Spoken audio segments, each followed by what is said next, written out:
Thank you, Stag. I appreciate it. Mwah. Kiss, kiss. How are you doing today? Hope you are doing good. Appreciate you. Thank you.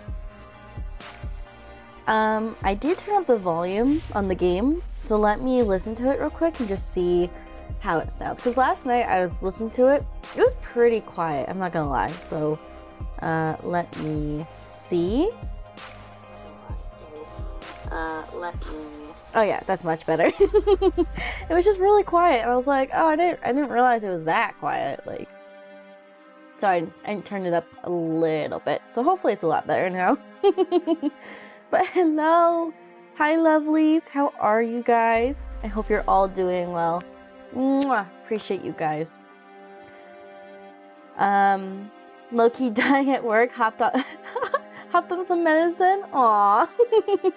I'm sorry, hun. I hope work goes swimmingly well, and then you can go home, and then you can relax, take it easy, and treat yourself, because you deserve it, King. You deserve it. Oh, I know, last night I was talking to Soul about the choices that we made, and I was like, oh, I really wish I didn't go with I wish I didn't go with August. And Soul was like, that's why you that's why we have the save option. I was like, I know, but still I don't want to go back and choose again. I'm brute forcing my way through. Let me see what they said. Hang on. What that they said exactly.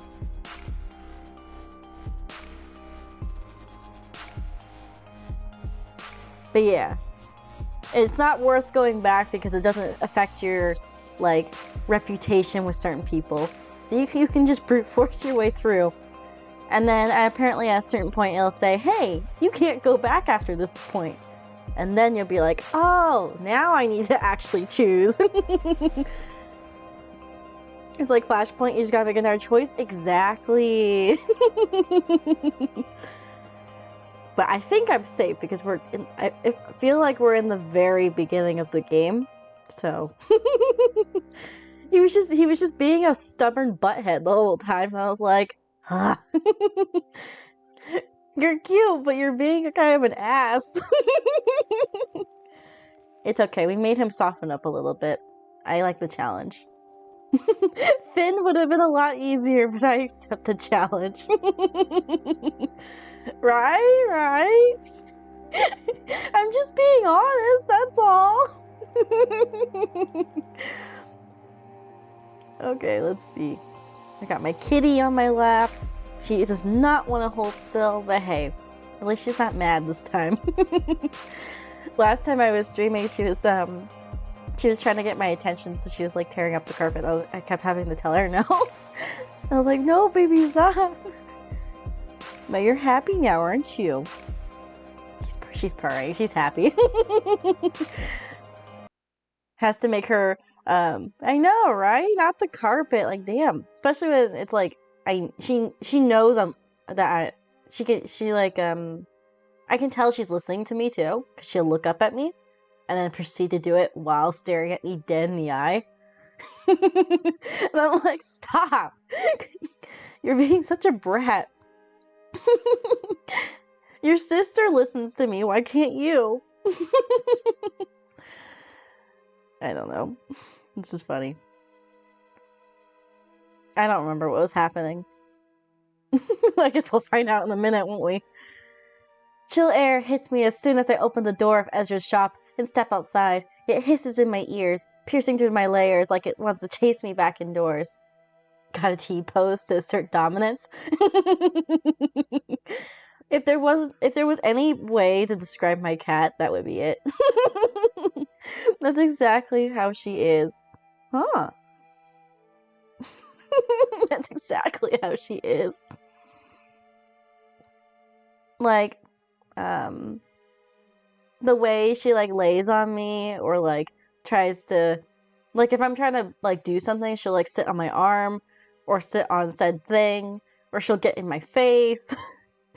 When I'm sleeping, if she wants my attention, she'll paw at my face. Well, not with the claws, but like a very nice pat. But so, it's still it's still intimidating though. She's clearly the dominant one between us.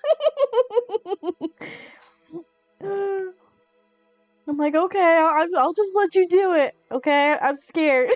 I'll just let you do it. You're a bitch, but you're my bitch. You have to hold still. You can't keep moving, okay? Thank you.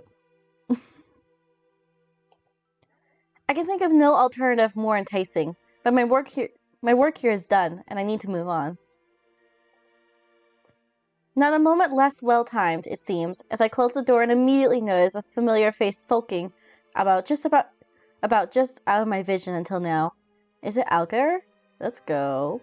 Omen! Okay. Omen startles when he realizes I have spotted him. He takes a full step away from me, one hand half raised, his tail lashing like a snake. For some reason, I can't even begin to fathom that there's genuine fear on his face. Everyone's scared. What's wrong? Yeah, exactly. She said that it's my house, you're just here. Exactly. This is exactly how she is. And she makes you know it too.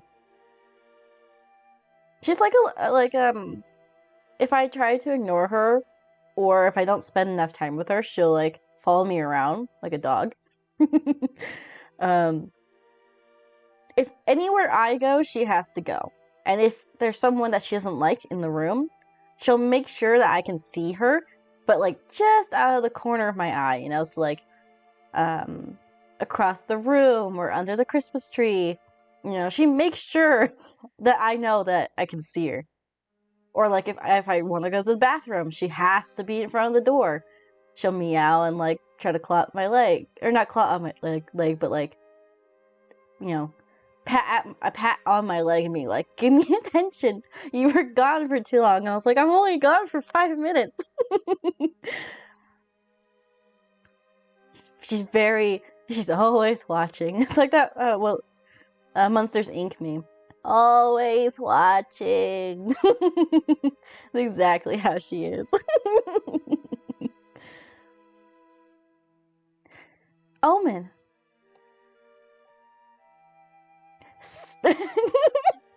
Gotta keep up.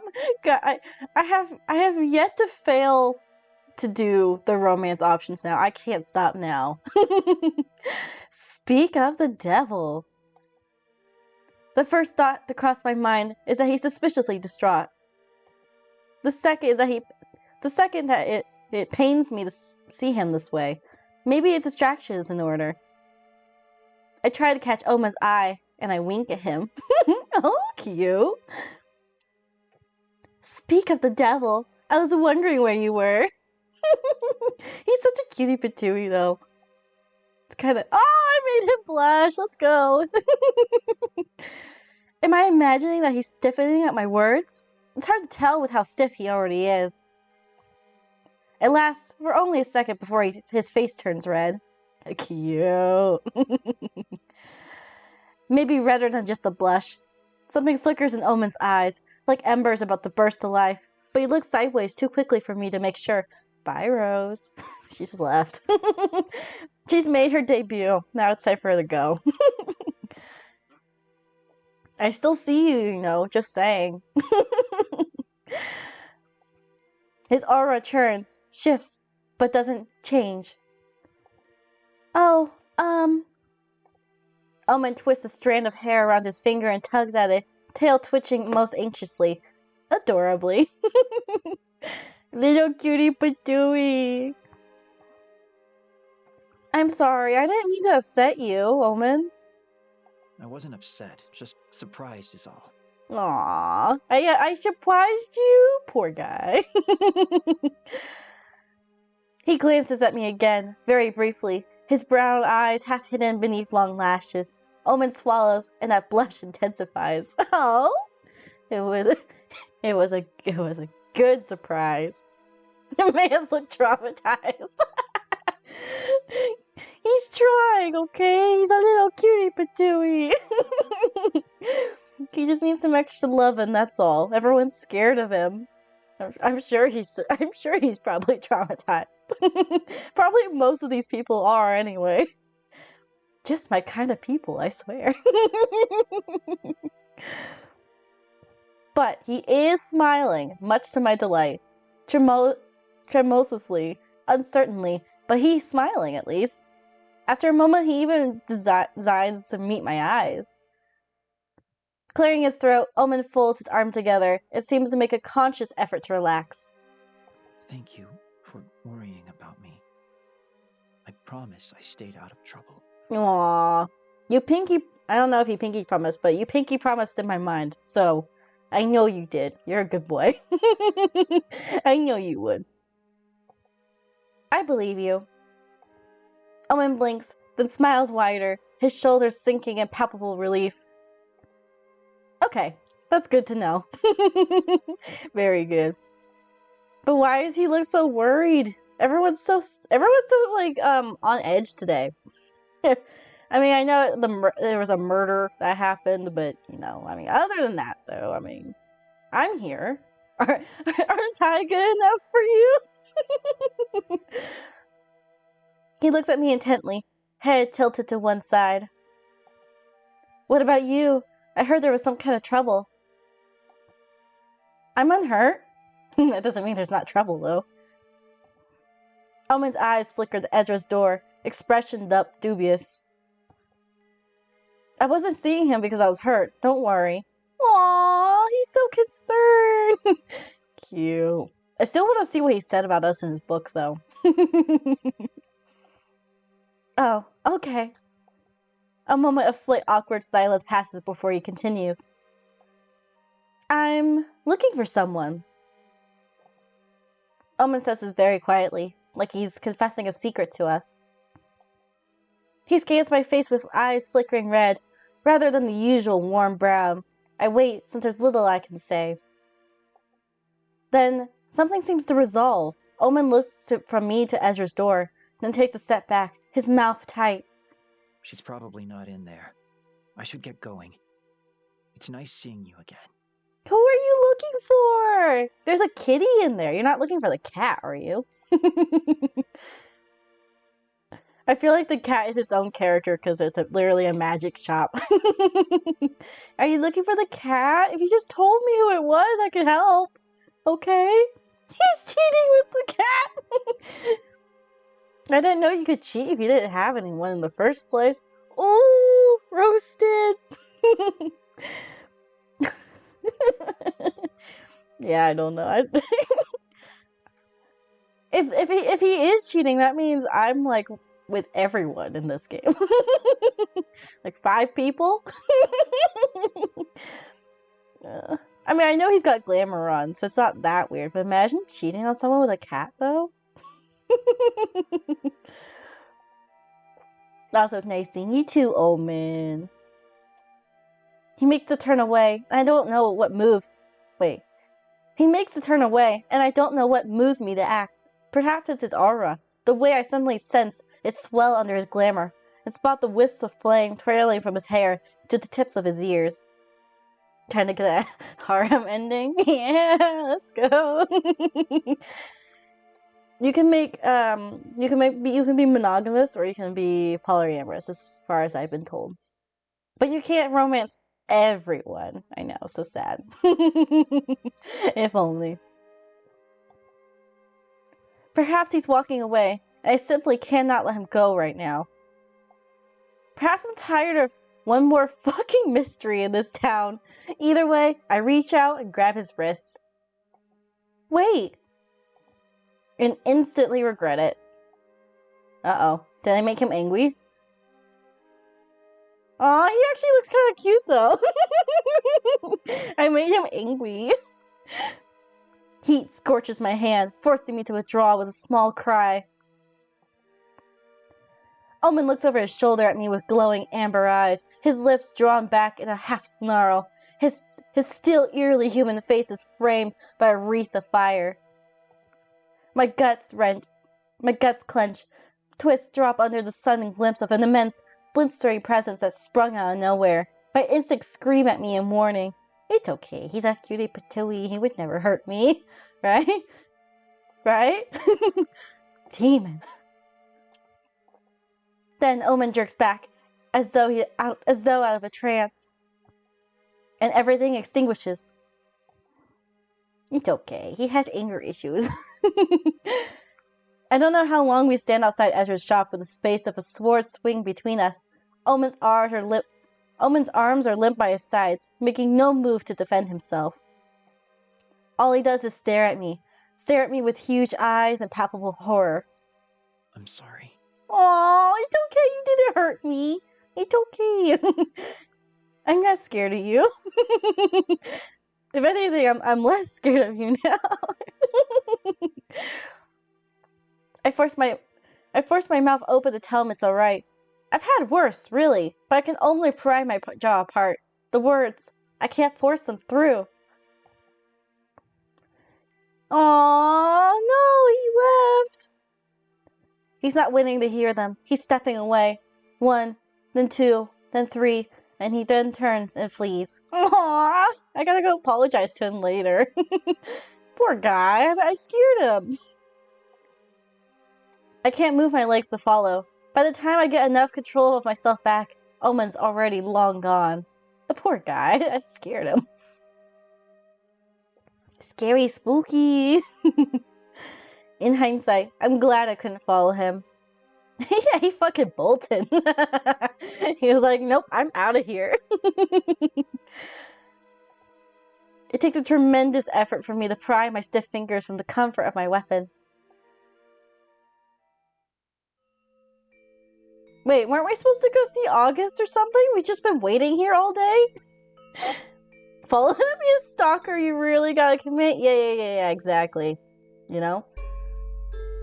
I mean, I could say it's for investigative reasons, you know? I am looking into a murder, after all. So theoretically, just like me flirting with everyone, and trying to get to know everyone's quote-unquote character, me quote-unquote stalking them isn't really far-fetched, is it? They're like, what the fuck are you doing? I'm just trying to, make sure you're not the murderer, you know? I don't know if you're the murderer. I'm just like checking on you just to make sure. Just don't tell him the truth, you know? That's between you and me, Stag. Don't tell him. I've been sitting in my room at the Wolf waiting for the sun to set, waiting for darkness to fall so I can carry out my next move. Ooh, I got a plan? Okay, because I was like, what? We're just being lazy at this point. No messenger had come to summon me to headquarters, and neither had August come to bang down my door. Good. I gathered that the identification of the deceased hunter is taking a little longer than expected. But surely I can do something in the meantime, right? Or, many dark things crossed my mind, but I pushed them away. I meant it when I said that I'm tired of being pushed around from pillar to post, kept in the dark. Enough is enough. Good, I'm glad we're standing our ground. Good for us. If this town wants saving, then I'll do it on my terms, and my terms alone. It means flirting with everyone. The door to August's office is thankfully unlocked, and I'm pleased to discover that it's empty. The desk is in its unusual disarray. Oh, sorry, I read that wrong. The desk is in its usual disarray. Papers and books haphazardly strewn across the surface. I give up. I'm trying, okay. I take a deep breath and head straight for the filing cabinet that I've seen August rummaging through so often, and I carefully open the drawers. Ooh, I guess we kind of are stalking. We're trespassing. This is the second best it'll get to. Hi, Rosie. Apparently Piper has her own, a whole portion dedicated to her reports, an impressive feat. Deserved, queen. Hi, Rosie. After much rummaging, I eventually find Aya's papers stuffed into the very back of the bottom drawer. If I didn't know what I was looking for, they'd easily gone unnoticed. It certainly looks like August is trying to hide them, which only increases my suspicion. I know, he's just a sussy boy. Hi. Please don't... Rosie, come on. I can't see if you go up there. Come on. Come sit on my lap. Hang on, guys. Come on. Come sit. Okay? I don't mind if you sit on my lap, okay? But if you're gonna sit right where I need to look, I can't see. Yeah? Okay, good. She's settled. I have permission to continue. I know. I find her transfer papers, a glowing letter of recommendation from her previous enforcer. Her records are clean with no suspicious, nothing but praise. Looks like she only she's like, you only need to look at her. Exactly. She's giving me that look too. Huh. I wonder if you guys could hear her. Hang on. Let me unclatch my microphone here. You wanna say hi?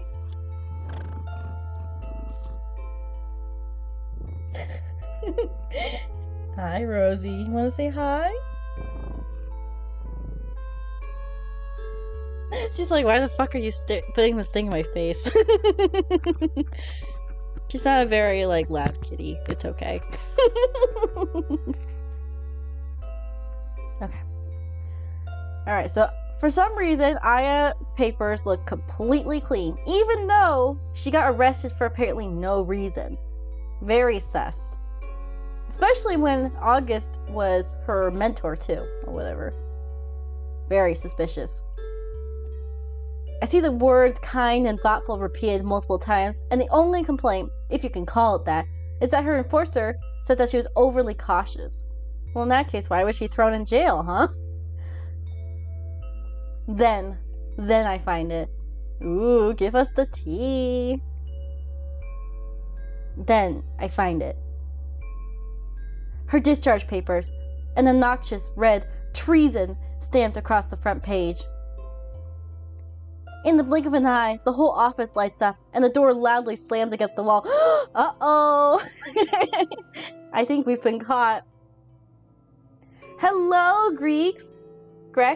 I apologize if I mispronounced that. How are you? I hope you're doing well. Hope you're having an amazing day so far. I think we've been caught. Uh-oh. What are you doing?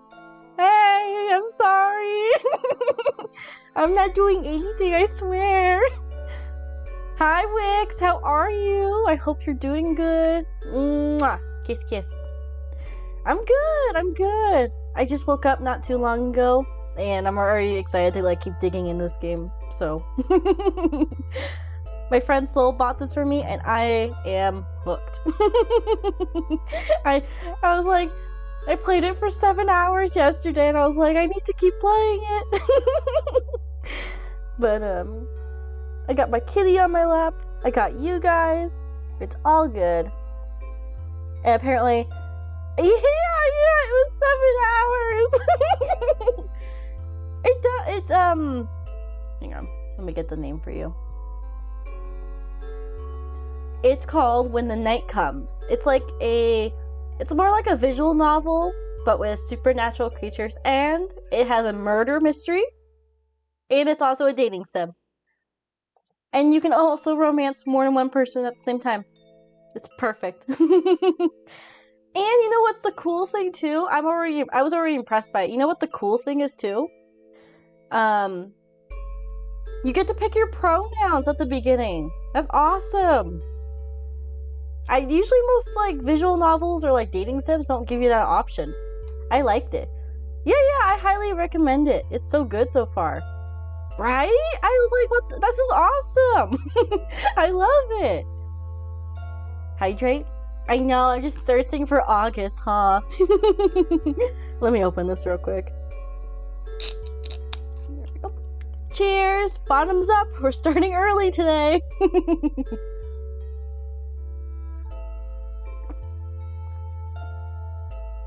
Thank you, thank you. Grex, thank you for the follow. I appreciate it. Mwah, thank you. Have a nice day. You too, Wiggs. I hope you have a great rest of your day. I appreciate you. And yes, I'll pet Rosie for you. She's currently on my lap again because she got mad at me earlier, so she's this is the only way she can retain my attention for right now. What are you doing? I'm sorry. Well, I'm not sorry. I barged into your office because nobody's telling me anything, but you know, I'm quote unquote sorry. What kitty is it? It's my baby Rosie. Let me, oops, I don't want to hear myself on stream. Let me ping you if I can get the server open. It's my baby.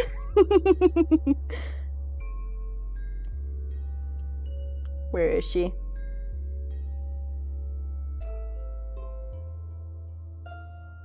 I know. Look at me pinging at you for the cat. It's my baby Rosie. My own little bitch. It's okay. I think she's turning... Let's see. I got her when I was like 8 or 9. So, in that case... Let me see. I gotta do some math. Hang on. She's probably like 13, 12 at the minimum. I don't think she's 14. That doesn't sound right to me. But maybe. she's like 13, 14, I think. That doesn't sound right though. But she's my stubborn little baby. Right. Anyway, August is pissed at us. But that's not like an unusual thing from him. But I think this time's deserved. But I'm still gonna say it's not deserved. What's my excuse? I watch a magic coat every surface, flowing and curling over the walls, floor, furniture. It even creeps over their clothing, their skin too. They stared at me wide-eyed, vivid violets, swallowing the once ice blue of their irises. And though I should be concerned what I've been caught, I'm distracted. No wonder I'm distracted. I get distracted by every person I talk to. I'm a terrible hunter. August. The magic that glimmers once upon their clothing disappears, and the eyes lose their otherworldly glow, but the room remains alight. They look at the bundle of papers that I hold tightly in my hand, a frown furrowing their brow. I could have just asked them. I'm sure they would have told me. But I also understand because nobody wants to tell me. He is! You should see him. We had to go to a festival. This man decided to wear this outfit and like a huge white fur coat. Think like Ken from the Barbie movie. He was really up there being like, this will keep me warm in the middle of the snowstorm. He's got you drooling. See, I said me too, but also he's so stubborn. But it's like a challenge, you know? It's hard to get him to say anything nice. But I like it.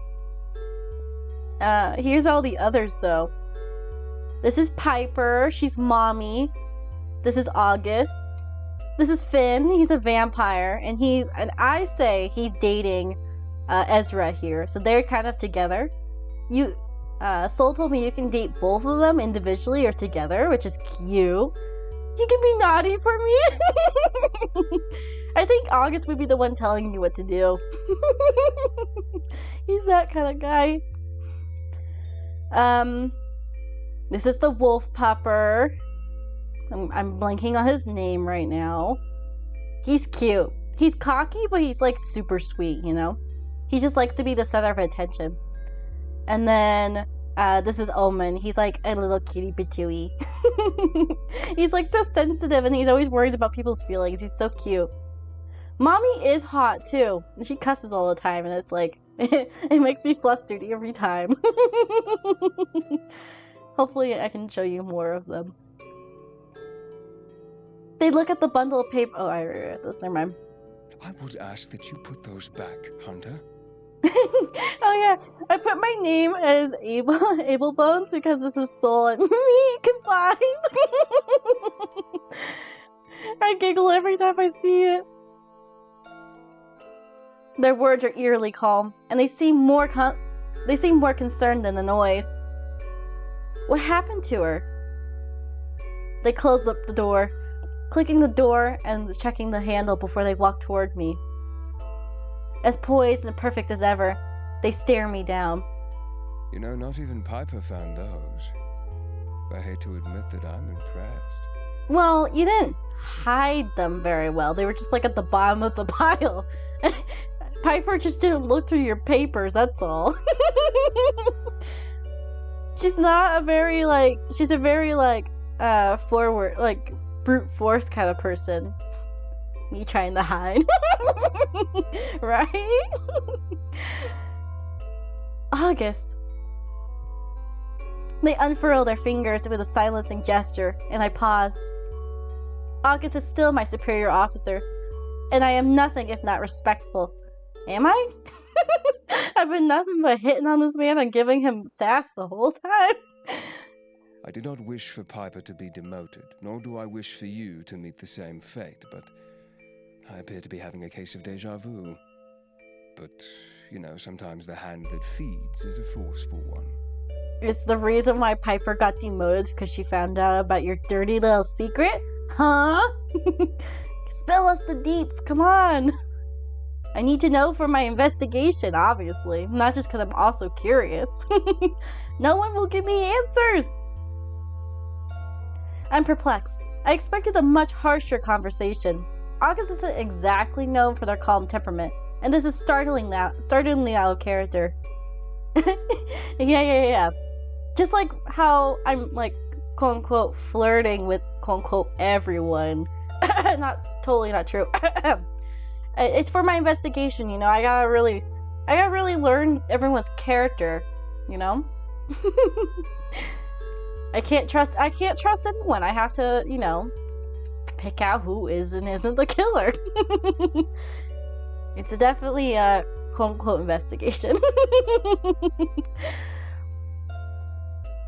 Aren't you going to admonish me? With a sly smile, they shake their head. Rhythm up, girl, let's go. No, I'm not. What, you did that to Piper, but you're not gonna do it to me? Am I special? I think I've made him soft. I believe in you, strangely. I believe that you're a bright light at the end of a very, very dark tunnel for this town. But not Piper?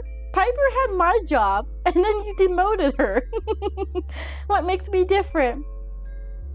And I have been questioning things lately. Oh? Do tell. Come on, we need to work together.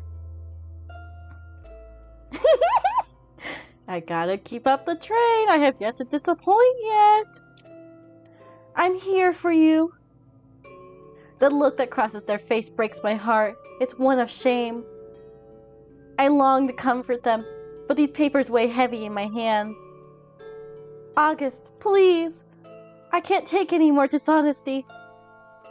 I'm here to help. I want nothing more than for all this pain to stop. They drop their gaze, apparently unable to look at me. I'm here for you.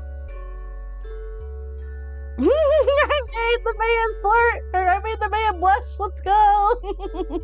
It's like an achievement every time I do it. I get so excited when I make him blush.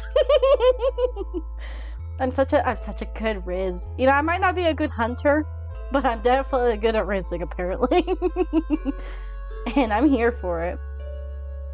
Their cheeks flush pink, mouth set in a thin, nervous line. I do not deserve it. I got myself in this mess by... They catch themselves. I do not deserve it. No, don't say that. You're too hard on yourself. Across the room, the paper's discarded, and I stand face to face with them. I am.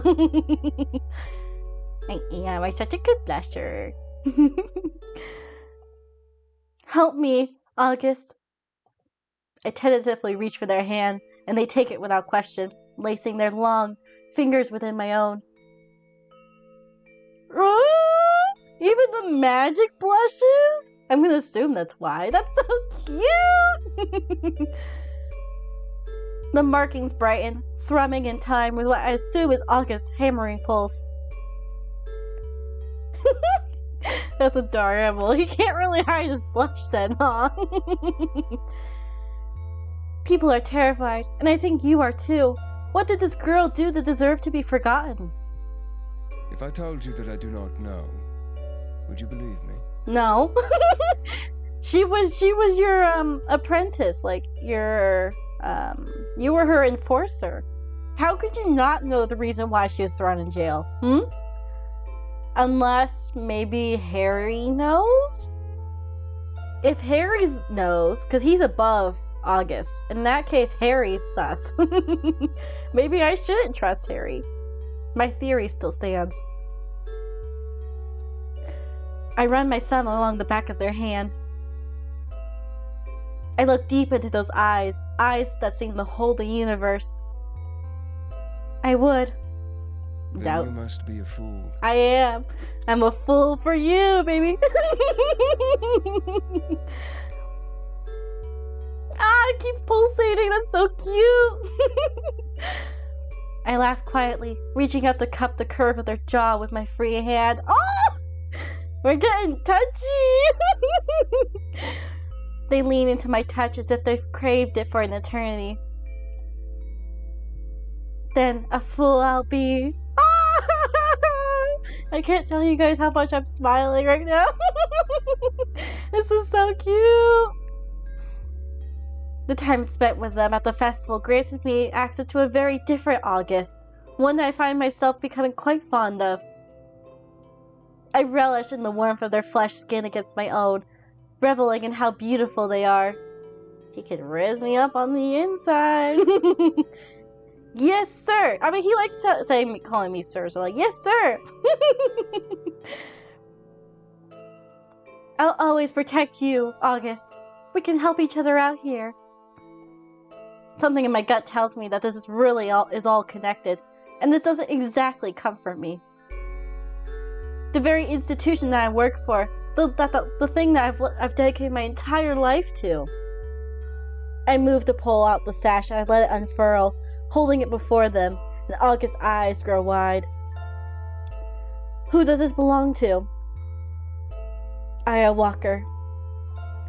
Their expression is unchanging. I see. It's bloodied. I nod, handing it to them. They carefully lay it across their palm, studying it intently. Heavily, and torn to shreds. Whatever happened, she put up a fight. But wasn't she in jail, though? They frown, their lips pursed. Something is clearly perplexing them. She was not reported to be injured upon her arrest. That much I do know. Something like that wouldn't be omitted. Unless it was by someone higher up, like Harry? Question mark? I throw them a sorry stare, wondering how they could still be so sure of such things. You're positive the blood is hers? I want to tell him how I know, but I can't implicate Ezra nor Alker, not after they were both so clearly terrified. I'm sure. I'm gonna need you to trust me on that. I know, I can't reveal my sources. Strangely, they don't question it. Instead, they sigh, placing the sash upon their desk. Aw, really? Wix, you're such a sweetheart. I'm so nasally today, so like I'm struggling to talk sometimes. But I appreciate you. You're the first one who's ever told me that. That's a first. See, I think my voice is annoying. It's like a high, like something straight out of like the Chipmunks movie. But I appreciate you, thank you. It's not bad, I like that, it's sweet. I like that. It's just funny when other people tell me how, like, it sounds to them, though, because, like, all I hear is Alvin and the Chipmunks or something like that, of that equivalent, and it's just super, annoying and high-pitched in my head. Like, I don't even, like, I talk to myself all the time out loud. I don't even like hearing my voice sometimes. But hey, you know, that's good. That's the first I've heard that. It's so sweet. Go to sleep, Wix. It's alright. Sweet dreams. Saw the stream name last time? Well, it's something, huh? Alright, let's see. Strangely, they don't question it. Instead, they sigh, placing the same sash upon their desk. She was yours, August. Don't you want to know what happened to her? I want to see her. I want to see her, to visit the dungeon. They glance out the window, and another heavy snowfall coats the icy street outside. I think you need to take a seat. I have a few confessions. Uh-oh. You need to tell me. Third wheeling here. I also feel like I'm third wheeling. It's okay. We're all third wheeling. Oh, it's your sister? Oh, okay. Hi. Wix is awesome. I love them so much. Wix is. I'm so happy. I'm so grateful to know Wix. They're so pooky. Hi, Heather. How are you? I hope you're doing good. Thank you for the hydrate. Good morning. How was your romancing? I mean, Baldur's Gate. How was your Baldur's Gate game last night? Alright, cheers. Let me dip. My thirsty sense was tingling. Mood. I know. I was just so dehydrated from just what happened a few moments ago. You're quenching my thirst. Thank you. You got to see with Gale as Shadowheart? Cute! Let's go! Exciting! Thank you, Kitten. I appreciate it. I hope you have an amazing rest of your day. Thank you for stopping by and saying hi. I appreciate you. Mwah! Kiss, kiss. You're amazing, and I hope you have a great day. You think you're gonna do a restart on some stuff? Mood. It's like, you kind of want it to go perfect on your first time. Or like you play it and then you realize you want to do something different and you have to restart. But I feel like that's what's good about that game is like, it doesn't seem boring if you restart. You know? I like it. Okay. You have a few confessions? Spill the deets, come on! I'm tired of being left in the dark over here. I can hear the rush of my blood pounding in my skull as I take a seat, my heart trying to escape the restrictive cage of my ribs as I stare my enforcer down. I know, right? Nobody's told us anything, and we're trying to solve a murder, like, come on. August's fingers are visibly trembling, all color is drained from their skin, and I'm fearful that they might faint. They draw in a shuddering breath and reach for one of the drawers in their desk, pulling out a vial that glows a vivid lavender. I recognize it from the very first time I met Ezra in the shop, which, strangely, feels like forever ago. It was like, what, 4 days ago at this rate? The way they demanded it from him with such a desperation that I haven't seen with them since, but it stuck with me nonetheless. At first, I think they might pop the cork and swallow it whole, their eyes hungry as they shake it, watching the vicious liquid swirl and brighten. They don't, though. Instead, they place it in the middle of their desk. They proceed to sit on their hands, and I gather that it's a precautionary measure to prevent themselves from indulging. I mean, you know, I compared him to Gale earlier, and I feel like he kind of is like Gale. Just saying, just a little bit. What is this? They clear their throat, unable to meet my concerned gaze. This is what I've been reduced to. Ezra gave this to you? They nod, and I reach for the vial. They watch intently, their throat bobbing as they swallow thickly. The room flares to life as I pop the cork, and August shifts in their seat. It smells fragrant, almost citrusy. It's I don't know how to pronounce that. It's certainly not as unpleasant as I anticipated. This is more Shadowheart. This is male Shadowheart. Maybe, yeah. I think you're right. I just only compared it to Gilks and magic. But I see it being Shadowheart now. It is not harmful if used as intended. Ezra could never create such things. He is not interested in enabling me, but I may have pressured him. Aww, you pressured him? He's already trying to do so much for you. I may have taken advantage of it, hence the nature in which my magic has been manifesting lately. Just another thing to add to the long list of regrets I seem to have accrued lately. So he's addicted.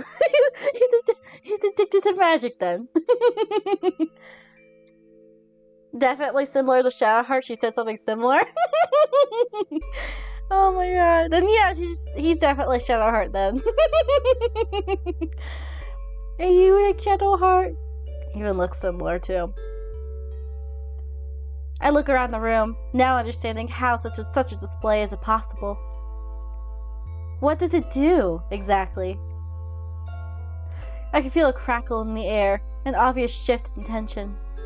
My magic draws from the mind, and when using it often I tend to grow weary faster than most. It's a weakness I'm not proud of, and I cannot be viewed to be weak when in such a position in this agency. You don't have to get addicted to drinking vials, though. It's okay to be weak, it's okay. No wonder you look so tired all the time. They gesture toward the vial and I lay it back upon their desk. Therefore, this affords me the ability to replenish my mana, to put myself to use whenever required. Psychonic abilities such as my own are rare, and so I'm required quite often. Well, obviously. These are quite obviously side effects, though. Your health is more important than your notoriety, August. They seem taken aback by that statement, maybe even a little embarrassed. Yes, and I see that now. I've been a little blinded by the desire to impress, but the harder I look, the more I realize that I might be pushing myself to the limit for a broken cause. Mm-hmm.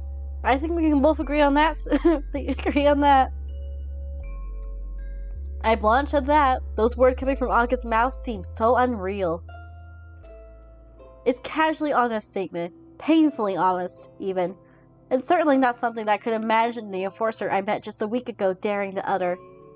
Too many questionable things have happened right under my nose, and I was too blinded by my determination to succeed to see. Aww. It's okay. We make mistakes sometimes. Piper, the murders. We need to go back to the start. Examine the root. The root being the agency? The enforcers? With a small nod, they lift their eyes to the ceiling, speaking their next words with great effort. Yes, the enforcers. I knew it! Maybe my theory isn't wrong so far. Then why bring me here? That I cannot answer. I wish I could. Tell me! Stop holding secrets from me. Tell me. God damn it.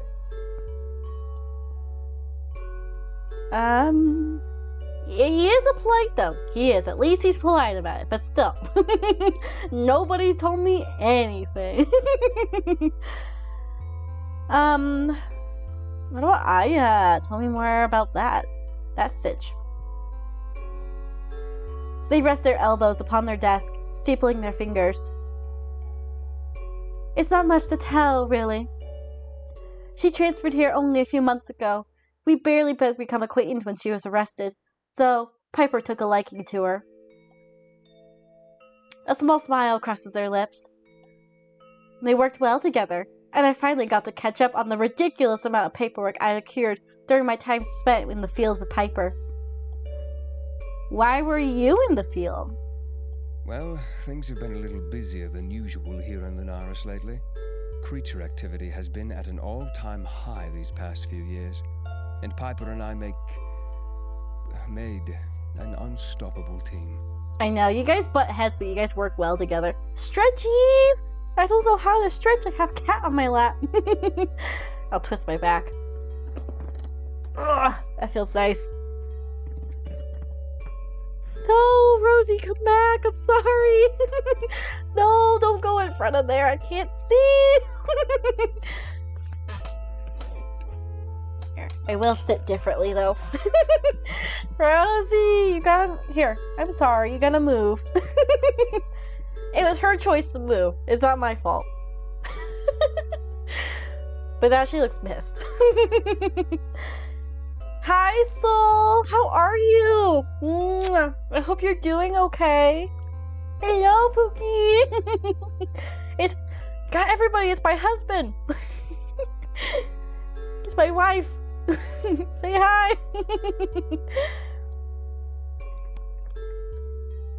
There we go. You just woke up? Me too! Twins! Let's go!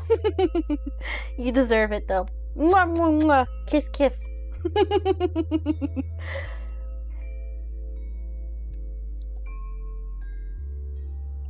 It's 9 p.m. Shh, it's 12 p.m. for me, okay?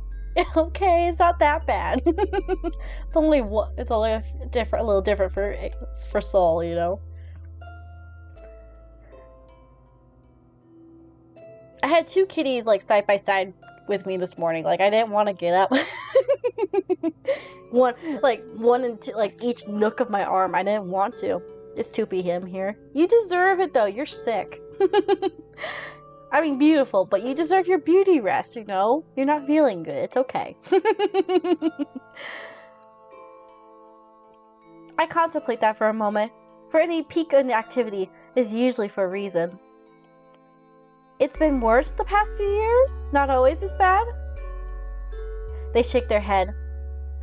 Not always, but it almost seems normal now. I make a mental note to remember this, to pry later. So, her arrest. One day she's just gone? No explanation? It was reported that she went on an unsanctioned hunt. I wasn't aware, and neither was Piper. We never saw her again. But that doesn't seem like warranted enough for an arrest.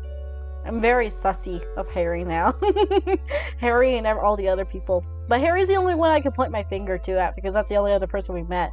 So, I'm sussy of him. I reach for the papers that sit upon the desk between us. Harry's signature is clear as day. See? You didn't question it? An uncomfortable shift, a squirm, almost. I did not. You don't question Harry. He's given me no reason to. Well, yeah, he's given me plenty of reason to. I'm so suspicious of him. I watched them carefully, the furrow in their brow deepening as they quite clearly second-guessed their own statement. See? Something isn't right here. And Aya's situation feels too convenient for me. Don't you agree? With a sharp inhale, they sit back in their chair. A little of their tension seems to melt away, but the sadness still lingers. I do. Alright, Piper. You mentioned that you didn't want Piper to be demoted. So what happened? I thought he was the one who demoted Piper. Their gaze flickers to the side, staring out of the window at the snowy street. After Aya's arrest, Piper became unsettled, rightfully so, now that I look back. She wouldn't stop rambling about a theory she had about the agency. Corruption, slander, all nonsense to me at the time. She was caught trying to break into the dungeons and rifling through my files. Just like you were this evening. I'm sure Piper's gonna be so pissed when she hears about me doing the exact same thing. and then not getting, like, demoted because of it, Piper's gonna be pissed. Like, what the hell? You knew me, and you decided to demote me, but not the stranger? Why do you like the stranger more than I? Yeah. See? Piper was onto something then. She knew what was happening. Nobody just wanted to listen to her, though. I cleared my throat, offering them an apologetic grin.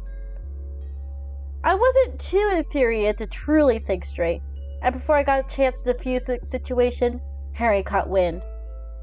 He do be soft. I regret the way I dealt with it. Piper was a good friend before this mess began. Piper the goat, for real. She's mommy. I got to wipe the blood off her face. It was so sensual. I was like, oh my god. I made the like the blood mess worse, but like it was mommy. I should have helped her. I let her down. Their gaze meets mine, and they somehow seem more concerned for me than they are for themselves. You and Piper, you were friends? ? Hard to believe now, I know. But yes, we were close enough for her to convince me to arm wrestle her. Cute. They absent-mindedly rub their elbow as if they're nursing an old injury. Don't do that. Ever. Yeah, Piper's like, she's so strong, I bet she beat you. I don't see any muscle in those arms. The way they light up when they talk about such memories doesn't go unnoticed, and I feel a pang of sorrow for their lost friendship. They both seem like they could do with such company in their lives, and now I understand why they've noticed to be such a prolific as a team. You should speak to her and clear the air, you know? Stop being such a stubborn ass.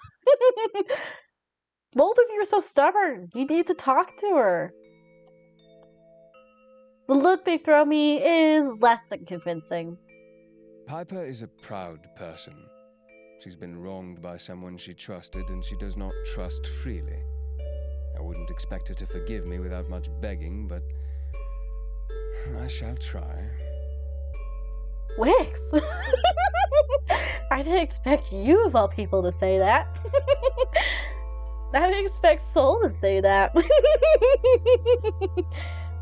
You caught me by surprise. Here, let me take a quick drink real quick.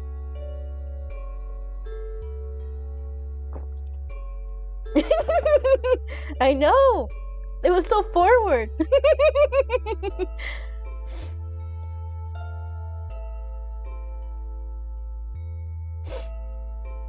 I wonder if their necklace is good as chains, you know? A winky face.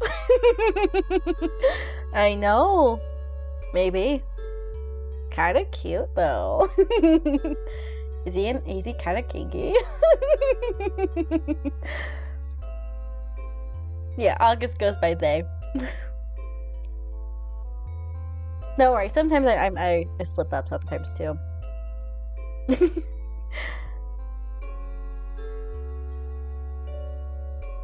Oh, thank you for the hydrate. I appreciate it. I just took a sip, but cheers! This is for you. Let's chug.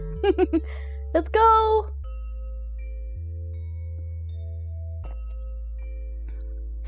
Thank you. Mwah, appreciate it. But yeah, I mean, you don't have to expect her to. You don't have to get her to forgive you, but at least talk to her.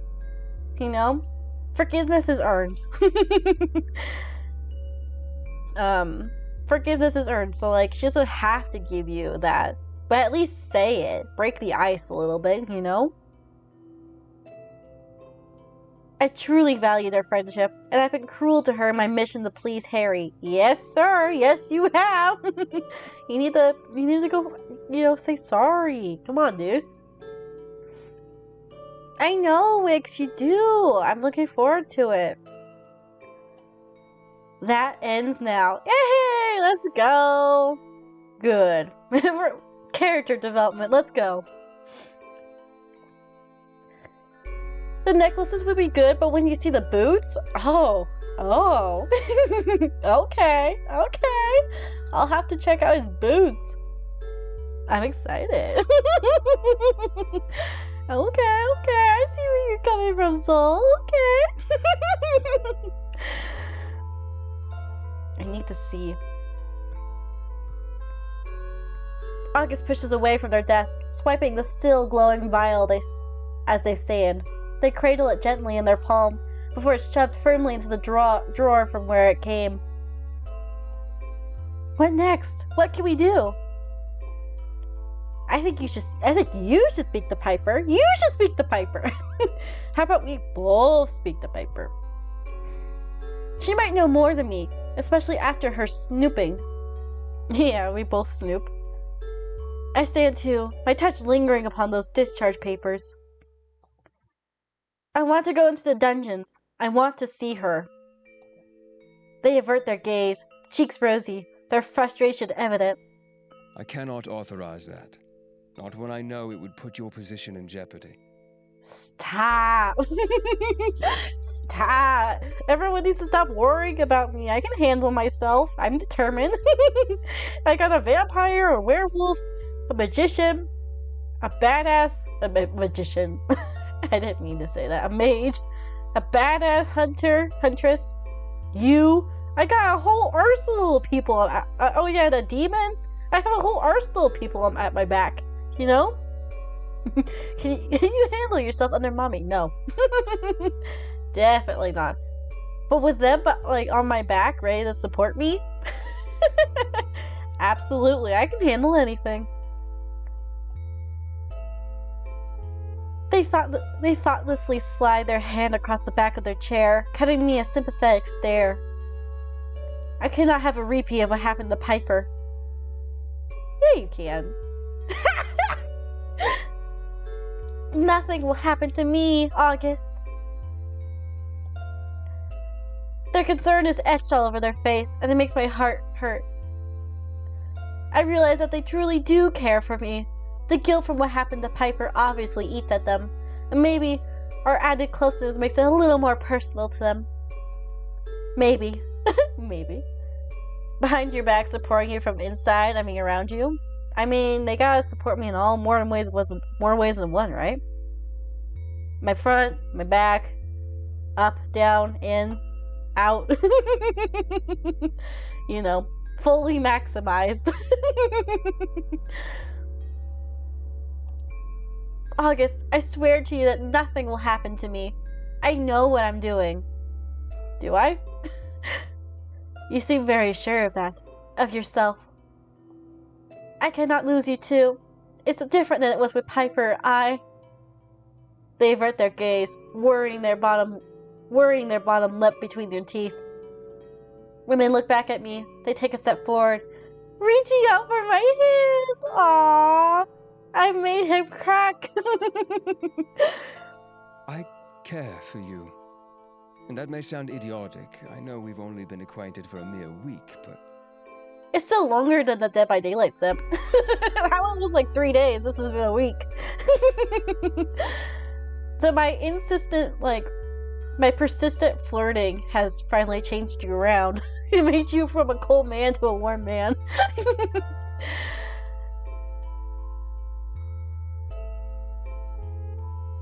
I know he's not he, him, but I meant man as in, like, in general. I mean, yeah. That's true! These guys also have nipples. There you go. Another benefit. He's had a week to grow out his nipples. Like, he's okay.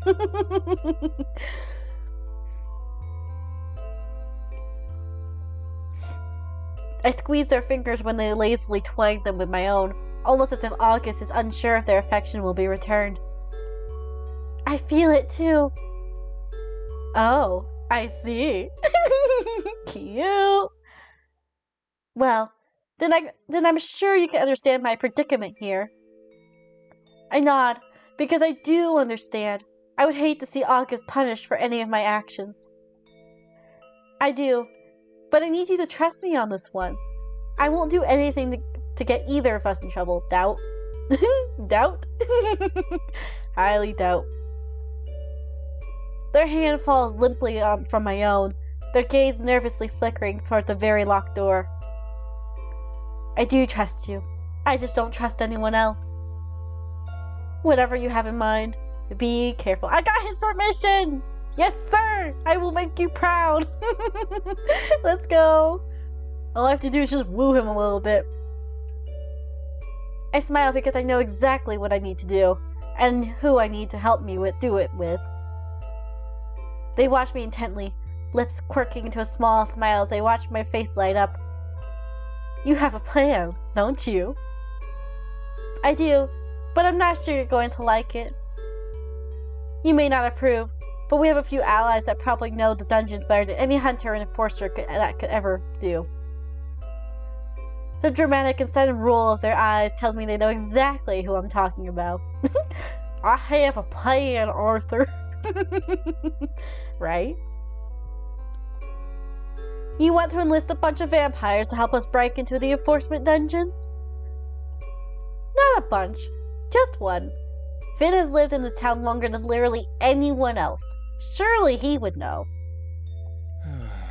August scoffs loudly. Lived. He's as dead as a doornail.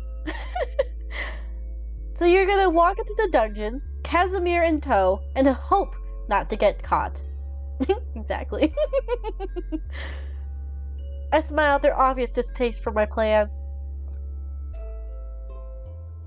Ezra, Piper, even Alker, they could all help too. Do I have your permission to proceed, sir? A pungent pause follows my question, but eventually August meets my gaze once more. You have my permission. Let's go! Yes, sir! Thank you. Yes, General, thank you. But please be cautious. I am no wiser than you are here, and I cannot protect you if something goes wrong. See, I have a whole group of people behind me. I'll be okay. I came here to make something of myself. I was so desperate to move out of the shadows of my parents. I come from a family that held me to such high standards. I can tell. Standards I could never dream of meeting, no matter how hard I tried. Their words grow tester as the seconds pass, unraveling gradually. I don't want this to be my legacy. I want to make the world a better place, not a scarier one. Aww. It's okay. You and I will make this place a lot more warmer, if you catch my drift. I gather that August has suffered through much frustration, and life has weathered them to the bone. They quickly gather themselves. I won't let you down. I promise, August. I don't doubt that, actually. Cute! Let's go! Well, now we know our plan. I don't know if it's a good plan, but it's definitely a plan. It's something. Alright, I am going to save right here. I will be right back. I promise. I'm not going for milk. I will be right back. Mommy's not leaving you guys. I will be right back. I pinky promise.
Oh no, my poor babies!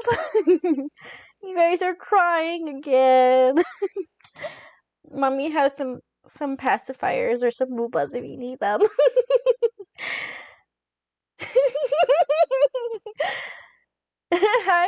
Hi kids.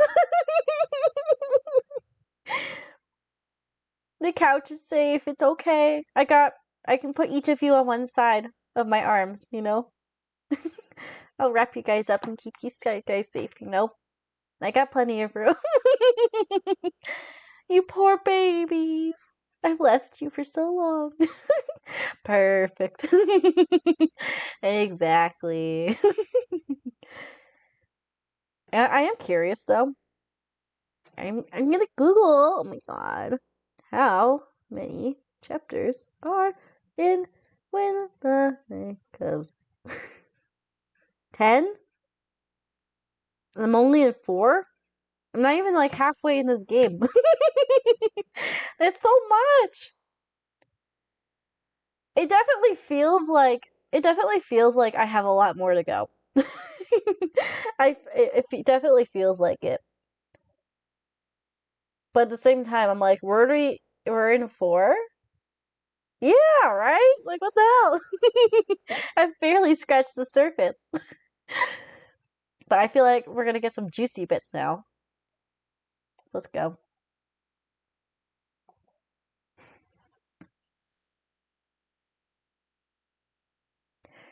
I head back to my room at the Wolf to clear my head and try to figure out why my hastily concocted plan a little more and figure out my hastily concocted plan a little more thoughtfully.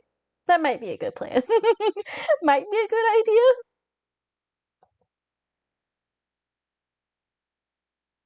I stay up pondering the fact that we still haven't been even given the name of our last victim, and I wonder if Harry is keeping it from me for a reason. Ooh, maybe.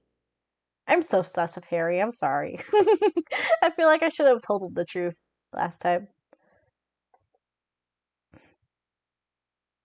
After my conversation with August, everything feels wrong.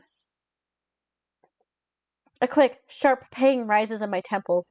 I feel that familiar presence lurking. Is that guy really? Is the ghost really gonna start whispering in my head again? What a douchebag. Despite that, it would appear that no voices will visit me tonight. Okay, good. We're safe. We're safe.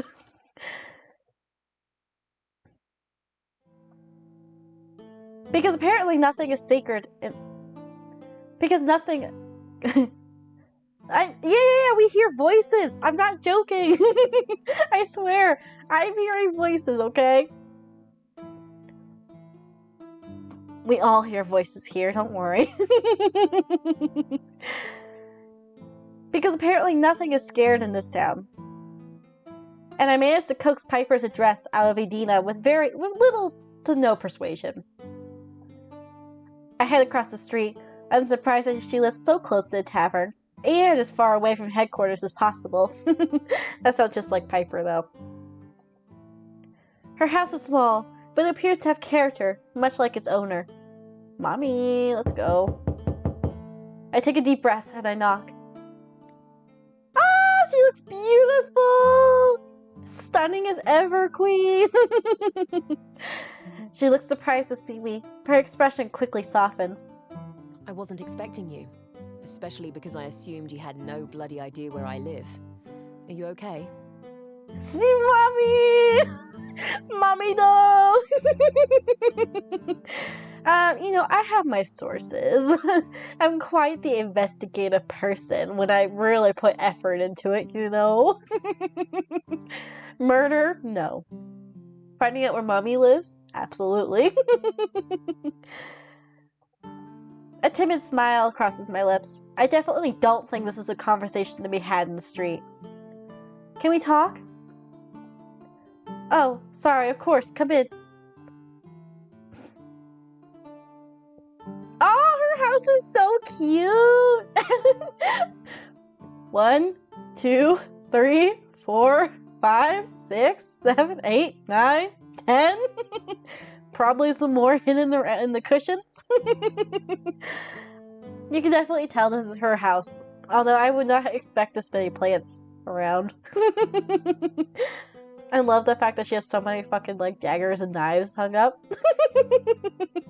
That's so her. It's very much Piper. the burglar would be like, jackpot. But then he would get ambushed by Piper, and then it would not be a jackpot. She would whoop his ass. That's for sure. Her house is warm and inviting, the walls adorned with an abundance of gorgeous weaponry, and various plants and brightly colored pillows litter the room. Your home is beautiful. Thank you. I've been really lucky. I know not all hunters catch a break like I have. Plus, real estate in this shithole is cheap. At least you're honest. We share a laugh, but I can't help but feel a sense of urgency to discuss things with her. I decide that now is not the time for pleasantries or stalling. Cutting it straight to the chase is the only way. I have some news about Aya. Her eyes widen, flickering to the side, away from me. Aya? Please don't say what I think you're going to. I pulled the sash from inside my coat and presented it to her, but I'm quick to reassure. This was found in the woods, but that doesn't mean... She could still be alive, Piper. This has clearly been out there for a while. She reaches out and runs her hand over the ruined fabric, her fingers shaking. With a deep inhale, she withdraws, turning to sit upon the arm of the sofa. Why are you here? She looks so sad, like she's only thinking the worst. And I don't blame her. I can't imagine how frustrated she must feel with the hand she's been dealt. I wanted you to know that I spoke to August last night. They were quite honest with me about everything, really. Oh, they were, but not me. I know, she's really had like the butt end of the stick. I feel so bad for her. I suppose they told you why I was demoted. I acted without rational thought. I was so angry. But rightfully so. Even he agreed. Or even they agreed. I offer her a smile, trying to catch her gaze. I may or may not have been caught doing exactly what you did. Maybe. You didn't. I did. I nod, feeling a little smug now that the fear of being reprimanded by my enforcer has dissipated. I broke into his office and lived to tell the tale. Fucking brilliant. You've got guts. I'll give you that. Thanks, Mommy. I love her. I shrug, brushing it off. I'm grateful that the mood has shifted into something that feels a little lighter. You know, August regrets how everything happened. They seem wistful. I think they miss your friendship. She frowns deeply, fiddling with the edge of her tunic. They hurt me. I think it'll take me a while to get over that. Nothing wrong with saying sorry, though. You don't have to forgive. She do be British. Yep. It wasn't even about the punishment. It was that they didn't believe me. You work with someone for all that time, but when it came down to it, they thought I'd gone mad. Aww. It's hard to regain the trust. Why would I make up such a thing? Everyone jokes about us and our instincts, but they don't understand. When we feel something, we really feel it, you know? It's true. But it's also hard for them to understand because they're not us. They don't have our spidey tingling senses like we do. I nod because I do know whatever lies within us that grants us our abilities is something we cannot shake or ignore. If we sense someone is in pain or if they're scared, we feel it in kind. If we love fully. If we can feel something that's off, it usually is. They employ us to do what we do for a reason. I wish they have a better understanding of what or how we feel. She scoffs a quiet laugh, rolling her eyes and offering me a small smile. If only. If August wishes to make amends, I welcome their apology. but it will take me a while to trust them again. Exactly. I was humiliated and betrayed by one of my only friends. They've got some begging to do. That's what I said. At least say sorry. You don't have to get the forgiveness back right away, you know? It's gonna take some time, but you can at least say sorry. Now that I would like to see. Shit, me too. I'll get you a front row seat if that ever happens, alright? Thanks, Piper! I'd love to see August, like, on their knees trying to beg for Piper's forgiveness. That would be a funny sight to see. Deal. Now, I have a proposition for you. Oh?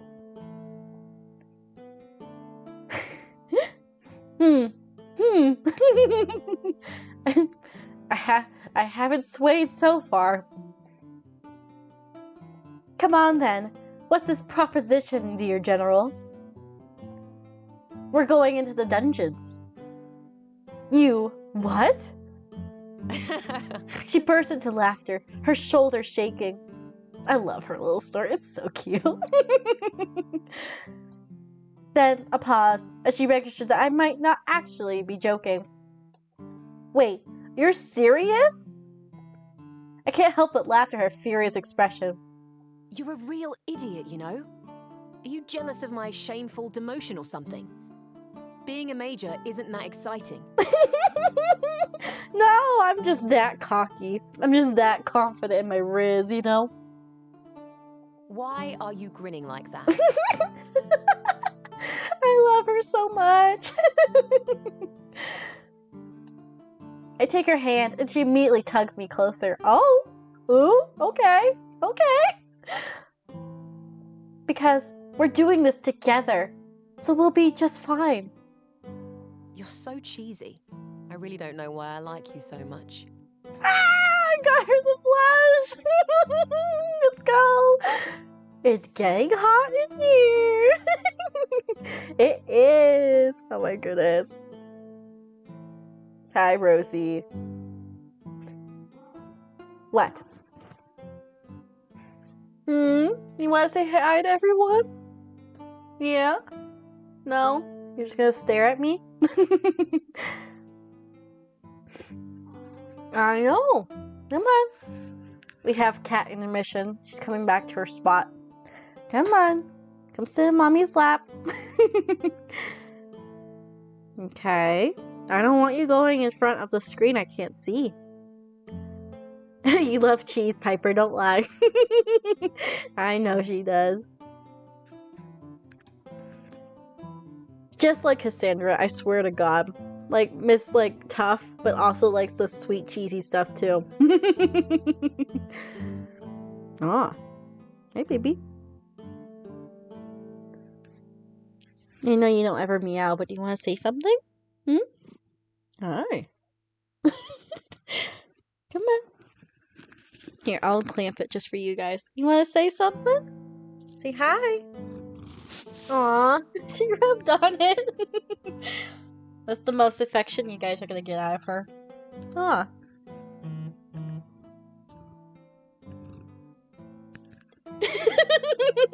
You hear her? I know, she's such a cutie patooey sometimes. She's got the softest purr, but if you listen closely, sometimes you can hear it. Here, give me 1 second. It'll give me like, I just need to let out a cough. 1 second.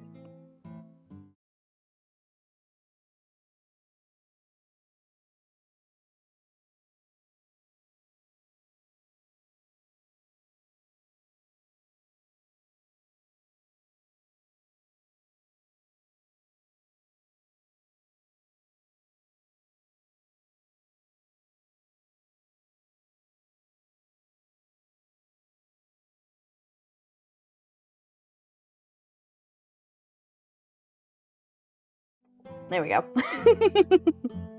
Let's see. Let me unclamp it again. Whoop, there we go. Can you hear her purring? Hi, baby. I don't know if you guys can hear it. I feel that she's happy though. Yeah. That is so cute.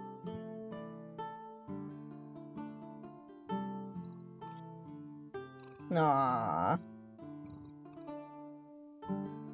She's content. She's happy. She was being a bitch earlier though, I'm not gonna lie. But now she's being a sweetheart though.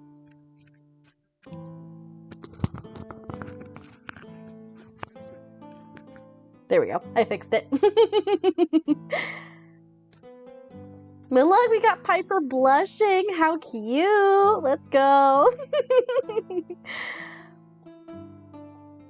She taps me away playfully, her eyes sparkling. So, come on then. What's this grand plan of yours? I know, I totally didn't come up with it on the spot or anything. It's gonna be 10 out of 10. Will not fail. Guaranteed. Well, I'm still putting the pieces together. You inspired me, though. Good to know that some good comes out of my suffering, I suppose. I suppose. Do you have any tips? Any kinks? Kinks? Any kinks you encountered on your journey? Okay, I see. It's getting hot in here, or just me? The fact that I didn't even get to the door would indicate that I failed pretty miserably, wouldn't you say? There are wards, there are guards. It's pretty impossible unless I have a mage, a vampire, a wolf, a demon, and you. It's like the lion and tiger and bear, but like just a little. That list just is like a little bit more extended. Oh my. Unless, well, you know Ezra, don't you? That witch is it's more than a pretty face. Speak to him. See if you can convince him to help. She's right. I've seen him use words in his shop, and from what I saw of his magic the other day, you're a genius. She shrugs it as if it's not the most obvious statement I could have made. Duh. I know, Mommy, you're just so good. When you're ready, you know I've got your back. Let's go! 1 down, 5 to go. Always. I don't know, it was 5. I was just making up a number. Upon entering the shop, I find chaos. I spot Ezra frantically gesturing at Omen, the demon's tail tightly coiled. I'm wary of approaching them after a little incident yesterday, instead of choosing to observe from afar. I manage to catch Ezra's eye, and he throws me a sympathetic look. He's stressed, his hands full of bandages and potions. Oh no! Did Omen get himself hurt? Poor sweetheart. I hope not. He mutters something quick and sharp under his breath to Omen, who then turns to stare at me with his wide, sorry eyes as the witch disappears through his purple curtain. If I ask what's going on, will you give me an answer? Or am I going to be left in the dark again? The question seems to catch him by surprise. Then he looks away, his lips pursed. He doesn't seem to have forgotten his outburst with me yesterday, or his abrupt departure. Good. It isn't my intention to trip him with the reminder, but just as well that he remembers. Ah, he's got a cute little blush on his face.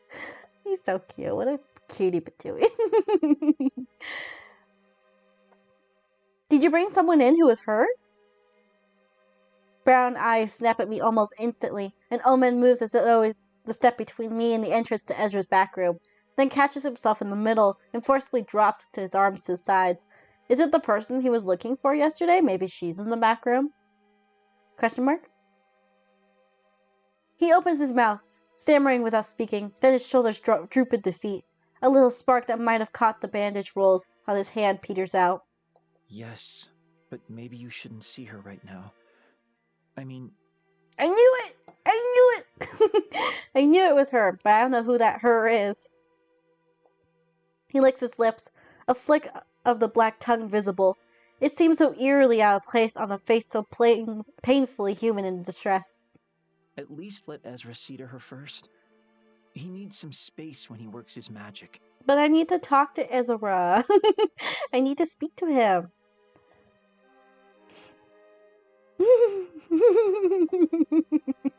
Devious laughter coming from me. I'm sure our guest is alright. I haven't seen Omen this nervous before. In the admittedly brief time we've known each other, and his fear sets me on edge. Carefully and deliberately so as to not to spook him. Yesterday's almost burn is still fresh in my mind. I step forward to put a hand on his arm, squeezing it gently. I'm sure our guests will be alright. Ezra is tending to them, after all. Omen blinks at me, then smiles and leans into my touch, visibly relaxing. He's a beacon of warmth in the cold room. His power is wound tight to the core. I feel it under the glamour and the convincing illusion of fabric under my arm, but he won't let it loose. Won't let it hurt me. Yes, you're right. Whoever they are? Despite my gentle prod, he gently presses his lips tightly together. For a moment I feared I have caused him to clamp down again after all, but he takes a deep breath and very gently shakes me off. Another deep breath. Omen is steeling himself for something. I can see it. I decide to get back off as well, giving him some space. He shoots me a glance, then hugs the items he is holding closer. When he speaks again, his voice is very soft. Because he's just a cutie patooey. Hunter Applebones. No. Scully. I have something I must tell you.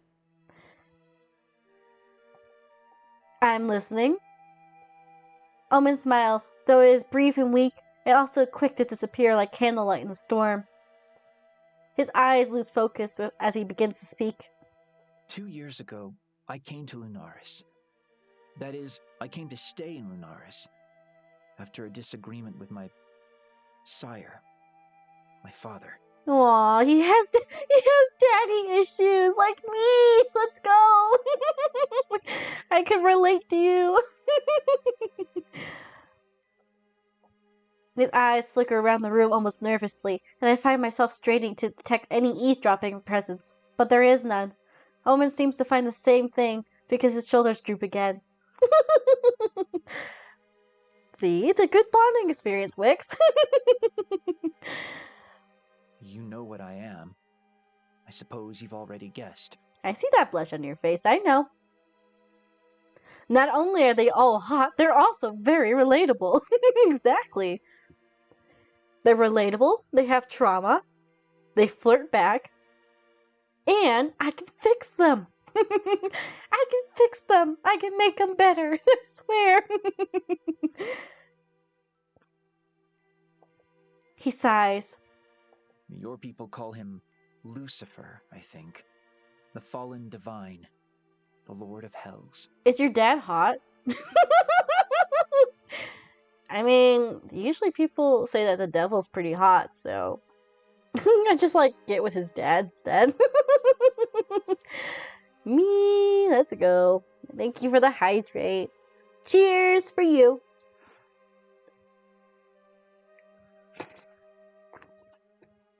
Rosie is now swapping to the opposite side of my lap. You had more room on the other side, I'm just saying. I don't know why he's wanted to swap.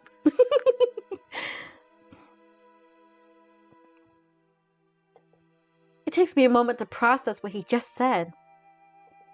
Demon lore is plentiful and easily accessible when you're a hunter. Even our early years at the academy, we pored over detailed logs of their fiendish hierarchies, favorite devices to exploit, patterns of their appearances. I would damn well hope I know who the Lord of Hell is. I would hope. Oh, that's nice. That's very nice. I don't know what to say. Omen's brown eyes widen, his jaw going slack in surprise. The glamour truly is something. And I'm starting to wonder if he learned it from a witch behind the curtains. It is? He coughs. This is fine. Everything is fine. Here, do I have that emote? Hang on. I do. This is it. Everything is fine.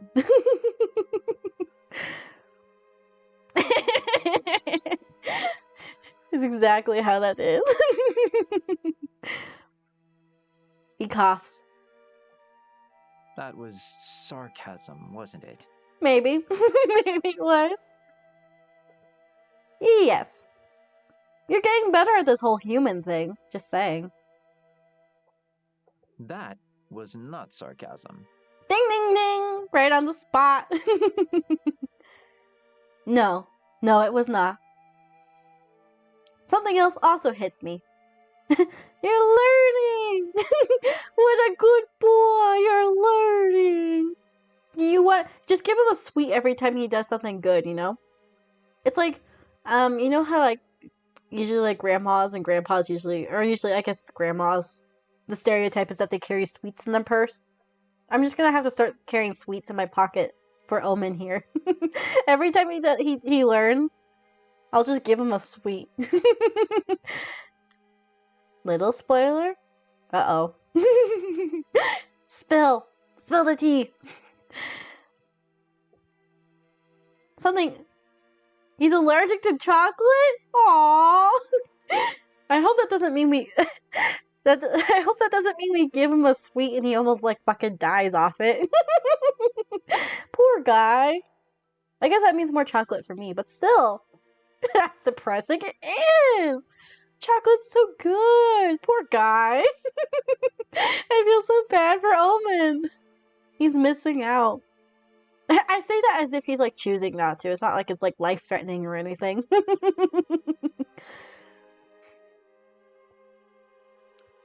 Something else also hits me. Our sire? Omen bites his lip and looks away. Then he nods curtly, eyes flickering to the door, leading into the shop. He's like a dog, allergic and has fades. Exactly.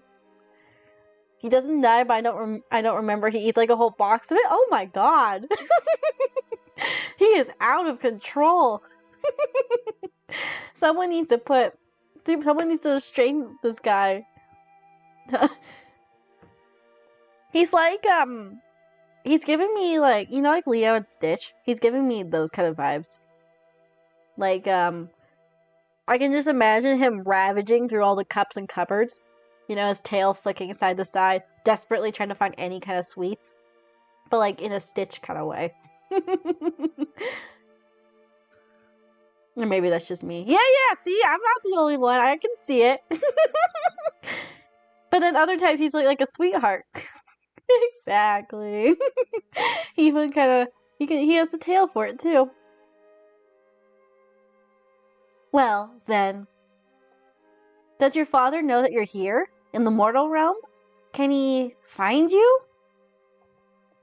A terrible thought crosses my mind. The burned bodies, the hunters targeted. I doubt that's it. No!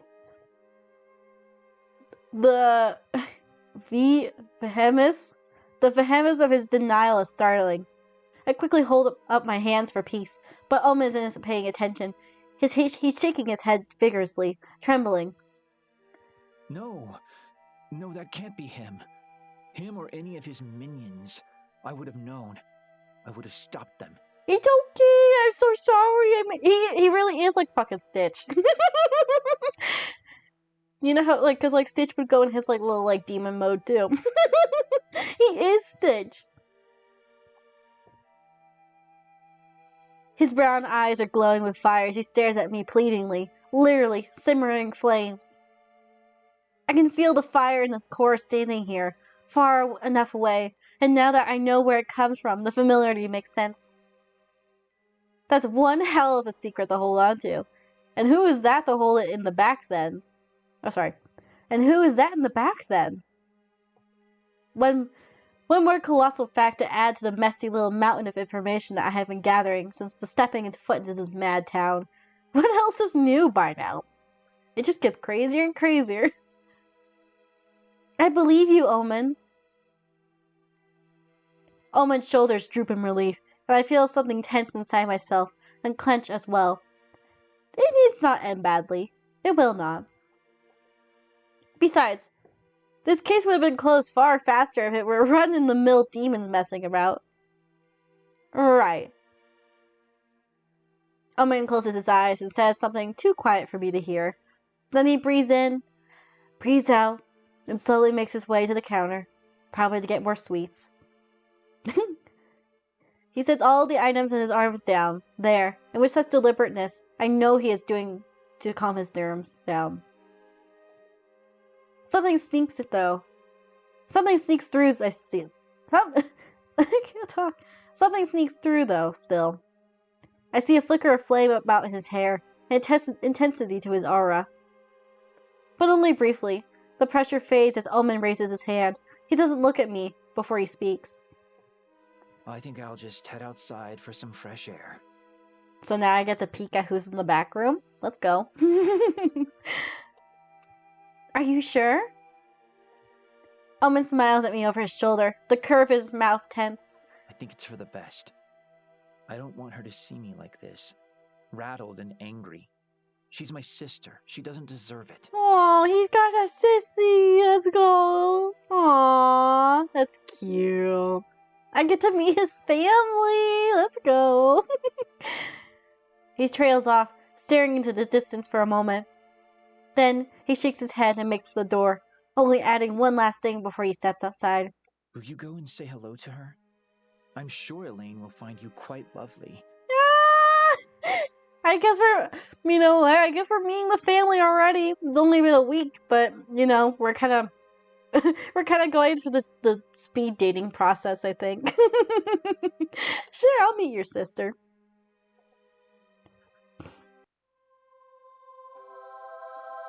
Oh, she's pretty. I can see the resemblance.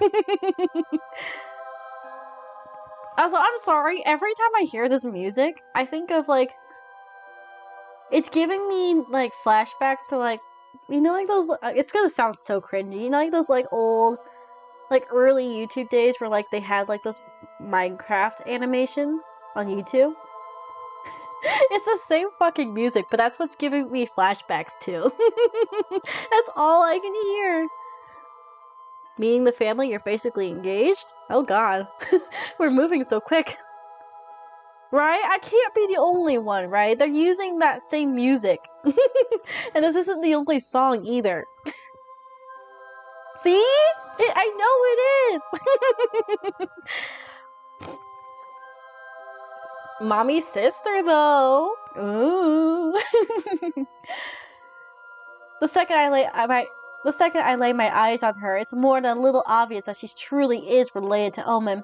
Maybe even his twin, unless the glamour is simply fooling me.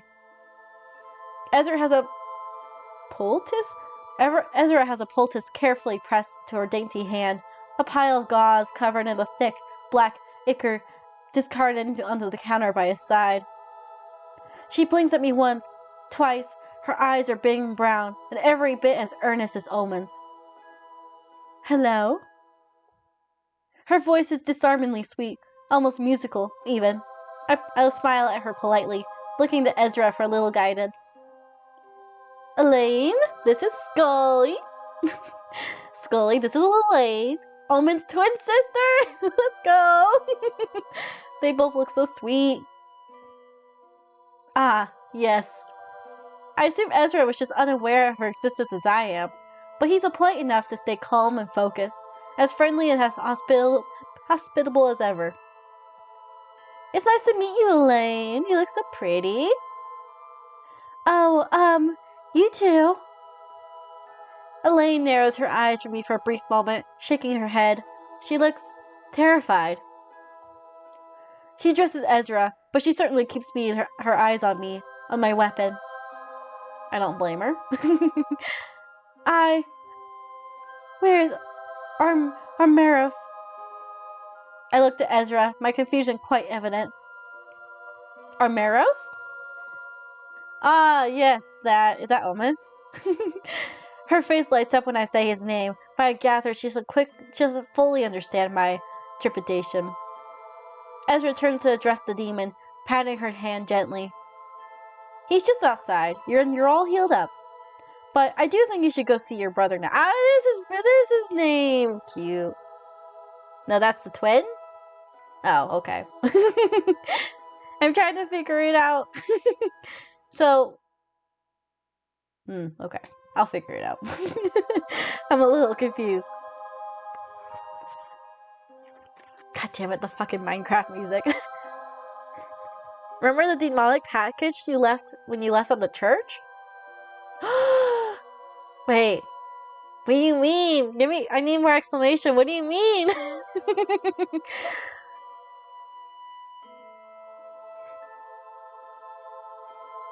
Was that because of her? Maybe? Question mark? Or like someone else?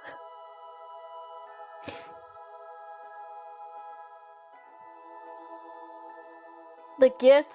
Oh, I forgot that was the twin. Okay. Okay. Okay, I got it. It's the it's the pale twins, not the demon twins. Not confusing at all. That's so confusing. I get it now. I get it. I forgot that was his name. It's been a while since we've seen him. I was like, what do you mean? That's not Omen's name. Oh. So maybe it is like a love gift. Or she's supplying him with something that he's not supposed to have. Either or. Still sussy. Okay, yes, I should. Ezra releases her, throwing me a sorry look over his shoulder as he turns to quickly dispose of the mess of medical supplies. It was lovely to meet you. I need to question you. Or better yet, I need to get that brother alone so I can talk to him. Maybe use you to bait him out. Her demeanor is delightful, and I'm still slowly processing exactly what her brother just told me. Yes, you too. She glances at me briefly before shyly averting her gaze, turning to meekly part the curtains that led into the shop. Ah! It's the brother! It's the other twin! Good, maybe I can actually question him now. The second she's gone, a tall, pale figure bursts through the back door. He looks as shocked to see me, but quickly recovers. Is she healed? She's fine, but she's with her brother. I suggest you give him some space for the time being. Ezra's words are final and somewhat stern, and Amara's quickly wilts under his vibrant green gaze, his eyes still lightly glowing from whatever magic he's just performed. I don't really know how to unpack all of this. It's very confusing. There's two sets of twins. And I'm getting confused. What happened to her? And why are you so desperate to be by her side? He stares longingly at the curtain, Elaine's quiet voice on the other side. Then I remember the note on top of the stoop of the Albeck, the little heart. See? You're right! Thank you, Soul. You're right. I don't think I would have connected it until now. I forgot. I don't remember there being a little heart on it, but that is so cute. Whatever that says. Well, I'm courting her, you see. Aww! How cute! That's actually adorable. I love to see it. We're together. She was attacked last night by it. The one that's been getting to your kind, I think. Ezra and I share a look, doing little to hide our shock. It? As in the creature? He knows more than he's letting on. He needs to tell us. Armaris closes his eyes, sighing heavily. Then he nods. I can't take this seriously with the music, I'm sorry. I keep giggling, but like, it's just the fucking Minecraft music. It's not the right mood right now. Yeah, yes. If you need to tell us something, we can help. Elaine didn't need to get hurt, so if you know where this thing is... You gotta spill the deeds so I can stop it. He looks at me, then looks back at Ezra, his throat bobbing as he swallows thickly. He's clearly quite battling with the idea of divulging any more information. I'm not gonna push him. He's like a little nervous little boy. I'm gonna encourage him. Don't mind me. Armaros, it's okay. You can trust us. We just want to help. She's right. No one will know what you tell us. We just want people to be safe. The person who told us this information will not be revealed, I swear. He sighs again, his shoulders sinking in defeat. I just want her to be safe. We can see that you care for her a great deal, and we want that too. His icy blue eyes quickly flicker between each of us. It's the most animated I've seen him. It's okay, baby girl. Your sister won't know jack shit. Exactly. We won't tell her anything, I promise. Why are you being so nice to me? My sister and I. He trails off, almost looking right through me. If you have any information about the creature, we need to know. People are dying, so I find it hard to hold your beliefs against you if you can offer any kind of assistance. Very well. Aurora has been sneaking out late at night. Ooh, Aurora. Not being nice to your sister, just you. I know. We're only nice to you, don't worry. That's not exactly uncommon for her, but I believe she's doing more than satisfying her baser urges. What's that supposed to mean? Ezra looks away, covering a quiet cough in his hand. We don't have time to unpack all of that, but I'll store it away for later. What do you suspect? I suspect nothing. I know that she's feeding it, or something, at least. It would make sense. Feeding it? Mm-hmm. He seems unfazed, startlingly so. Startlingly. I can't fucking talk. Startlingly slow. She may seem cruel and cold, but Aurora has a good heart. She cares for the creatures and makes sure that they're safe. Can I see Elaine now? Well, hang on, buddy. You need to give us more info first. You can't just say she's feeding the beast and then leave. Yeah. Can you elaborate that a bit more first? He shrugs, sighing again. It is what it is. I don't dictate to her what she can or cannot do. I find myself losing interest in our preachings. I just want to keep Elaine safe now. Ideally, we'll leave this wretched place for good, but her and Omen have only just reunited. Would she be so quick to leave him? Maybe not. I think it's for the best that both of you stay here and stay low. I'm not sure why the creature attacked her. It hasn't attacked anything inhuman so far. That would seem quite odd. Unless the sister is, like, encouraging the creature, and she finds out that her brother's with them, and she doesn't want the brother with them. But that doesn't make sense either.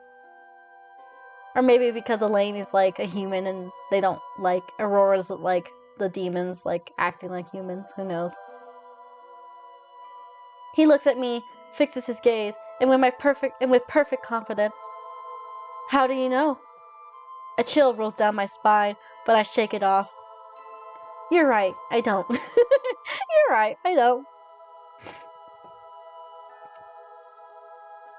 I'd really like to leave now. It's okay, buddy. You can go see your girlfriend now. It's okay, you're excused. Mommy says you can leave now. Yeah, you can leave, but I need you to promise me something. He narrows his gaze. Go on. Watch Aurora. The second you see her do anything out of the ordinary, you find me. I will ensure Elaine is safe, I swear to you, but your cooperation is essential. I see Ezra shifting nervously out of the corner of my eyes, but I stand my ground. Armaros continues to assess me. Fine. I will seek you out, and I will watch my sister. Good. I'm glad we can come to an agreement here. Farewell, Hunter. Which? Well, That was interesting. Yeah, that's exactly what I was just gonna say. That was something, alright. Sorry. I anticipate some commotion from behind the curtains, but I hear nothing but silence. Interesting is putting it lightly. How are you, anyway? I have a quick laugh because that question feels far too casual for the amount of information I've just digested in the last, well, forever? Tired, confused, the usual. What a fucking mood. That is me. I suppose I haven't done much to help with that, have I? I wanted to apologize for not being totally honest with you and for making your life a little harder than necessary. You already have so much on your plate. Aw, thank you, Ezra. Thank you. He seems genuine, aside from his odd behavior yesterday, and I have no reason not to trust him. I spoke to August last night, and Piper this morning.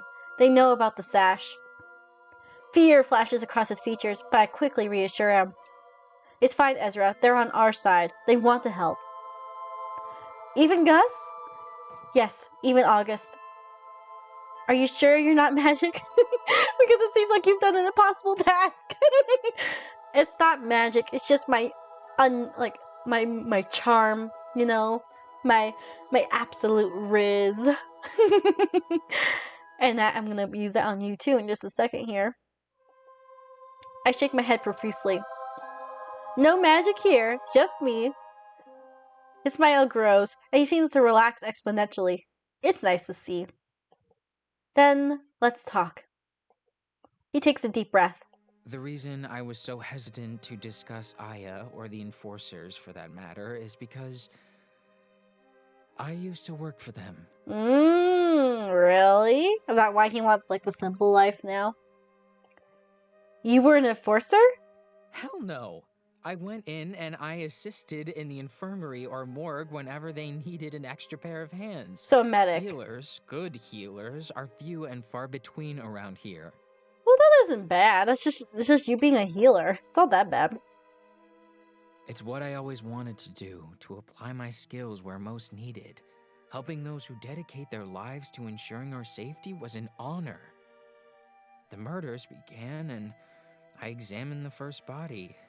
You can even call it that in the state that it was in. I listen intently, taking all of this in, a little perplexed, a little caught off guard. Something shifted within the headquarters after that. They started treating me differently, called me in less. And then, when I was there, they kept me clear of any hunters. It became quite clear they didn't want me there any longer. But why? I mean, it's not because they're suspicious of you, you know? Or maybe they were suspicious of you, I guess. That's kind of odd, though. Information was being kept from me, important notes about the victims I was supposed to be examining. The Aya incident happened, then another dead hunter turned up, and they revoked my access. Too suspicious. Something's definitely going on. Like, my sense of, like, my main, like, target right now for blame is, like, Harry and the whole, like, institution, the Hunter Institution. I blame them. I definitely have a hunch that they have, like, a big hand in whatever is happening here. They took away all my notes. Notes? He nods, glancing over at the kitchen counter. I may have had Piper retrieve them for me. If you'd like to take them, there's not much, but you're welcome to them. Sure? Is it a bad thing if I don't take the notes? Or if I do? Yeah, I'll take them, thank you. I don't see why I wouldn't. They're helpful. He opens up one of the kitchen drawers, pulling out a pile of parchment. Then he discards what looks like a fake wooden bottom. The notebook is nestled safely beneath it. Here. I tuck it away inside my jacket for later. So why were you afraid to tell me all this? If you did nothing wrong, you were just helping people. He offers me a sorry gaze, his brows furrowed, fingers curled in tight fists on his sides. They don't like people talking about it, about the deaths. Many of us have our suspicions now, and they know. I think they'd do anything to keep what's happening quiet. It sounds like it. They're being sussy. They're so sussy right now. And they're trying to keep everything under the table and let nobody hear about it. Oh, that makes sense. Okay, that's why they got rid of him. Because they don't want him to, like, figure out what's going on. Because they know something, and they don't want people knowing. Okay, I see now. That's suspicious. Like, not telling me who the latest victim is. Exactly. So why hire hunters to try to figure out this murder if they know things and don't want us to, tell us, you know? That's my question. Why hire someone to figure it out? I wasn't even sure if I could trust Gus, but I wanted to so badly that I pushed my apprehension aside. You were right to trust them. They're on our side. They're scared too. Oh, Gus, I just want all this to be over. Whatever are we gonna do? Well, fortunately for you, I have a plan.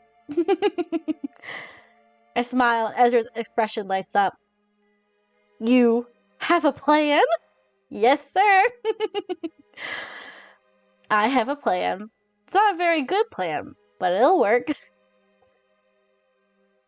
I can't do it without you, Ezra.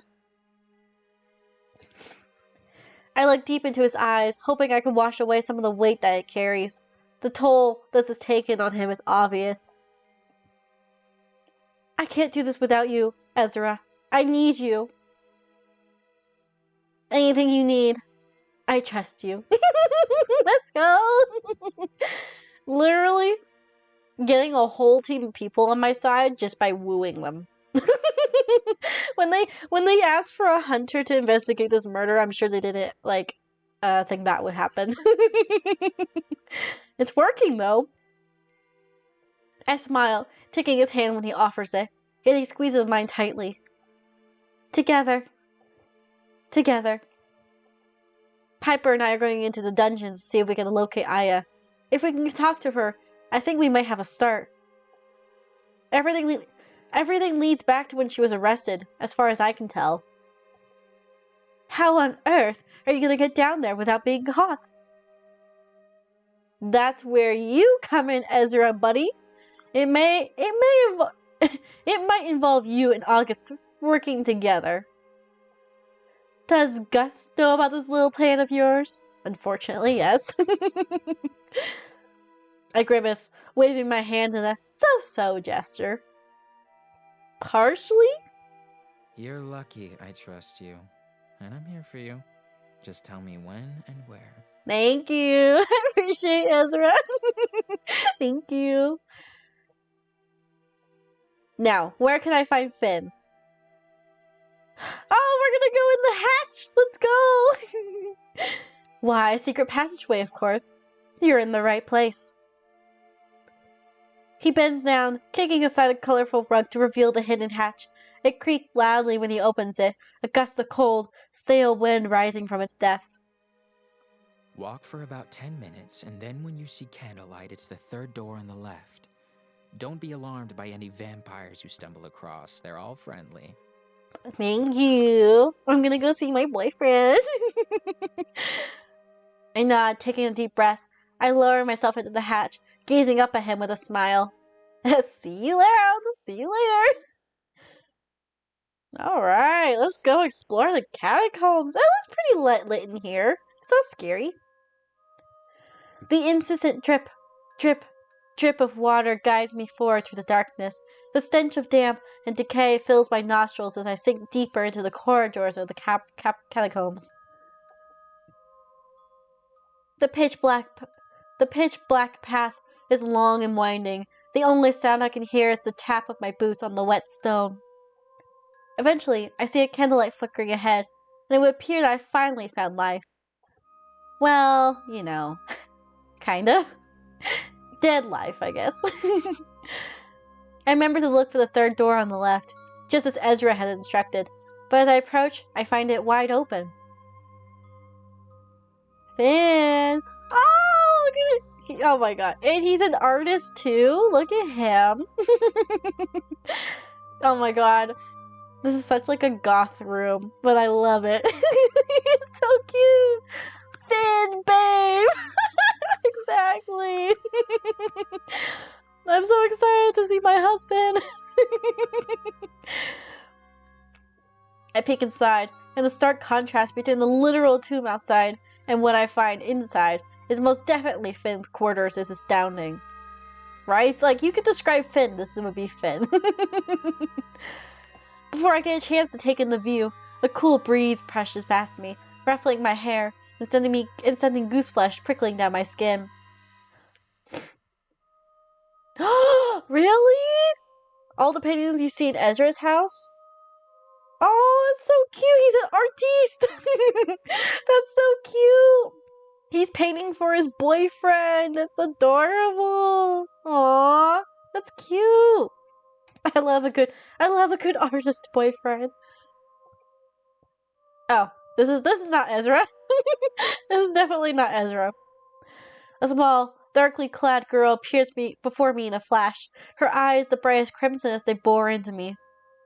She stands with her head tilted and a toothy grin crossing her dark lips. Are you lost, human? She stares me down, wide-eyed and clearly trying to intimidate me, but she seems playful? I'm here to see Finn. She relaxes at the sound of his name, and her striking gaze sweeps over me like a caress. She shrugs, pursing her lips. So you're the one he won't shut up about, huh?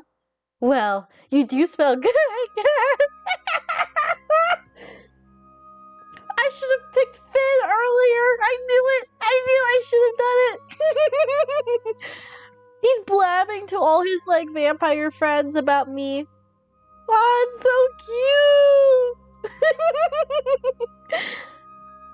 Aw, this makes me want to pick him more.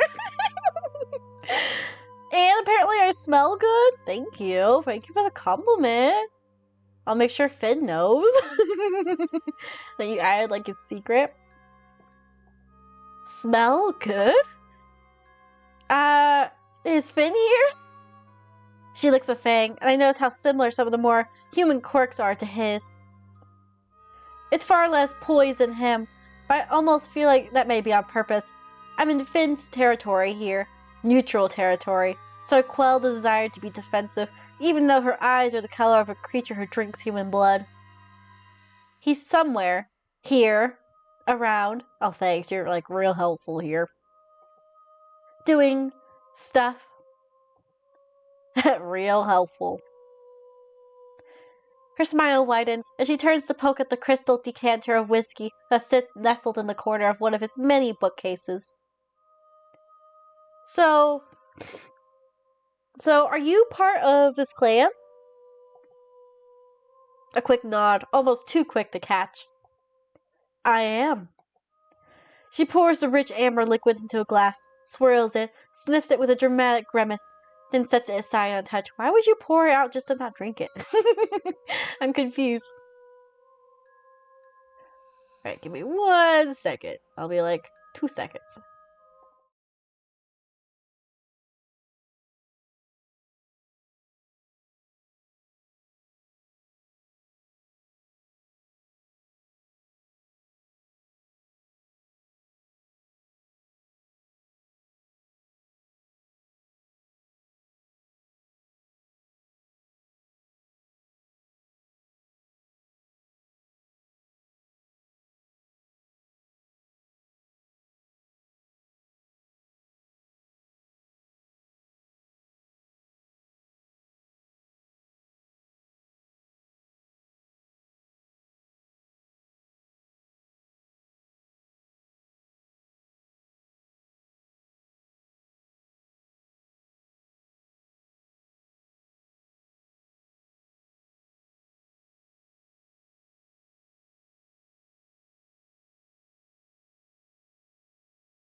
Okay. I'm sorry, I had to cough a bit. But yeah, why would you... Chimmy, chimmy! Right? Her nose is still crinkled and barely disguised disgust when she looks at me again. I wish that thing you were looking for would stop killing hunters, you know. Because that means more of your type will come. Okay? I don't blame you. Mood. Then more enforcers, which is the last thing we need in this little shitty town of ours. I hear footsteps, loud ones that echo off the stonework in the hallway.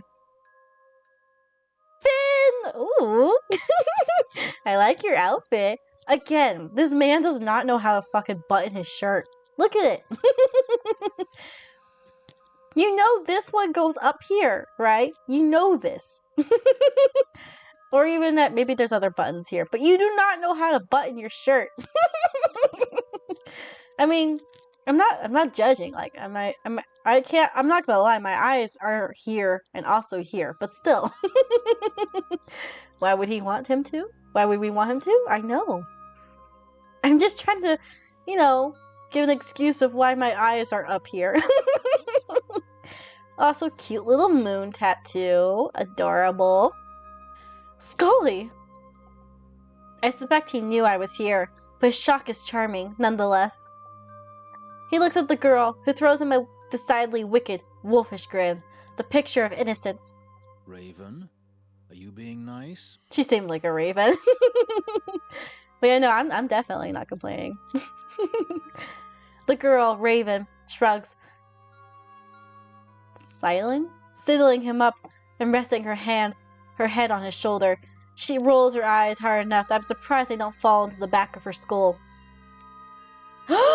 Dad? Dad? Is that his kid? What? I'm taken aback by surprise here. Dad? Or Daddy? There's a very clear distinction I need to have explained. He is Daddy, but is she... Is it her dad or is it her dad? Both? Oh god. Incest? I'm concerned. Finn's face. Yeah, like, you gotta be distinctive here. Which one is which? Finn's face drops, his eyes narrowed. I get the impression that if he could blush, his cheeks would be the prettiest shade of pink. He sired her as a vampire? Okay, so Dad, then, right? Dad, not Daddy. I hope. Fingers crossed. He's mine. I mean, what? I stifle a laugh, and with obvious delight, Raven notices. Raven? She laughs, the sound loud and obnoxious, but somehow still charming. She stabs him playfully, but Finn remains stern. He can be my daddy. He's mine. He's mine, Wix. I got him first. He's mine. It's okay. I'll be nice, and you can borrow him on Tuesdays, okay? But for the rest of the week, he's mine, okay? Are you gonna introduce me to your friend? The suggestive waggle of her eyebrows doesn't go unnoticed, and Finn sighs heavily, offering me an apologetic smile. Rock, paper, scissors? No, he's mine. Mine. I'm only letting you borrow him on Tuesdays. That's it. If you can't agree with that, then I'll just take him for the rest of the week. Scully, this is Raven. I'm his kid. Don't say it like that. He just sired you. That's it. There's a low, exasperated rumble of a warning in Finn's throat, and I find myself enjoying the way he bristles in her presence. Finn throws her a death glare, and she proceeds to look guilty. Just a little. He raises a single dark brow at her. After a quiet scoff, she enthusiastically steps forward and offers me her hand. It's really nice to meet you, Scully. This guy has not stopped gushing about you. This guy has not stopped gushing about you. So thanks for giving him something new to mope over. Why am I chasing after August? I should be going after Finn. What? This guy is literally like so bashful over us. Like, I love it. Why? I was here first. Y'all can take turns on the weekends. But I'm your husband's soul. Don't I get 50-50 custody over Finn with you? And then Wix can have him on Tuesdays? JK, I'm boning Alker. Yeah, you can have Alker. I get Finn, you get Alker? That sounds like a good deal to me. I do not mope. We kinda do. Just a little. It's cute, though. Raven rolls her eyes, and I finally take her hand. Her grip is firm, and I wonder if she might really be trying to unnerve me with her startling eyes widened exponentially. You a little mopey boy. Yes, he is. Mommy and Daddy Soul and Kath know that. You're so mopey. Is that a challenge I hear? We'll have to see, Wix. Hurt him and I'll eat you. Got it? But what if I'm into that? You can't threaten me with a good time. I open my mouth to respond, but before I get a chance, she's laughing again. Finn looks mortified as he carefully pries her hand from mine and ushers her toward the door. It's time for you to go, I think. I want some privacy with her. Raven pouts, raising both of her hands in defense. I was joking, obviously. I wouldn't mind, though. I like her already. She offers me a little wave and rises on her tiptoes to press a kiss to Finn's cheek. He looks at her with an unabashed fondness, a small smile creeping on his lips. Go, say hello to Lux for me, and be good. Finn needs some hands around his neck. A necklace? Yeah, a necklace. I mean, that necklace can consist of me, right? I wouldn't mind. He runs his hand over his shorn scalp, and she swats him playfully, scoffing much like a teenager would at an embarrassing parent. I'll do more than say hello. Buy's going, oh, you little rascal, you. Them teens. Always up to no good.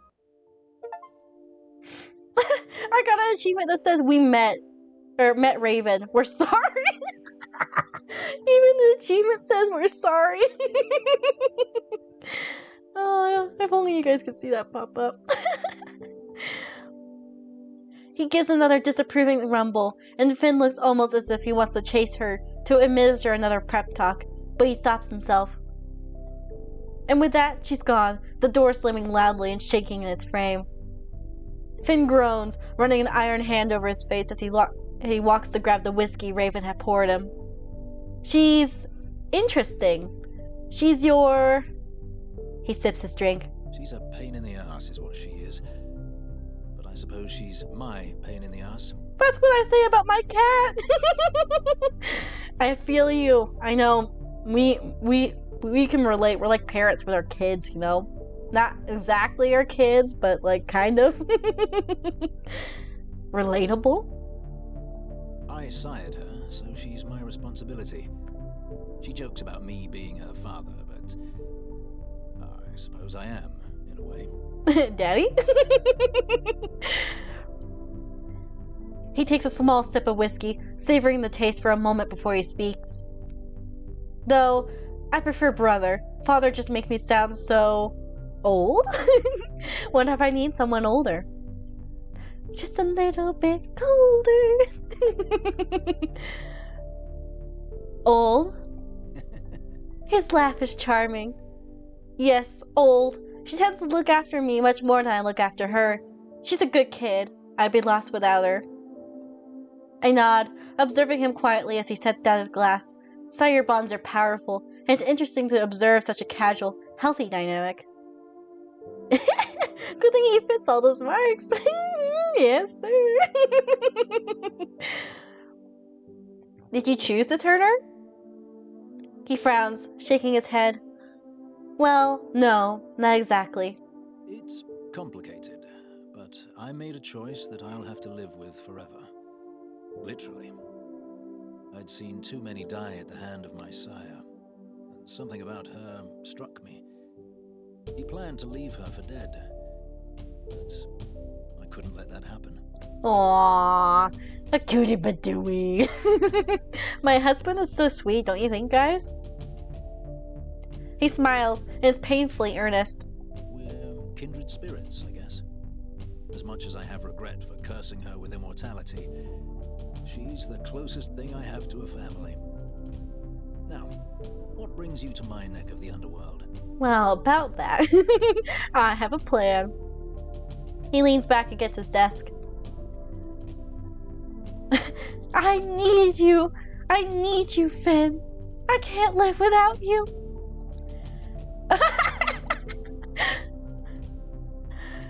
No, we can't teach him to button up his shirt, okay? I like having a good view. If we teach him that, he'll cover it up. We don't want that, Wix. I need you, Finn. He raises his scarred brow, his dark hair falling in his face as he turns to set aside his drink. He wouldn't, he's a slut. Yes, he is. All vampires are. Then he can take it off. Oh! There you go, that's one solution. But you can't really be a slut if you just take it off, you know. That's for later. You do. His smile has me rolling my eyes. I quickly try to distract myself from, you know, this appealing view here.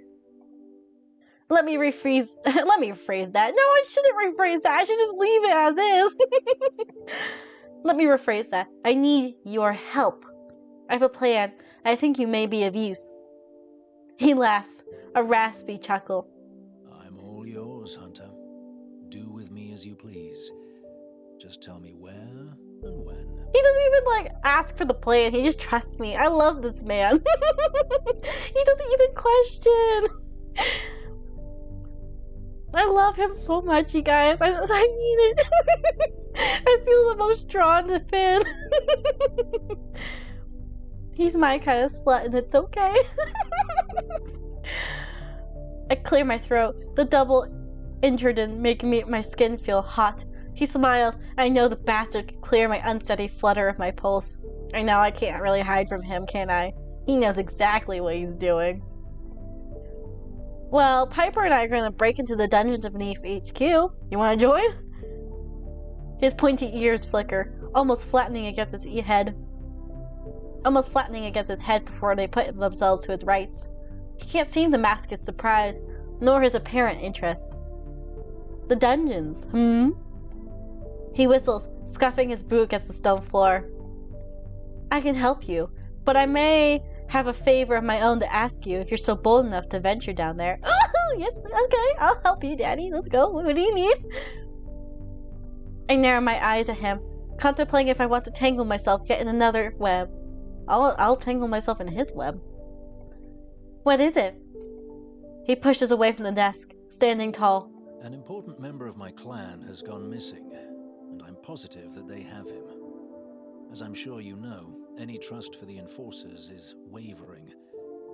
I want my friend back. He's done nothing to warrant being thrown in a dungeon. Good luck, hon. Tell me how it goes, okay? Update me. Hopefully we'll be back before you bang. Are you trying to foreshadow something? Yeah, you keep me updated. Mwah. Love you. Kiss, kiss. I hope it goes good. But before we bang, ooh, are we gonna get some spicy stuff? Let's go. But yeah, we could just make it. We could.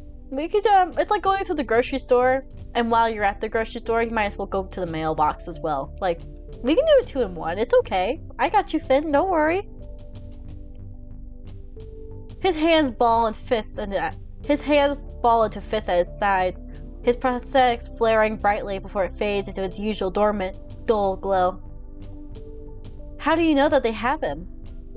I don't. They have an excellent defense system that prevents any of us from detecting him, no matter how close we manage to get. He would not just abandon us. He's either detained or dead, and if it's the latter, I just want to know. Don't worry, Daddy, I'll help you. Don't worry. You sure he just wouldn't leave? Your clan isn't like the others. Maybe he wanted a change? He looks frustrated. He runs his fingers through his hair, leaving it messy and cute. Mine, Wix. Arr, mine. Making me growl at you. Fiyero wouldn't just leave. I know he wouldn't. I trust him more than anyone else in my clan, even Raven. We both suffered at the hands of Levi for centuries. We were healing from that together. Let's go find your boy. We'll get him. He was the only friend I had when I was with Levi. And he saved me more than once. I love you too. Mwah. Mwah. Kiss, kiss. But also mine. Mine. I owe him this. If he's ash and bone in a forest somewhere, then so be it. But if he's okay, then I must save him. The only family creatures like me have are the ones that you find, so I intend to keep them safe as long as I can. Daddy! He really is a daddy, and I love him. What about Ferrero? I don't know how to pronounce it. I'll learn. What about Ferrero? Why do you think they would take him specifically, if you're sure he's so innocent? He shrugs, clearly quite confident in his theory. Because he's valuable. He's an empath, a powerful one. If he saw something he wasn't supposed to, or even if they just managed to overpower him, or even if they just managed to overpower him and get him alone. I rarely let my clan members patrol by themselves, regardless of our supposedly stable relationship with the enforcers of this town. But I was stupid, and he is a good sweet talker. He sensed someone distressed in the woods, so I allowed it. Therefore, if anything has happened to him, it's my fault. I see. He blames himself. Poor guy. Finn prides himself on being the opposite of his sire, and I can see that it's eating away at him. You can't place blame on yourself. You didn't know. Plus, if he's as valuable as you say he is... His eyes light up when they meet mine, his fingers twitching upon the surface of his desk. Then they could be using him. So he is alive.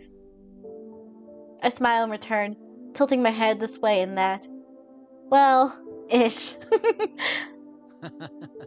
He laughs, and I can't help but join him. So, you'll check for me? I will. Mwah. I nod. I will. Okay, what about Levi, your sire? The information on Finn's sire is sparse, outside the fact that he was notorious and cruel. I wonder how such a seemingly kind man could have followed him for that long. Call it morbid curiosity. Do you mind talking about him? About Levi? Finn grimaces, folding his arms across his broad chest. His posture loses its usual confidence. I suppose. I take a seat upon his bed as he pulls out his desk chair. The first thing I can think to ask him is loaded, but I need to understand. Why did you stay with him for so long? He looks at me wide-eyed for the beat before he manages to formulate a response. I don't know if I can answer that. I still truly do not know. He was good at making sure you had nothing left to go home to. So he was all that I had. I'm not the kind of man who does well with loneliness. So Levi was just manipulative then. Poor guy, he didn't deserve that. Poor Levi, or poor Finn. A wry smile crosses his lips, but Finn looks impossibly sad. What did he take from you, Finn? He swallows thickly, casting his gaze to the sides. I know, right? Poor Finn! He's trying his best here. It wasn't his choice. He swallows thickly, casting his gaze to the side. Everything. He took my fiancé, Oh, killed him right in front of me before he took my own life. no. I was an orphan, and I didn't exactly have many friends. Oh, no. That makes me feel so bad for him. Well, no wonder now he's got a clan. He's got a new boyfriend. He's got me. He's got you. He's got Soul. But so seriously, that's fucking that's so sad. Poor guy. No wonder he didn't want to leave him. It was his sire. It was all he had left. Gabriel was truly all I had. He destroyed our home, all of our memories, even took my name from me. What do you mean, your name? Did he change your name? He took it all, and he did everything to make sure that I needed him. I followed him like a lost puppy for centuries. Aww, exactly. Oh, poor guy. I feel so bad. I just want to give him a hug.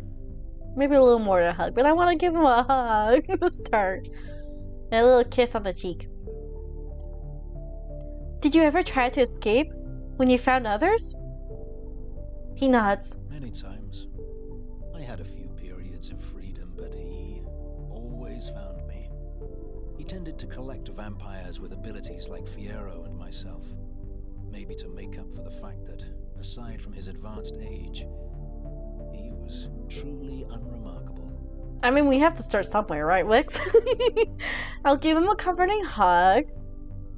Then a quick little smooch on the cheek. Maybe hold his hand a little.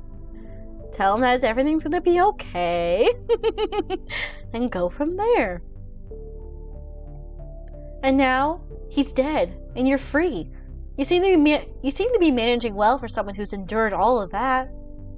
Then a bite to the neck. Yeah, he's not gonna bite me. I'll bite him. That's exactly how that's gonna go. His eyes widen in surprise, and I'm like, ah! Fucking chomp on his neck. It's like, what the hell? You're not a vampire, are you? I'm like, no, I just wanted to bite your neck. Yeah, exactly.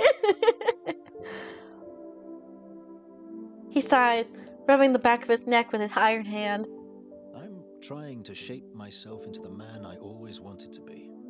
Before the whole being undead thing. I want to see, like, maybe like a fanfic or like a movie or something where like the human relation, like the person in the relationship, the human is the one who bites the vampire, not the other way around. that's what I want to see.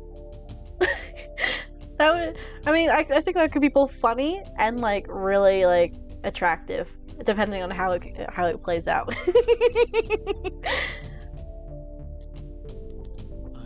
Try not to dwell on things that happened to me. I was bitter for long enough, but I cannot change any of it. All I can do is be the opposite of what he wanted me to be. The vampire in the relationship has like a bite kink, you know? Which kind of sucks because when they bite people, they want to be the ones bitten, but they are the vampires, so if they like bite people, you know, they just feed on them, so it's like kind of a turnoff, you know? So they find a little measly human willing to bite them, and like satisfy that like urge. Mouth condoms? I guess so. Like for his fangs, you mean, or what? But yeah, that would be kind of funny though. But I'm glad. Finn has done everything to like be better than his sire, and I can tell he's a way better man than his sire was, and I like it. I smile as I observe him. I register how comfortable I feel in his home. The thought of stepping out into the den of a clan before all of this would have set me on edge. But now, you're doing a great job, Finn. I'm proud of you. His mouth curls into an earnest grin. Thank you. I give you permission to kick my arse if I ever step out of line. Thanks, Daddy. I appreciate it. Duly noted. So, What is it that you would exactly like me to do? Well, no one knows this town quite like you. I was hoping you'd have some little secret passageway tucked away maybe for me to use or something we could do to get in. There are rewards and other little nasty little tricks in this place to stop people like you. People like us getting in. I'll worry about that. Now, about the passageway? His grin is wicked, and I think I might have my answer. I'm your guy. Just say when, and I'll be there. If you need anything else, just come running. I don't want to leave and see I love Finn, my husband. I bid Finn farewell, and now I only need to find one more friend. I saved the most stubborn till last. Alker? Is it gonna be Alker? Yep. I think you would like him, Wix. I think you like Alker. He's funny. He likes to be the center of attention on the stage, you know? But he's also like, he's stubborn, cocky, but also like an absolute sweetheart, like a puppy. Alright, give me 1 second. I will be right back, lovelies. Mwah!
Hello, I'm back.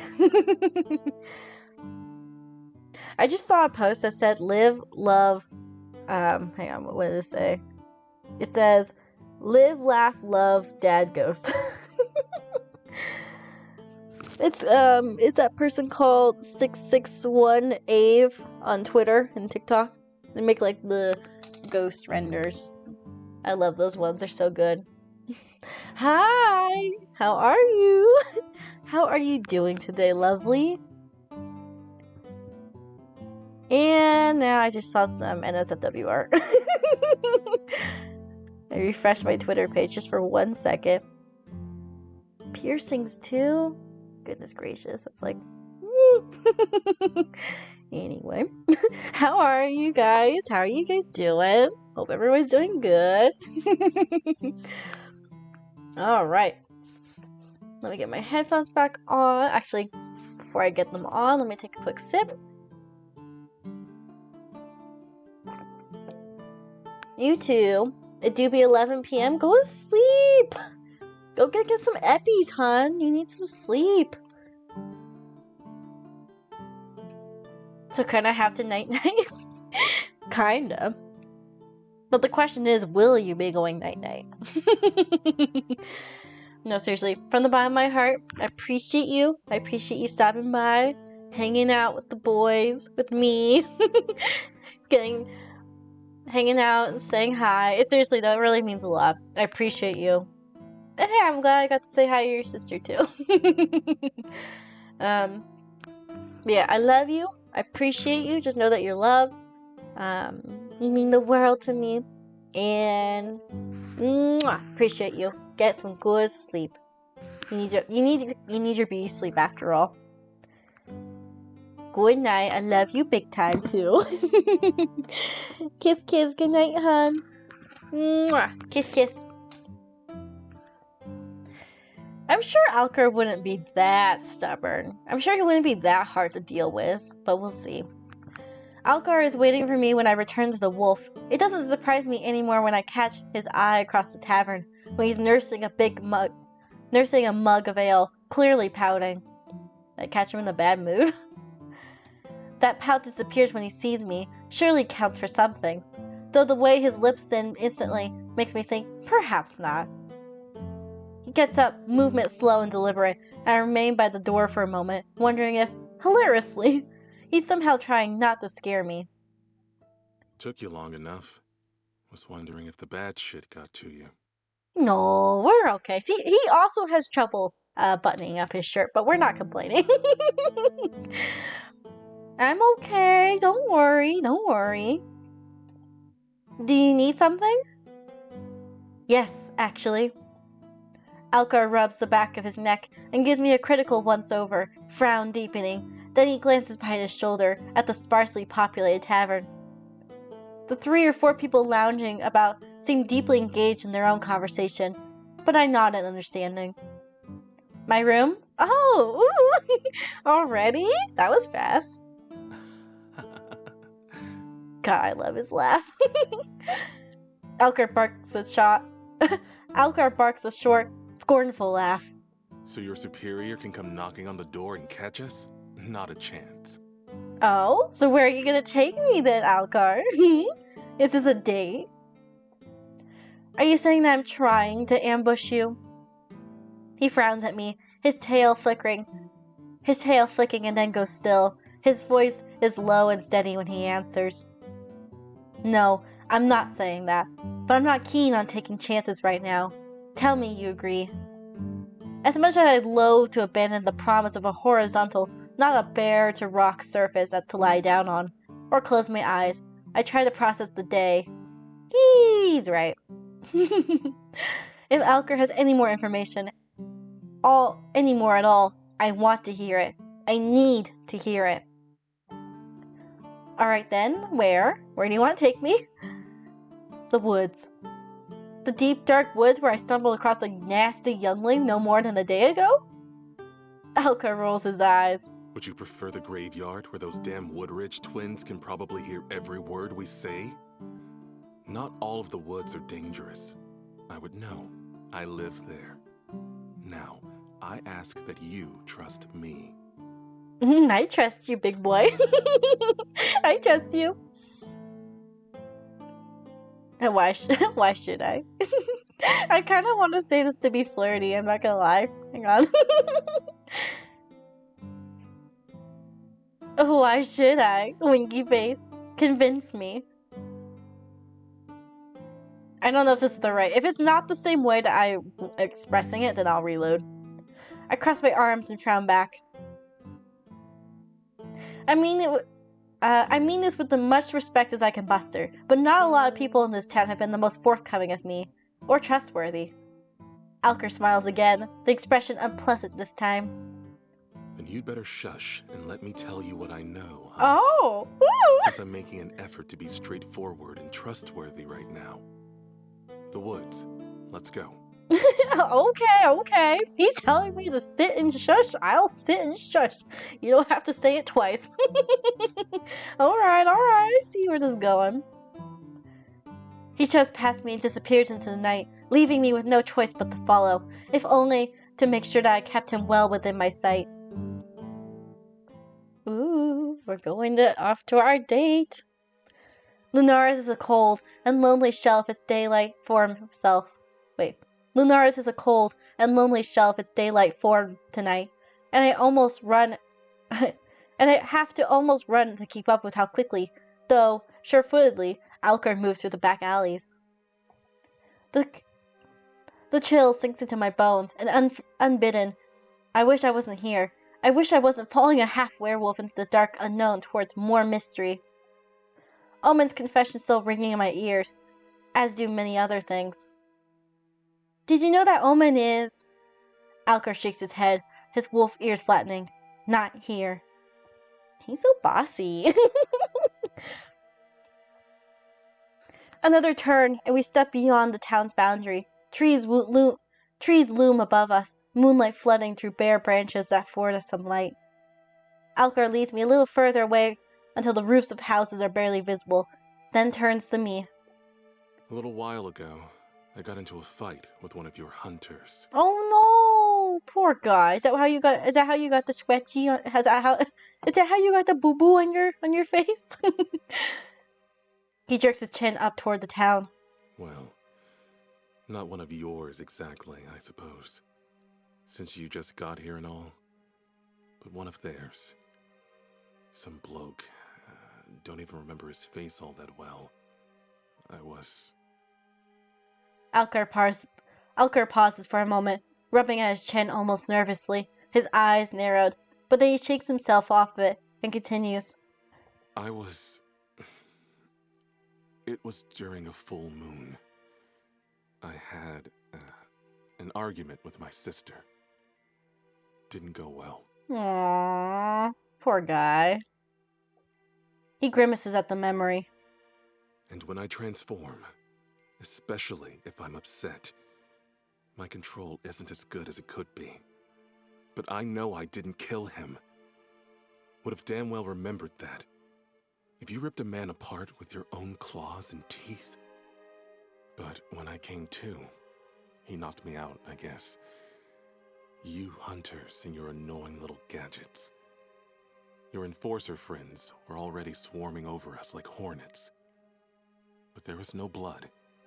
Not mine, not his.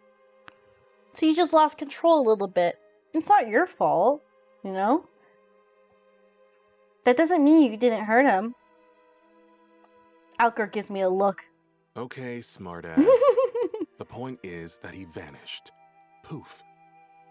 The enforcers, dragged me off to their fun little dungeon and kept me there for fuck knows how long. Aww. A week, I think. Maybe more. Alker doesn't deserve that. It wasn't his fault. And then they just poked and prodded me a bit. Then they let me go. Felt like they wanted to do more. Like they had plans for me, but... Aww. This poor guy, he didn't deserve any of that at all. Maybe it was too dangerous to just snuff me, I guess. I know too many people. Ezra, Finn. But here's a question for you. What do you do when a creature hurts a hunter so bad he apparently isn't walking around anymore? I pressed my lips together. Nothing pleasant, I know that much, assuming the creature in question was allowed to escape with their life at all.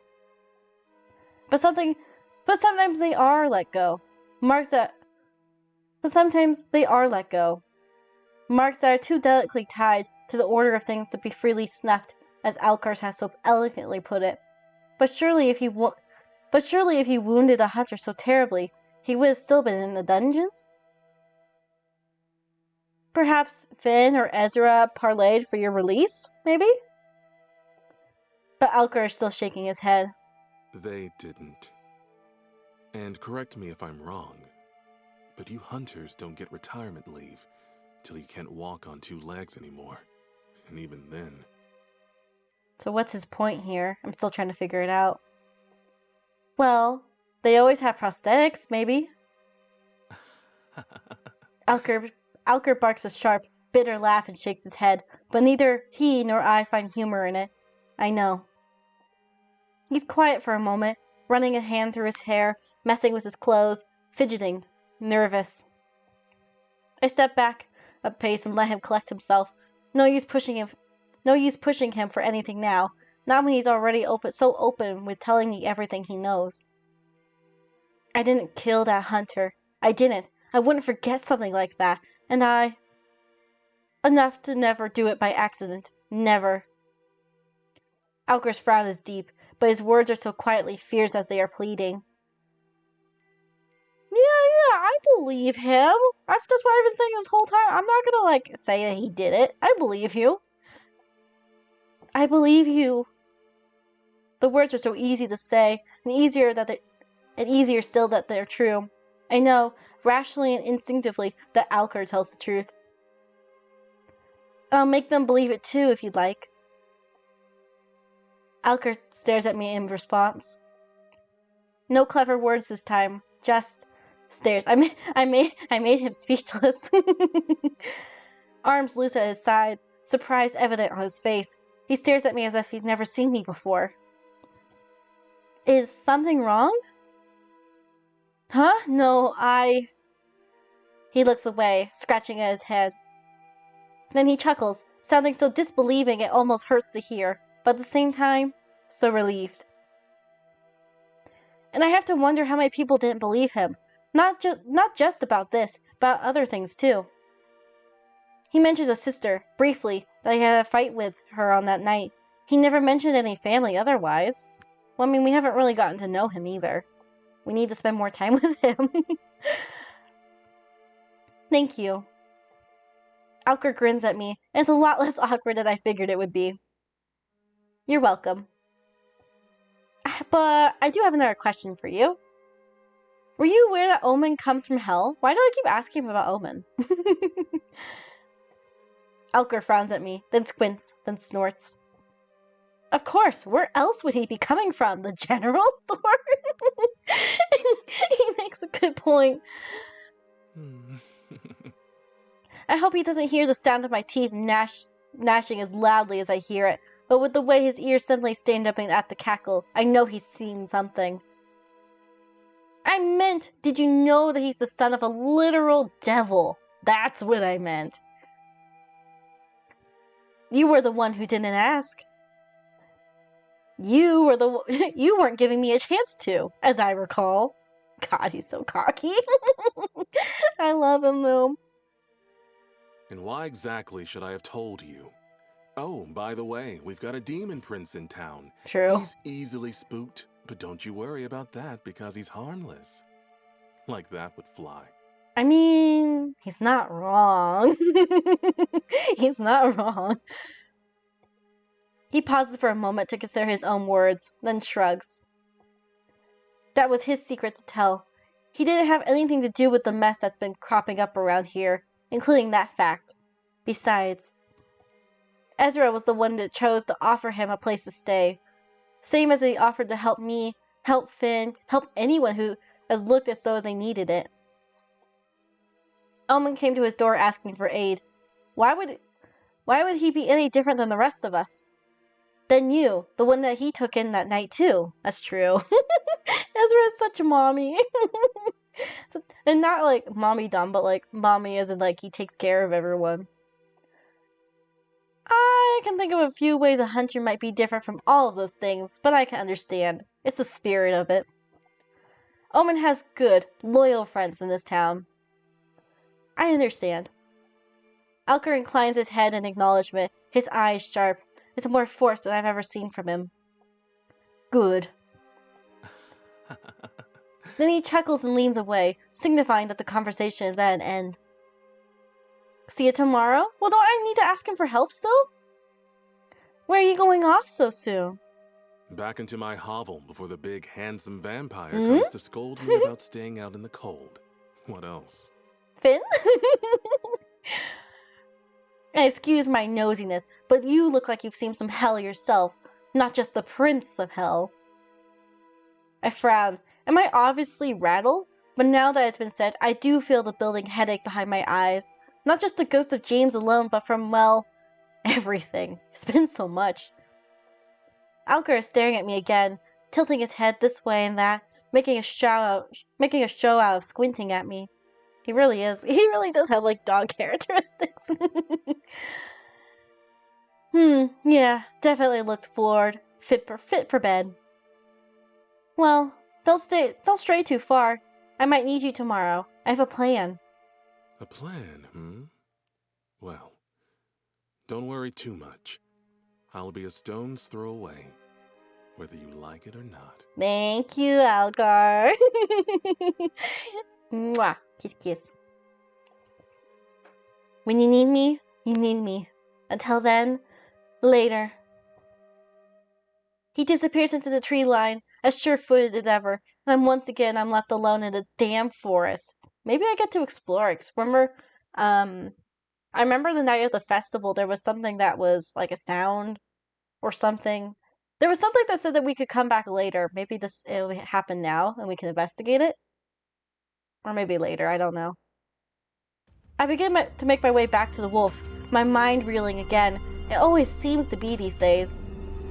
Though I feel helpful, my plan seems plausible. The little team of misfit helpers I've managed to assemble, more than capable of carrying it alongside me. I think. I smile to myself, feeling just a little bit lighter. Then, a rustle, something moving in the tree line a little too close to the edge of town for my liking. Oh!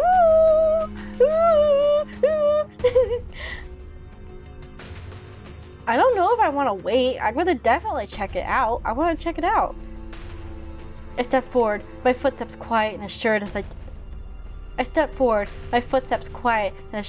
advance back toward the thicker forest. Another rustle, closer this time. Then it lumbers into view. It's hunched over me and misshapen with long, gangly limbs that look like out of place on its relatively normal-sized body. Oh god, is this the creature? Its single twisted horn grows out of its head, and I spot 3 eyes. The third eye seems new and underdeveloped, and it melds crudely above the existing left socket. It's covered in patches of scraggly fur and scales, and in some places, its skin looks entirely burned off. Just like the hunters that got burned, maybe? An amalgamation of mismatched parts and pieces that look like they don't belong. That cloudy gaze meets mine, and merely looking at it gives me a headache. There's a weak, demonic aura that gives me a bloody back, that makes my body beg me to look away. Then something hits me, something that makes me hesitate to draw my weapon. I cannot place this feeling of contemplancy. I cannot place this feeling of contemplancy, of ease, and nor can I fight it. Is this how my comrades were killed so easily? Am I gonna die? Did I make a mistake here? Does it have some kind of power over us to make us freeze? Become immobile? Or is it the dull ache of familiarity that settles in my gut that makes me pause? The feeling that I shouldn't harm it, that it deserves empathy, mercy. It opened its crooked jaw, melded sinew and mottled skin, and molted skin stretching and splinting to reveal a set of violent, jagged teeth. My body screams at me to fight, but my feet are firmly planted and stuck to the forest floor. My fingers don't move. My weapon is still frustratingly safe in its holster. I need to do something. I can't just stand here. It takes a purposeful step toward me with a low, rattling groan, its teeth bared. My heart races as I step to it. My heart races as I stare into its unfocused eyes, all three of them blinking out of sequence. There's a loud ringing in my ears. I've never felt anything like this before. All my instincts are screaming, pulsing, dying for me to do something. Anything at this point. Anything. And yet, all I can apparently do is stare down to my bitter end. Someone help me, please! I'm gonna die! Alcar! Then, something washes over me. In a split second, I gain perfect, blinding clarity. Run. James! I hear the whispering in my head again. The creature takes another step and howls, a broken, blood-curdling screech. Run. I listen. Uh-oh. I gotta run! Pick your route. Ah! I gotta pick my route? This is scary. Okay. Let's see how this happens. Romance! Really? I get to imagine I picked none. I kind of like that there's an option for none. Who do we want to go to for help? Or who do we want to run to?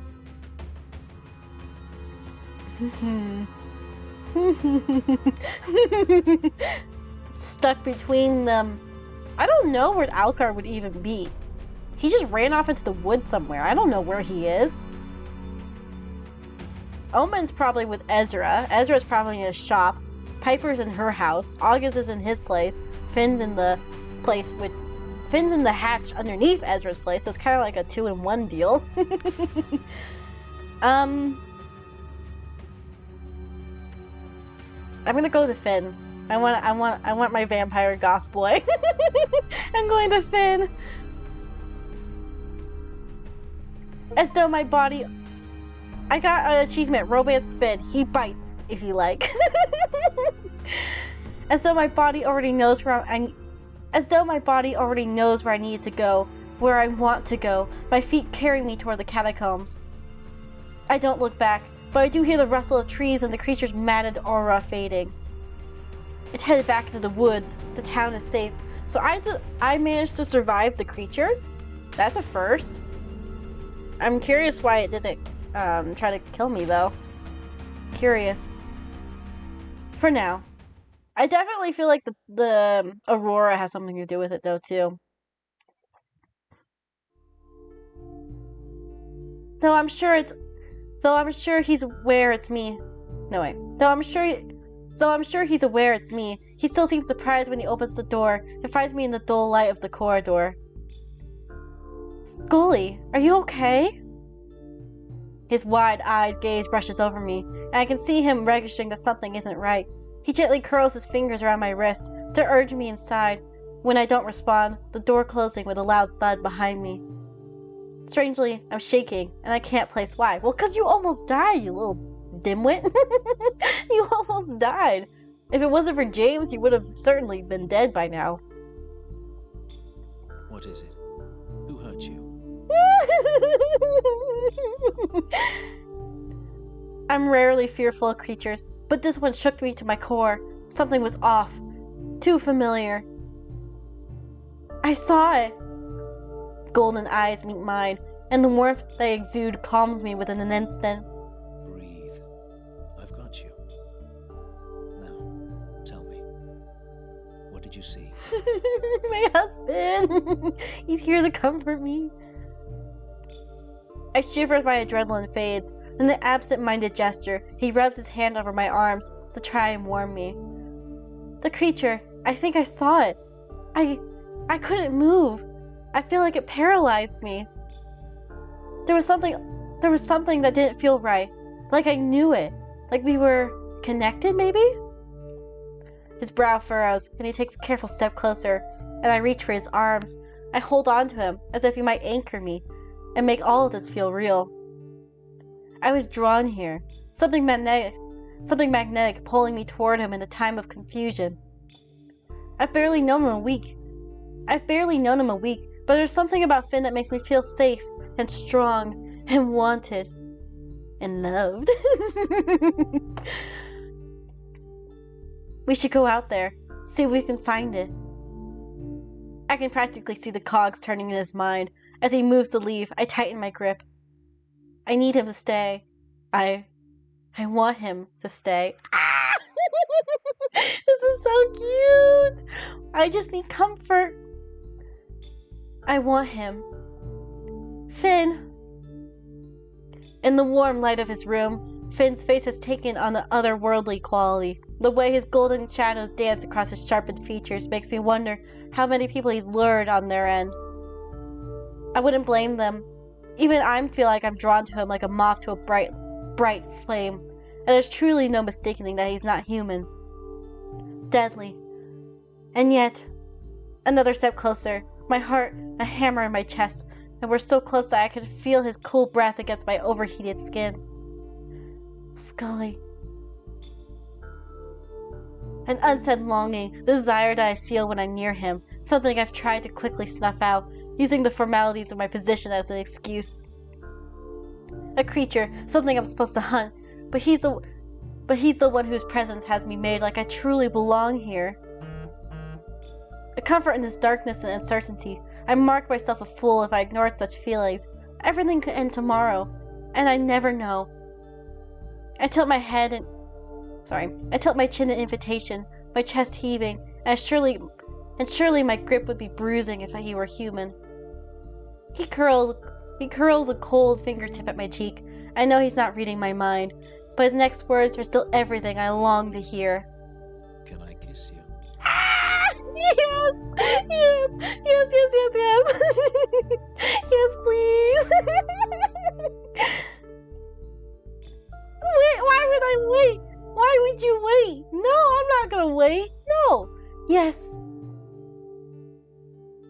That's all it takes for Finn to press his cool lips against my willing mouth. He places a hand upon my hip and draws me close. The first kiss is quick, but it still lingers when he pulls away, his eyes desperately searching my face. I exhale sharply, a beat passing between us. Then, I kiss him with fervor. Fervor? I kiss him with fervor, my tongue finding his between and carefully parted teeth. Eventually, I need to pull away to catch my breath. I'm overwhelmed by how right this feels. We're going down. Soul fucking new. I swear to God. And I'm loving it. He smiles when I realizes I need to breathe, giving me a moment and placing a kiss against my jaw, trailing it back toward my mouth. I hold him close, pushing my hand over his spine, raking my nails along the dark fabric. I can feel his muscles shift and relax beneath my touch. Then, a shared smile, and Finn kisses me hard, feeling the urgency that thrums between us, kickstarting something within me that makes my breath hitch. I don't even know what to say. I'm just so flustered right now. We're finally doing it! 7, 8, 9, 10 hours later, we're finally doing it! I hear a low growl, a rumble in his chest. It's a revealing noise, the kind that seems alarming at first, but that gives way to an approving, throaty groan. He carefully walks me backward until I hit the door, and with an unexpected complacency, I find myself following his lead and sinking back against the wood. You have a thing with walls and doors, don't you? Ever since we met. Saul! You came back just in time!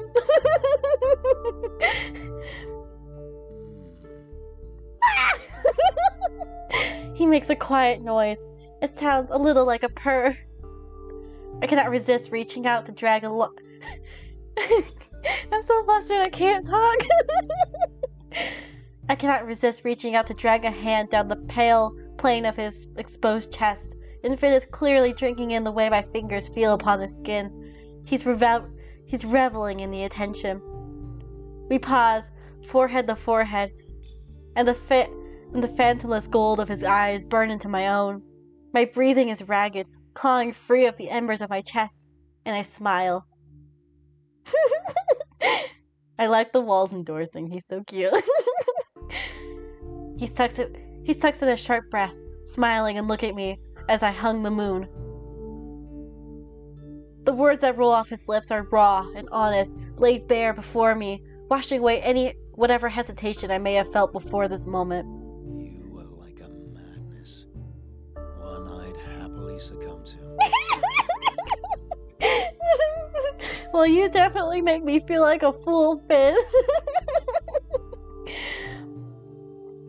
The mission has been nothing but one mystery after another, but this he reveals gently and passionately. We reluctantly part and Finn steps back, putting some distance between us. Don't go. Stay close. let me stay with you tonight. The tavern bed has been awful. I can stay here. There's room for both of us. Though our fingers are still lazily entwined, the feel of him cooling my overheated skin. Oh my! Oh my, Finn! He looks breathtakingly gorgeous. He smiles, turning and breaking our contact as he takes a seat upon his bed. Cat calls. This changes things between us, I suppose. Woo! I don't blame you. A little. It could change a little. It doesn't have to change too much, I suppose. I clear my throat, unable to wipe that smile off my face. His kiss lingers. Well, you could say that. He looks up at me, and I find myself caught in how beautiful he is. Tell me everything will be okay.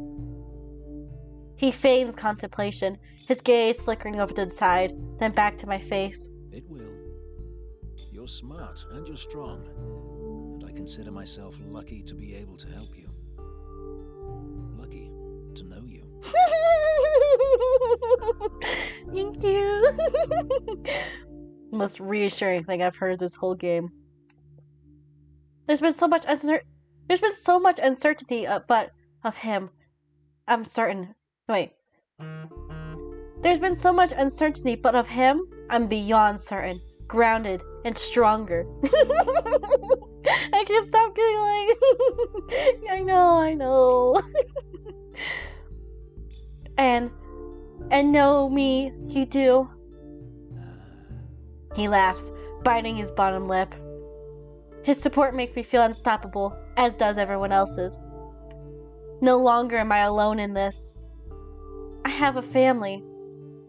Everything is gonna be okay.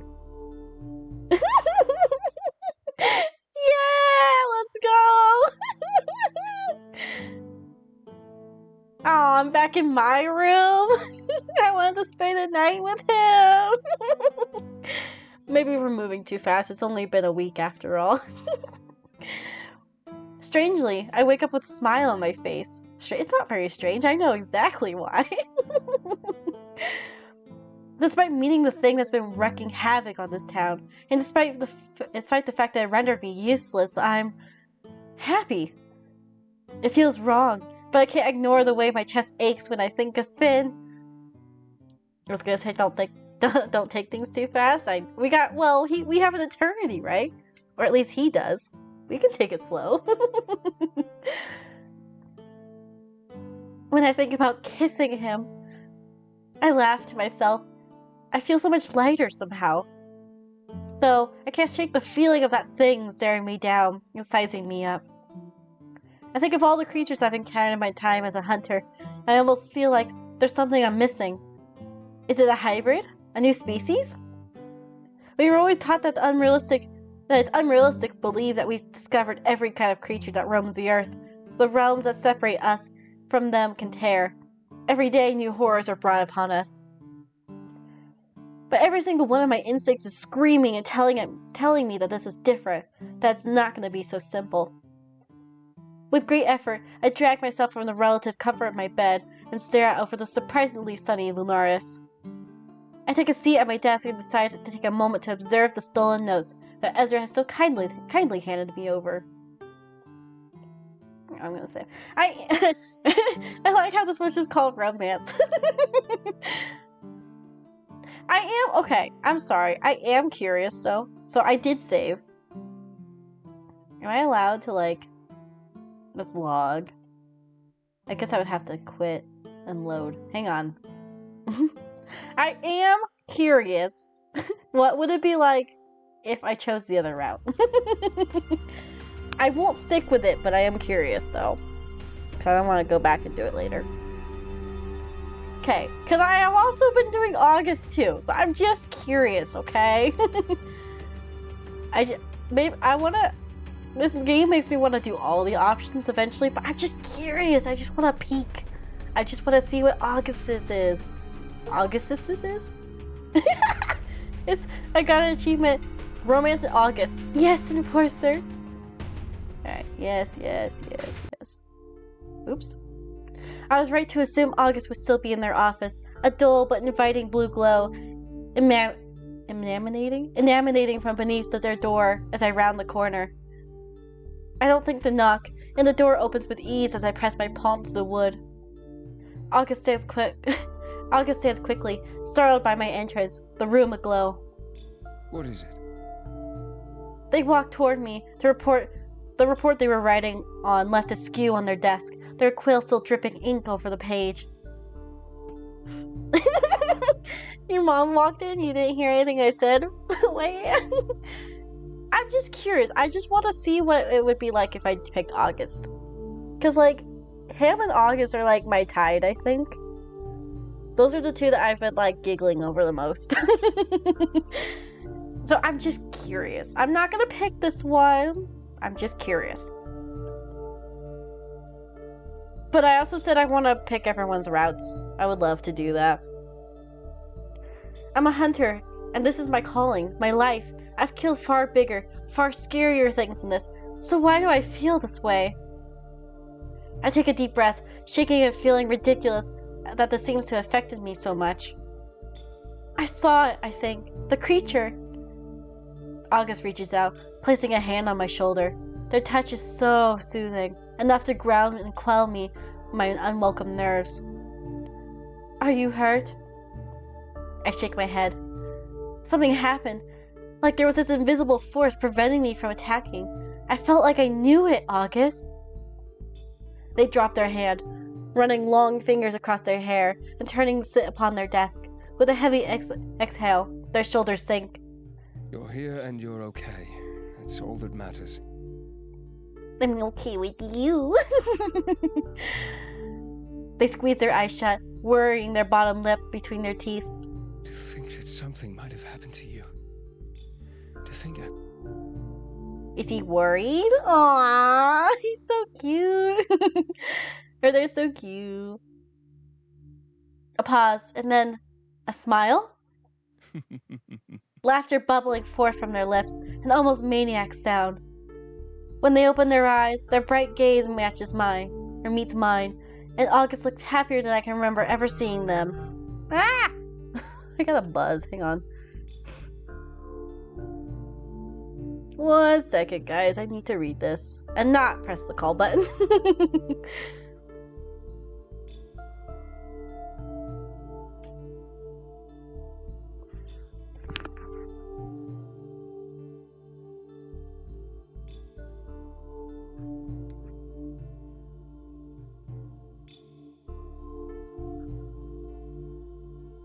They love you. Apparently they do. And I'm here for it. If I can actually like fix my stream right now.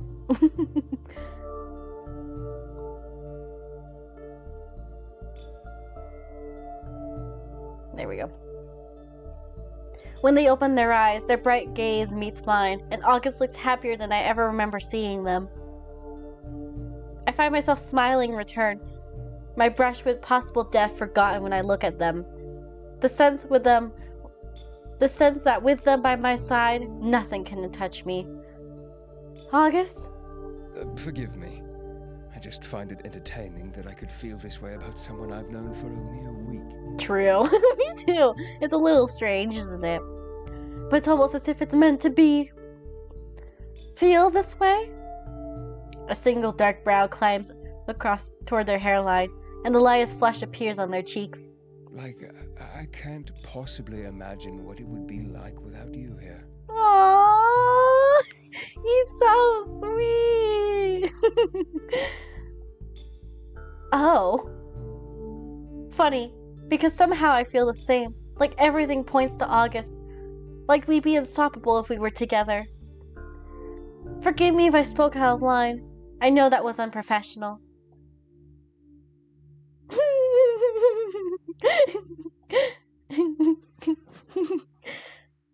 Their boldness seems to waver when I step forward to stand between their long legs, the invitation too tempting to deny after their little confession. Smoochie! I can see the bob of their throat where they swallow, their knuckles bleeding white as they grip the edge of the desk. The room comes to life, and however jarring their unsteady magic might have been at first, I find myself becoming accustomed to it. Tell me to stop, and I will. This sounds like something we'd write on like Poe or Character AI.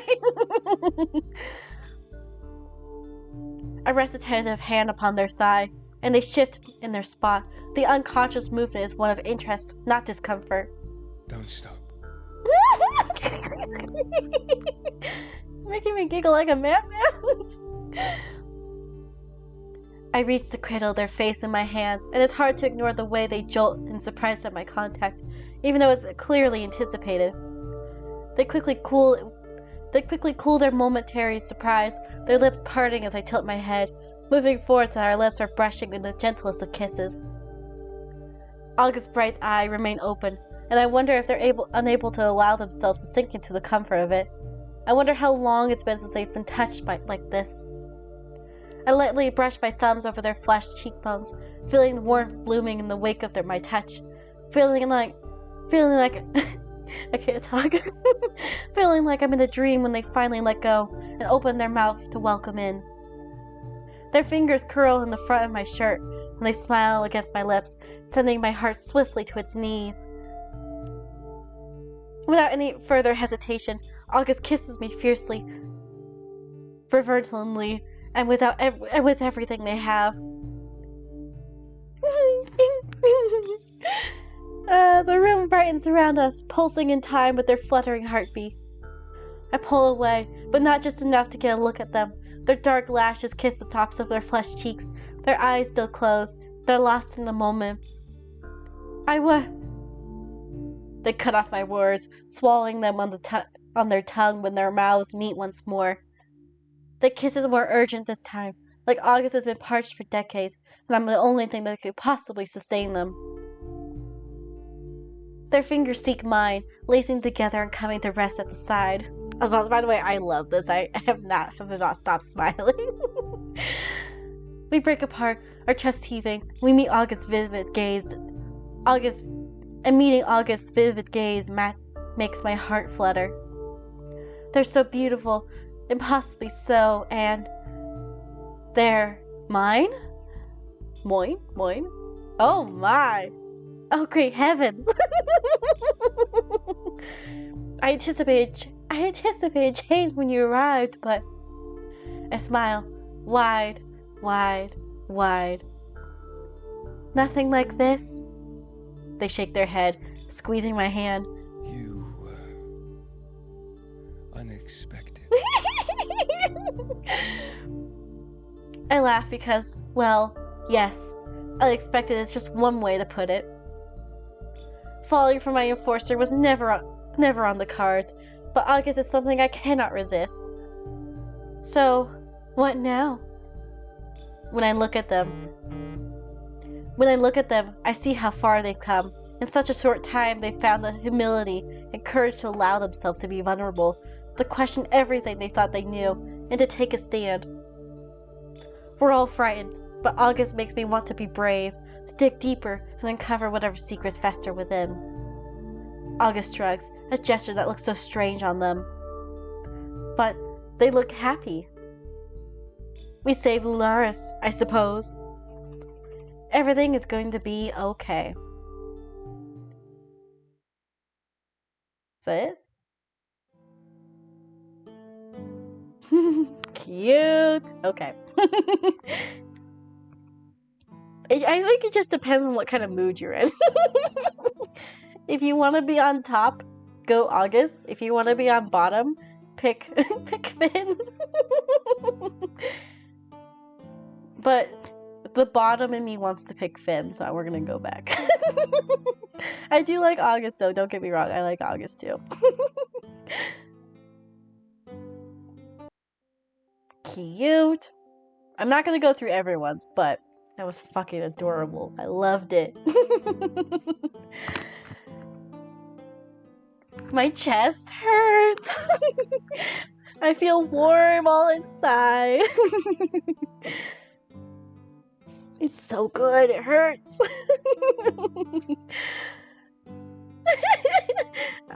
They all are. I want to go through all, but I feel like I haven't earned it yet. But I did save, so I can always go back later.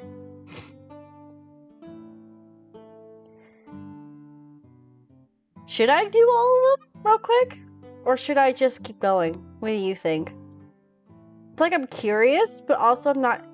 This sounds bad. I'm curious, but not as invested in the others.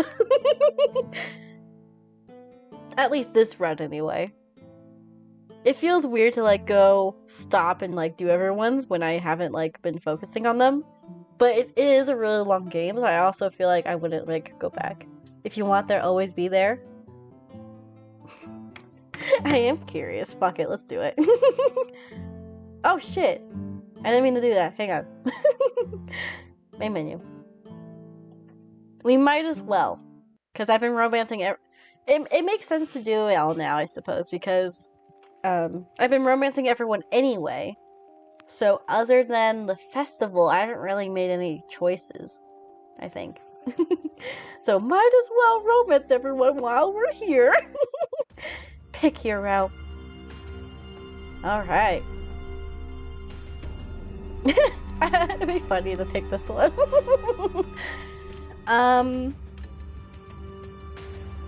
Mommy or the Wolfie?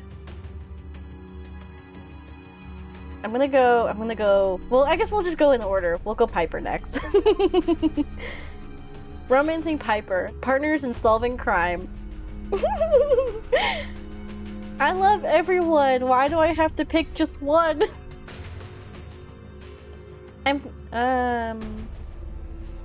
Oh shit. Oh shit. Shit. This is all new. Hang on. I didn't read all that. I'm thankful that the town is so small as my feet pound the icy cobblestones. My breathing is ragged, and I'm grateful for when I reach Piper's door. I knock a little frantically, but I just want to get off the streets. The feeling of dread in my gut is heavy. All I want to see is Piper. Right? I wish there was a big poly option. You said there were, like, small poly options, right? Who's knocking my foot? Oh, Scully!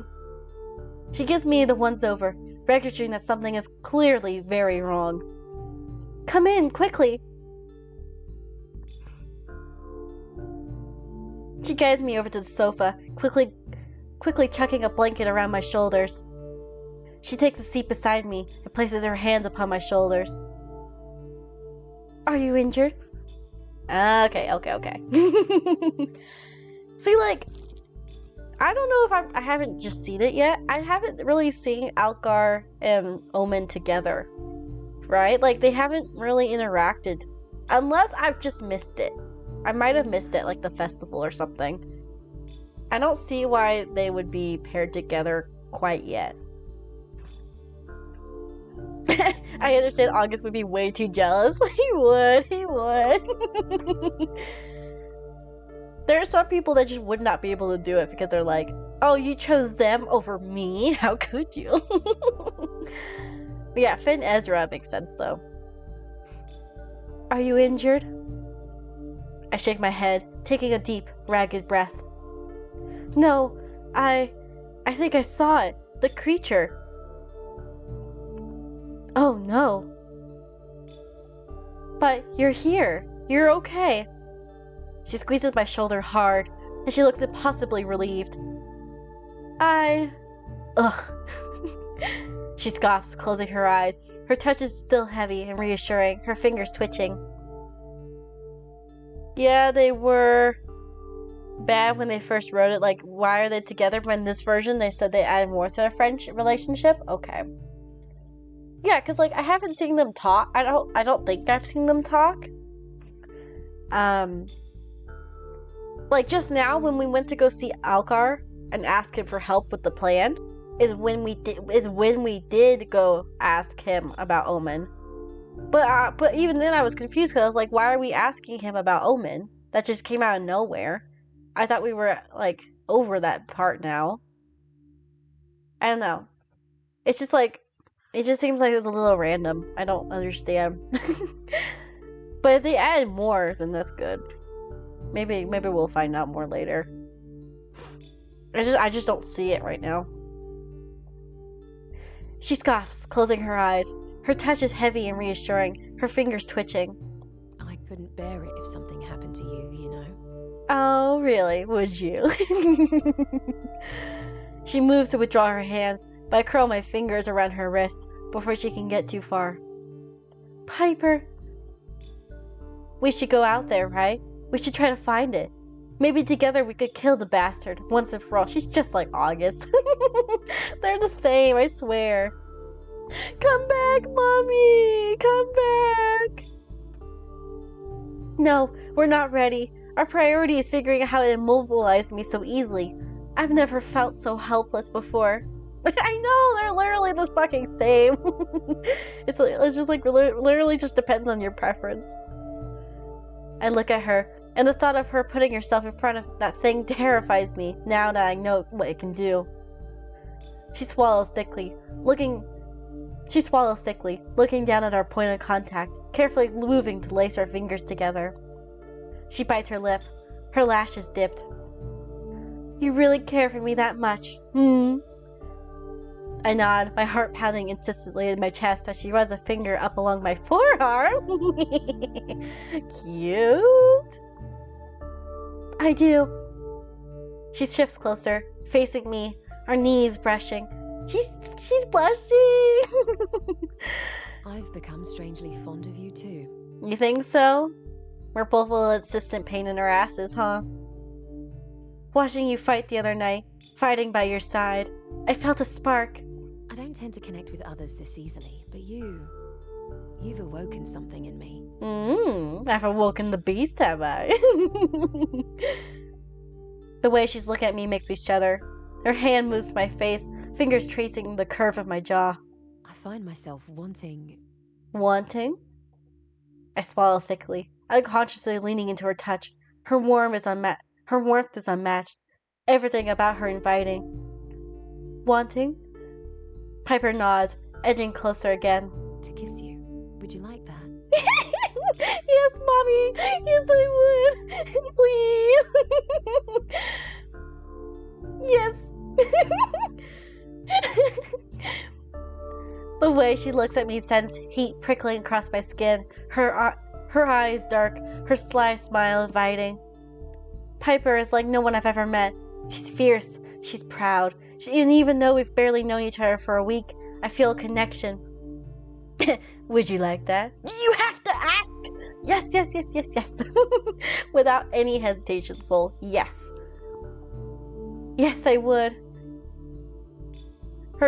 She trails her fingertips over my lips, tracing the curve of them. I'm so glad you said that. I've been finding it hard to resist. Then give in. It's like those bots. Give in to pleasure. Give in to the satisfaction. She leans in, the smell of peppermint and clean cotton flooding my senses. We're close. Closer than ever. But we're close. Closer than ever before, and her ruby lips curl into a grin before she presses them against my own. My eyes flutter closed, and I sink into it into it in kind. My eyes flutter or close, and I sink into it into kind, drowning in Piper. Piper. Piper. Her hands run down my arms, seeking fingertips to entwine with. I smile against her lips, and she catches my quiet laugh against her tongue. We're breaking apart, albeit reluctantly, and I relish in the delightful crimson her freckled cheeks have turned. Well, that was. She looks at me beneath the dipped lashes, her eyes dark. She doesn't speak, but a low, delicious, and praising hum rumbles in her throat. It was. She looks at me as she wants to eat me whole, to not let me go. You can have me like a feast. I kind of wish that she would. Exactly. But we tear ourselves away from one another, and Piper bites her bottom lip, smiling shyly. You're something else, you know. So are you, Piper. So are you. I feel lighter somehow, like being here with her makes everything seem so easy. Like how this is how it was always supposed to be. Mama! God, she looks at me like that? My goodness gracious! How am I not supposed to feel this way? The way she... Yeah, exactly! The way she looks at me makes my heart skip a beat, like I'm the only thing that matters. She rests her head upon her hand. Her eyes heavy and tired. She's so beautiful, bathed in the dull orange glow of the roaring fire. I feel more at home here than I have anywhere else. I feel so lucky. Lucky? A smile, soft and reverent. To have found someone like you. Someone who finally understands me. Aww, so sweet! When I look at Piper, I see strength and passion. Someone who helps me find worth in myself and what I do. And in turn, she finds that in me too. I feel the same, Piper. A meaning, a purpose outside of our duty, and we lift each other up and allow ourselves to shine. Her support makes me feel unstoppable, and alongside everyone else. No longer am I in this alone. I have a family. Everything is gonna be okay. So cute! I love that. Round 4. Come on. Come on, let me click it. Come on. It's not letting me click it. Another! For real. Come on. There we go.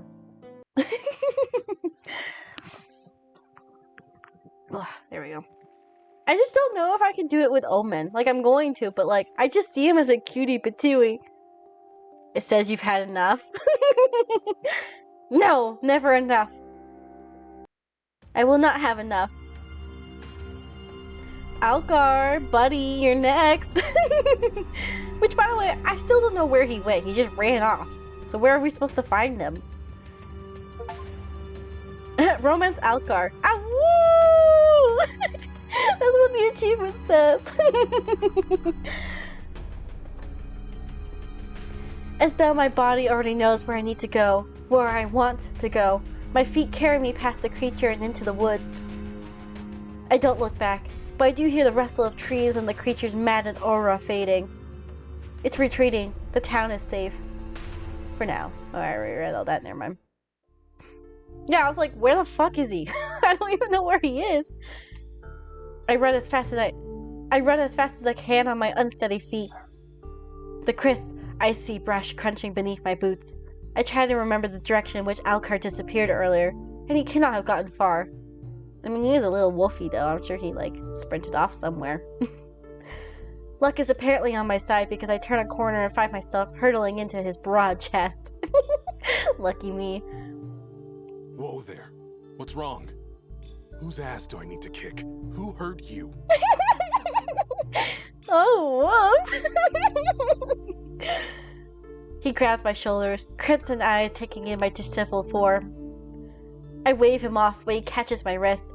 I feel a pulse I can feel my pulse hammering beneath his fingertips. Bark, bark! Woof! I try to say I'm fine, finding myself adopting to his aloof charm, or lack thereof, whenever I'm around him. But I'm not fine, not by a long shot. I saw it, the creature. You. Where? He releases me, running a hand through his unkempt hair, his nostrils flared. I can see his muscles tense, his whole body wound tight. I know! He's gonna protect us like a little guard dog. I loved it. My eyes flicker up to the low-hanging moon. I'm relieved to find its crescent shape. I'm relieved to find it crescent in shape, not full. Alcar, breathe. Please, I'm also panicking. I need you to calm down too. Why are we just standing here? We need to go find it and finish this. The thought of him going near that thing sends my heart swiftly to its knees. His lazily bandaged hand falls into fist by his sides, and I quickly reach out and curl my fingers around his wrists. Ooh, cute! Look at me. I'm here. I'm okay. I thought he was supposed to be supporting me. It's okay, it's cute. His frown fades, my touch apparently grounding him, but Elcar isn't done being stubborn. It wouldn't be like him if it wasn't. How are you alive anyway? The others never stood a chance, and no offense, but Hunter Lane was the best of the best. Wow, you doubting me? I just stared, unable to form a coherent sentence when he stared looking at me like that. Like he cares for me. Like he'd run off into the woods, right into that thing's claws, if it could keep me safe. You stupid, insufferable man!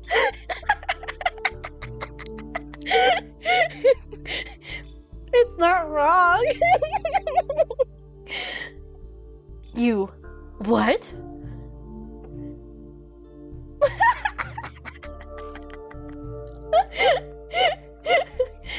I watch his brow furrow, his wolf ears flattening against his skull. There's nothing around us but the sound of our heavy breathing and the rustle of the wind in the trees. His eyes are sad but fierce, and Elcar opens his mouth as if can fucking talk. I know, I'm screaming too. His eyes are sad but fierce, and Elcar opens his mouth as if he means to speak. But any words roll off his tongue. I quickly surge forward and press my mouth to his. He mumbles something incoherent and probably unsavory against my lips, his hands gripping my arms when he pulls me close. Smooch, smooch. I pull away, gauging his reaction. Our lips are just still a breath apart. What are you doing? Ah! He's blushing! He's blushing! He looks so angry but cute! I'm more squealing than screaming. I'm screaming on the inside. Shush. He is a cute little fucker. He is! What are you doing? I shake my head, my mind reeling. He swiftly shuts me up, my words turning into ash on my tongue as he kisses me with intent. Let's go, you kissed me! It's quick, and when we break apart, he holds me at arm's length, his wild, darkened eyes studying my features. The feel of his warm lips against my own lingers, and I smile at the deep shade of red that blooms upon his cheeks as he releases me. Woof! He looks so cute! Oh, he looks nervous! He's so confused. He likes feelings? Right? He steps away, rubbing the back of his neck, his long lashes dipped as a wolfish grin spreads across his face. He looks handsome in the moonlight, strangely happy, maybe even the happiest I've ever seen him. What are you smiling about? He bites his lip, struggling, as indifferent as ever. You, I suppose. Who knows? You know what he sounds like? I'm sorry, him and Finn. Affection? What is this? Literally like a wounded puppy, I swear to God.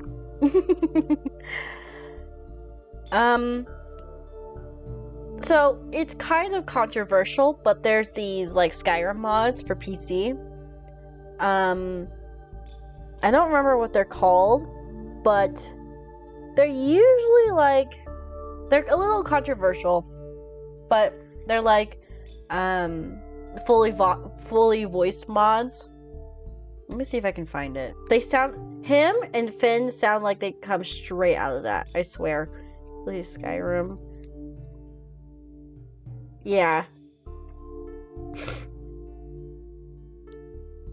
There's I think the one with, I don't know how to pronounce his name, but Kale. That was controversial. And then there's another one they made called Bishop. And both of them sound like they're like this too. Ooh, picture. Oh my god, that looks awful, Soul. What the fuck? Your ad block is fucking you up so bad. How are you ever supposed to see what you're saying, you know? That's so messed up.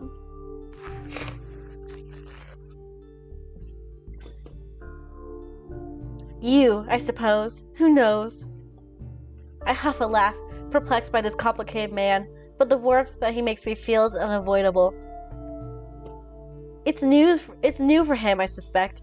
Alcor isn't the one who offers his feelings openly, but every time we speak, I see something changing in him. See? Literally like a puppy. They go away when I reload chat? Ah, okay. That's fucked though. But literally like a lost puppy. Like receiving love for the first time. He's so cute. He shifts back and forth.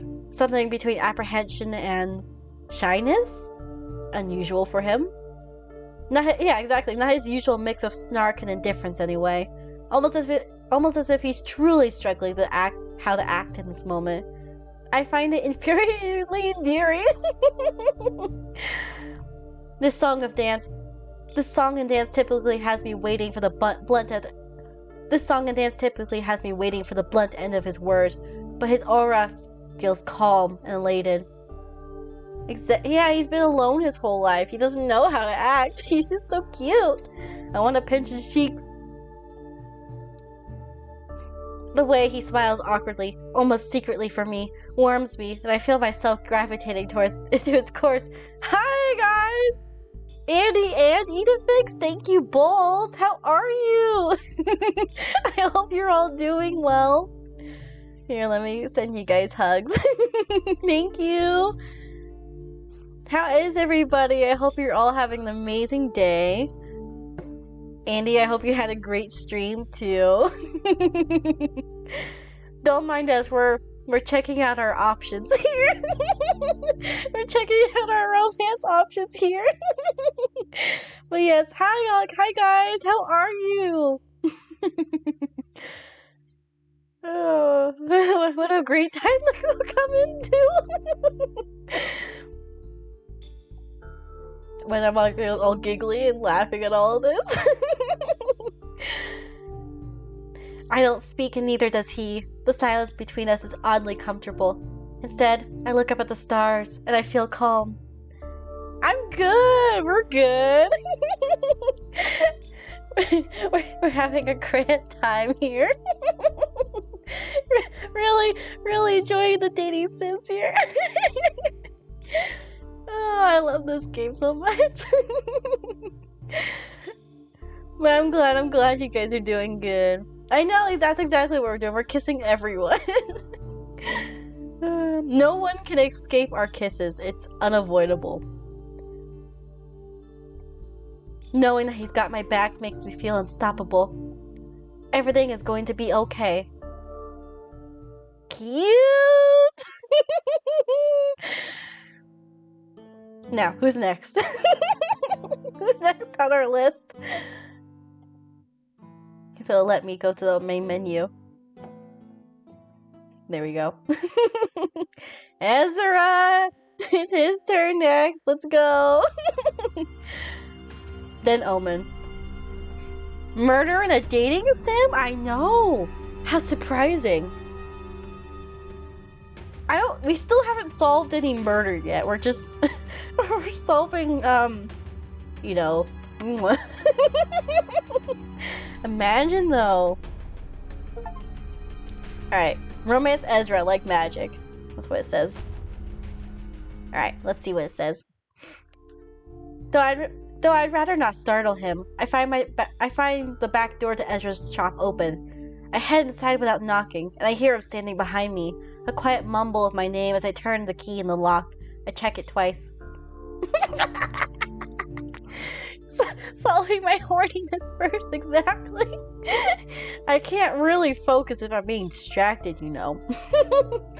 Or as I said earlier, I'm just trying to figure out people's characters, you know?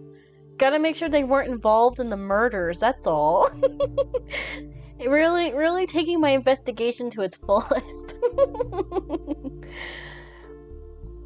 I check it twice. Are you okay? He reaches for me, and I quickly take his hands. His eyes are wide, my touch probably ice cold, and my whole body is shaking. I can't recall the last time I ever felt like this. How many have you strip searched? Let me see, hang on. 1, 2, 3, 4, 5. So this is the 5th one I've strip searched, apparently. We're 5 and counting. Really taking up the job as a hunter to a notch. Oh my god. Maybe my first ever hunt, fresh out of school, but the fear is consuming as I sense that it's artificial, a figment of whatever dreadful magic that thing has cast upon me. Very thorough, very thorough. You guys are right. Very thorough. I saw it. What? Come and sit down. You're shaking. We head over to the tiny sofa, and the dull, mismatched glow of the tiny lights that hang above it bathe us in the comforting shades of pink and blue. The sight soothes me in an instant, and even Ezra's obvious worry makes me feel infinitely calmer. He leans forward, taking my hand in his and pressing his fingers to my pulse. It thrums frantically. Ezra frowns. What happened? I take a deep breath, feeling ridiculously and helpless, something I'm not used to. It was like nothing I've seen, and yet... and I've seen some shit before in my time, trust me. Well, at least you still have your humor. At least so, huh? I shrug, thankful that the mood is a little lighter. It must have been it. I froze, like it put some spell on me, paralyzed me. He laces our fingers together, now that he's apparently satisfied with the pace of my pulse, squeezing gently. I'm just glad you're okay. His next breath comes in the form of a sharp exhale, his eyes squeezed shut. Ezra? The thought of anything happening to you terrifies me. I know it's silly, and I know you're more than capable, but I've come to care for you a great deal. Aww, he's such a sweetheart. He really is like the mom of the group. He's so sweet. I almost can't imagine what I'd be like without you. However did you manage to enchant me after I've only known you for such a short time? That's cute. I look down at our joined hands, feeling a warmth in my chest. Something seems to bloom whenever Ezra touches me, looks at me even. I truly do feel like I've known him forever. That very first night I was enchanted too, without question. I don't know, but I feel it too. I shift closer, our knees brushing. I get to pick? I like how it's not even like kiss or not kiss, it's just lead or lem lead. What do I do? Soul, guys, what do I do?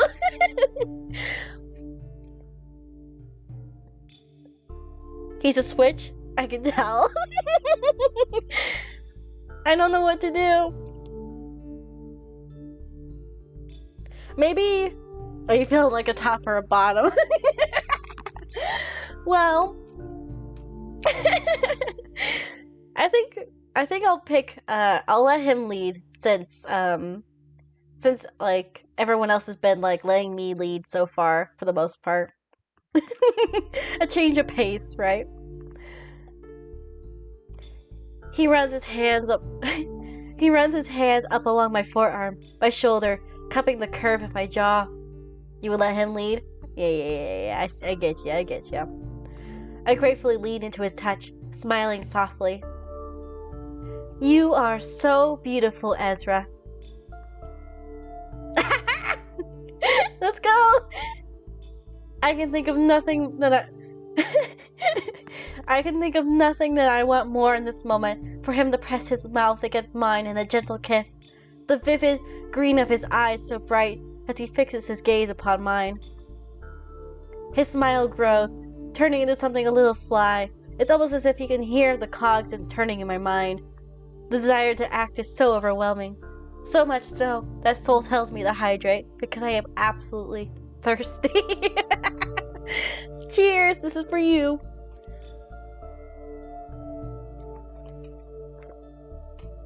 Thank you. The desire to act is so overwhelming. I can't tell you how much I want to kiss you. How much I've wanted to. He's blushing! He's so cute. Also, can I just say, he's the only one who has clothes to wear, like, it's appropriate for the weather. Like, he has the most winter appropriate weather out of everyone. But that just makes it, this just adds to his personality. That just makes him more cute.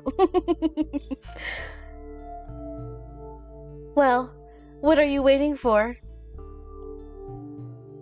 It's all the permission he requires. The deep, inviting hum that Ezra makes at the first melding of our lips tells me that he's all too pleased. He's responsible. He is. It's like that, you know, like that leash meme where, like the person's holding a leash and there's like another little person below looking like all devious and whatnot. Ezra's the one holding the leash to all these like other supernatural creatures. he's the responsible one. Exactly, yeah. At the first swipe of his tongue, I taste sugar, just as I suspected, because everything about Ezra is just so sweet. I was gonna say the tea too. I breathe into it, inhaling him, and threading my fingers into his soft curls. I move away slightly and tip my head as he peppers my face with reverent kisses. The corner of my mouth, my cheeks, my jaw. Scully. I sit up, staring him dead in the eyes as he bites his bottom lip.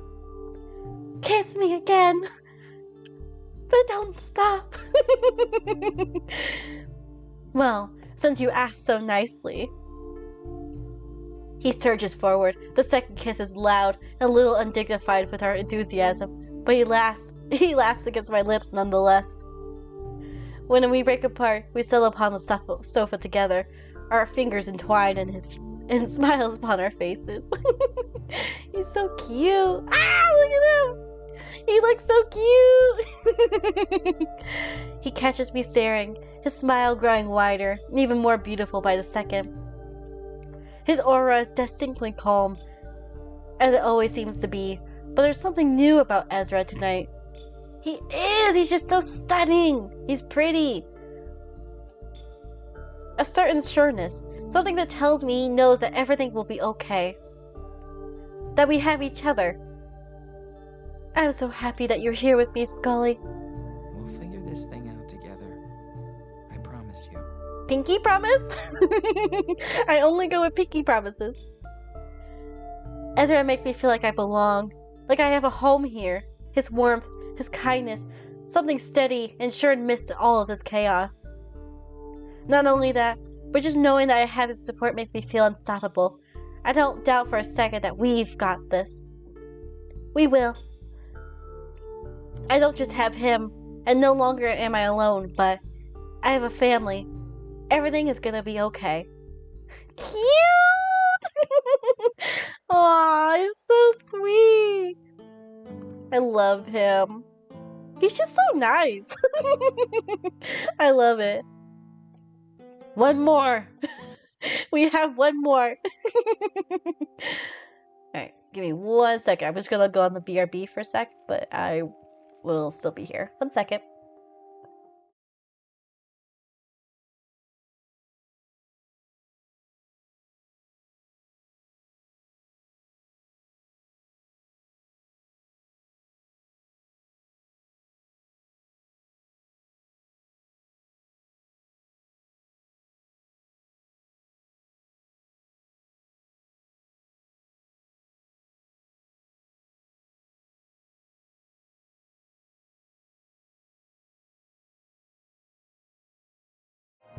Imagine being down bad for fictional characters? Couldn't be me, not at all. Not at all. Alright, Omen! You lucky son of a you. It's your turn! Romance Omen. Hot stuff.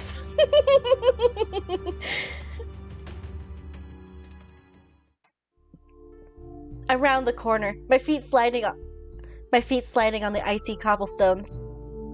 As if the universe knows Oops, my headset. My headset just like made a noise in my ear. I was like, huh? You lucky son of a devil, you. Quite literally, too. As if the universe knows exactly what I need in this moment, I spot Omen lurking outside the shop. He's pacing beneath the dully lit mage lantern. He spins when he hears my footsteps approaching, flames licking at his shoulders and framing his handsome face.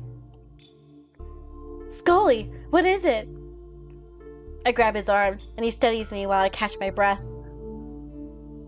I think I just saw the creature. He shakes his head, his brows furrowed, his tail curls around my waist.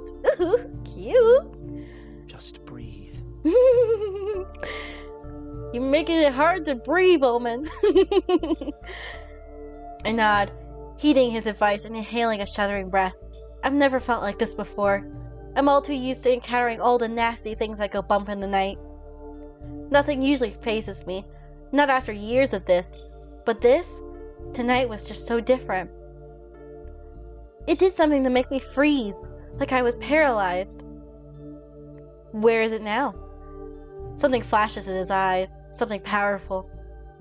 My mind wanders to thoughts of what he might look like without his glamour, and I decide that the creature would be nothing compared to him. It's retreated into the woods. I'm just lucky to be alive. You can't get hurt. I wouldn't forgive myself. Aw, you sweetie patooey. It's gonna be okay. Don't worry. He looks away, clearly trying to calm himself. Look at the cute little blush on his cheeks. He's so cute.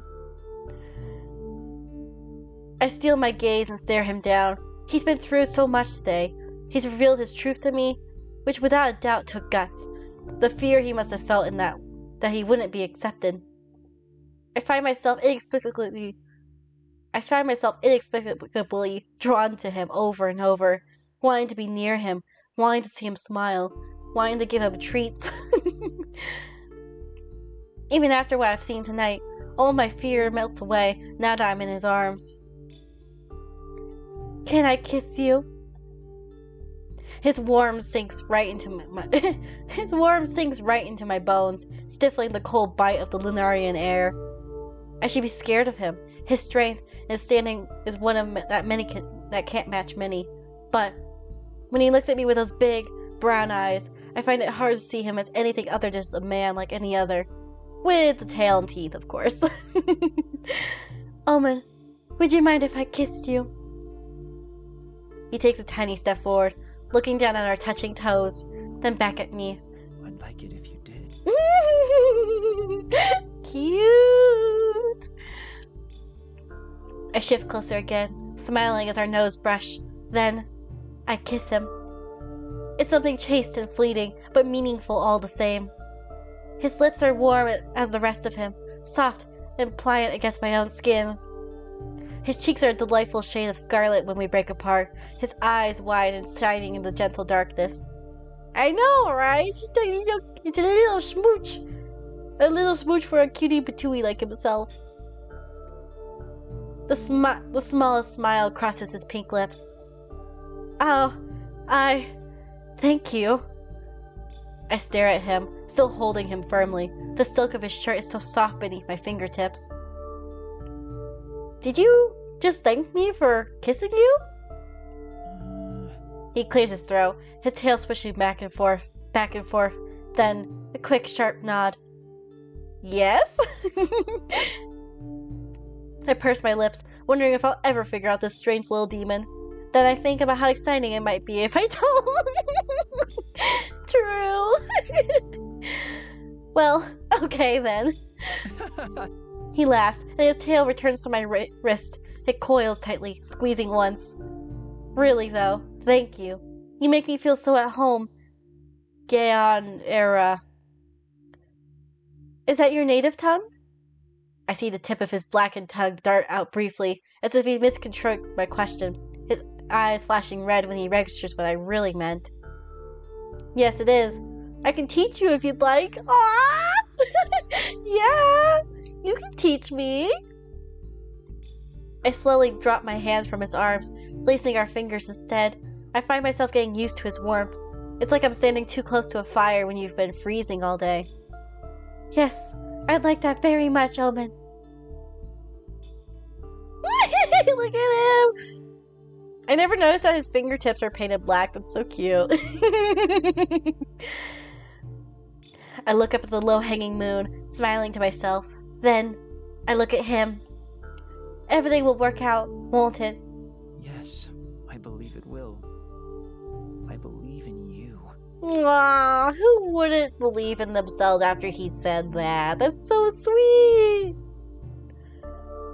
My job might sometimes mean that I might kill without hesitation. An Omen is from the place where all evil is rooted, but he's not cruel like I presume his sire to be. Though I'm sure to keep the people safe from harm, Omen is the perfect example of a creature who would otherwise be feared and blindly hunted just because of his origins, something he just didn't choose. Instead, he chooses to be kind. I believe in you too, Omen. He smiles, his tail tight around my wrist. No longer are we alone, but we have a family. Everything is going to be okay. Cute! Aww, I love that. I think my favorite's Finn though. I can't romance him. He's just a cutie patooey. He's so sweet. Out of everyone? Hang on. I think I picked the right one. I liked Finn's. Like a candy he can't eat. Exactly. Ezra and Omen, they're so sweet. So it's like it's hard for me to romance them, but at the same time, I love it. And I'm here for it. I liked Finn's. I think you could tell I was giggling the most with him. Piper was cute. August was cute. It's like if I want to be a top, I choose Finn. If I want to be a bottom, no wait, hang on, other way around. If I want to be a bottom, I choose Finn. If I want to be a top, I choose August. and then his was cute too. I love it. It's so cute. Oh man, we are 4 hours in. I should stop, but I want to keep going. Alright, let me just get through this little part here, and then I'll probably call it quits for today. I take a seat at my desk and decide to take a moment to observe the stolen notes that Ezra has so kindly handed over.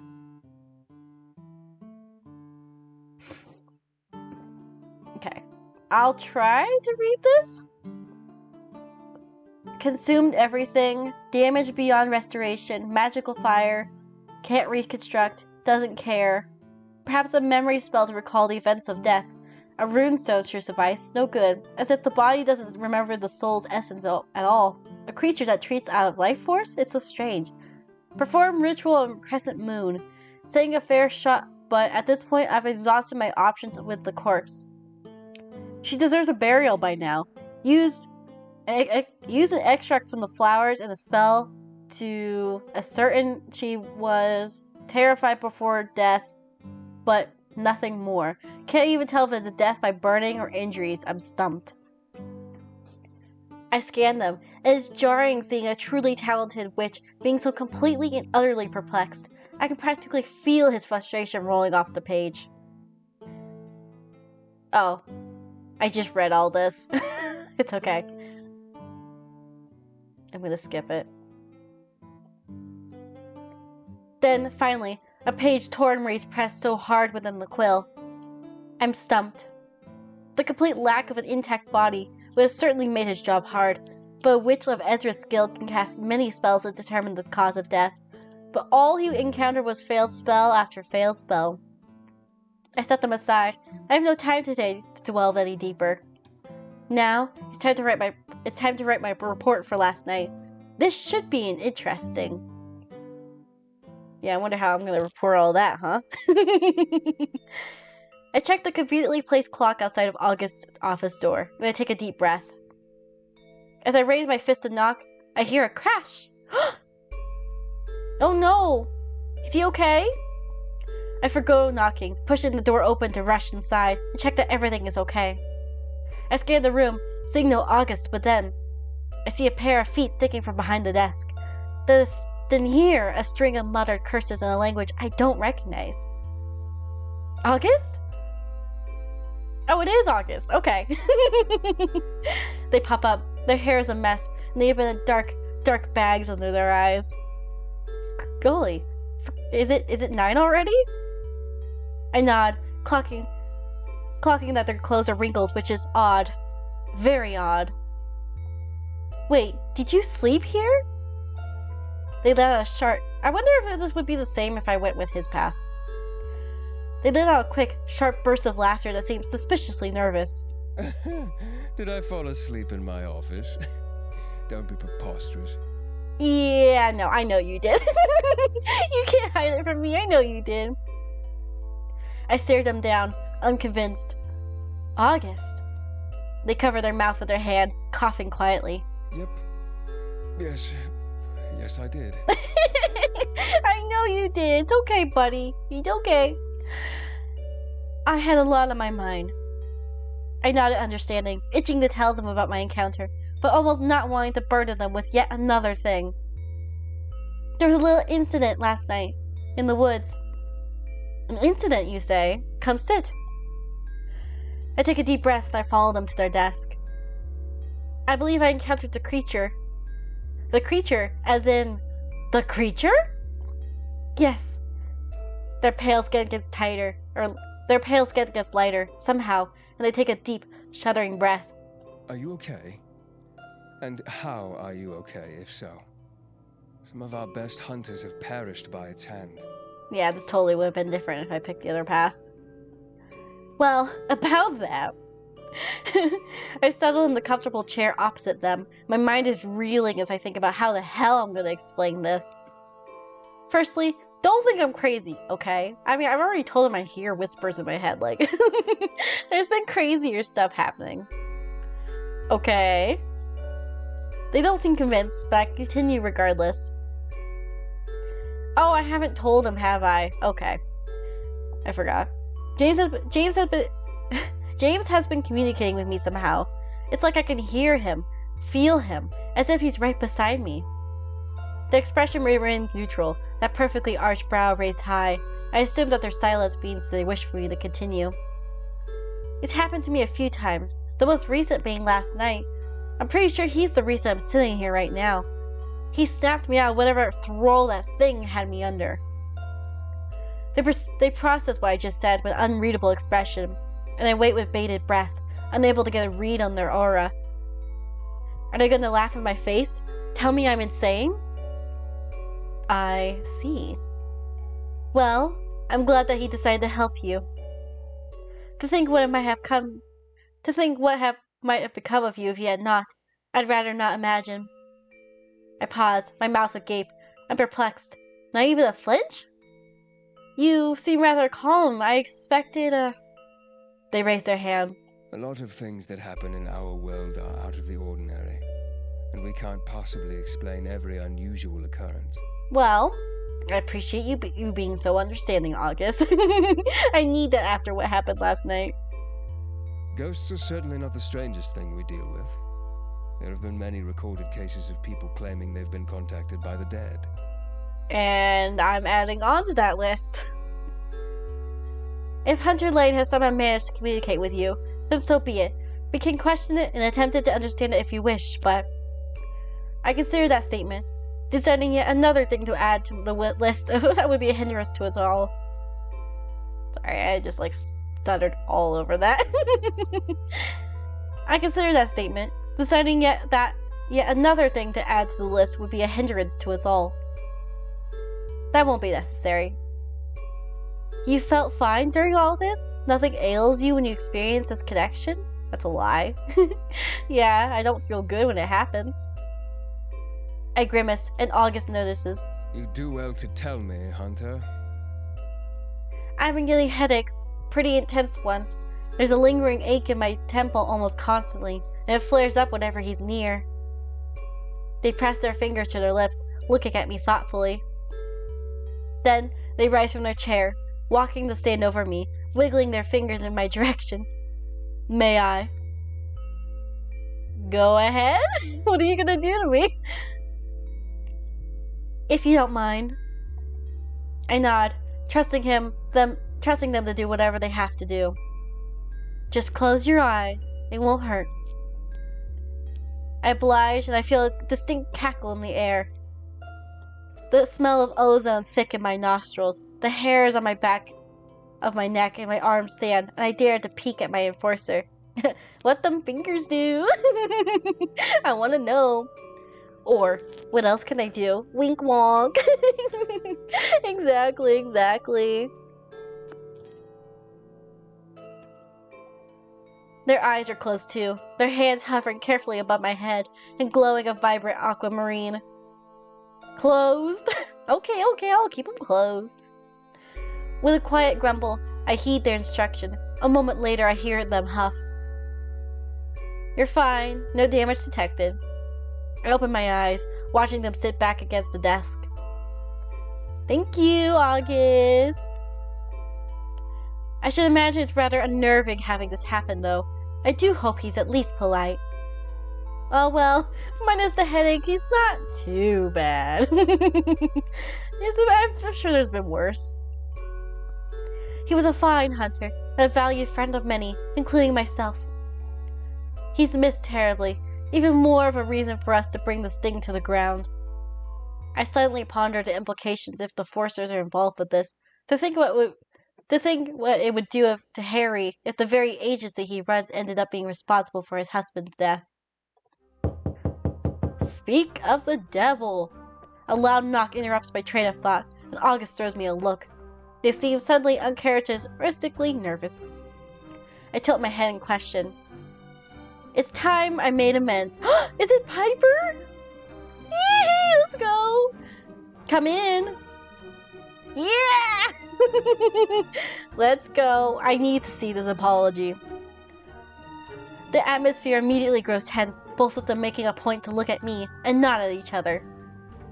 Have I been tricked into mediating? Possibly. Yes, apparently that's exactly what this is. I hear you have something to say to me.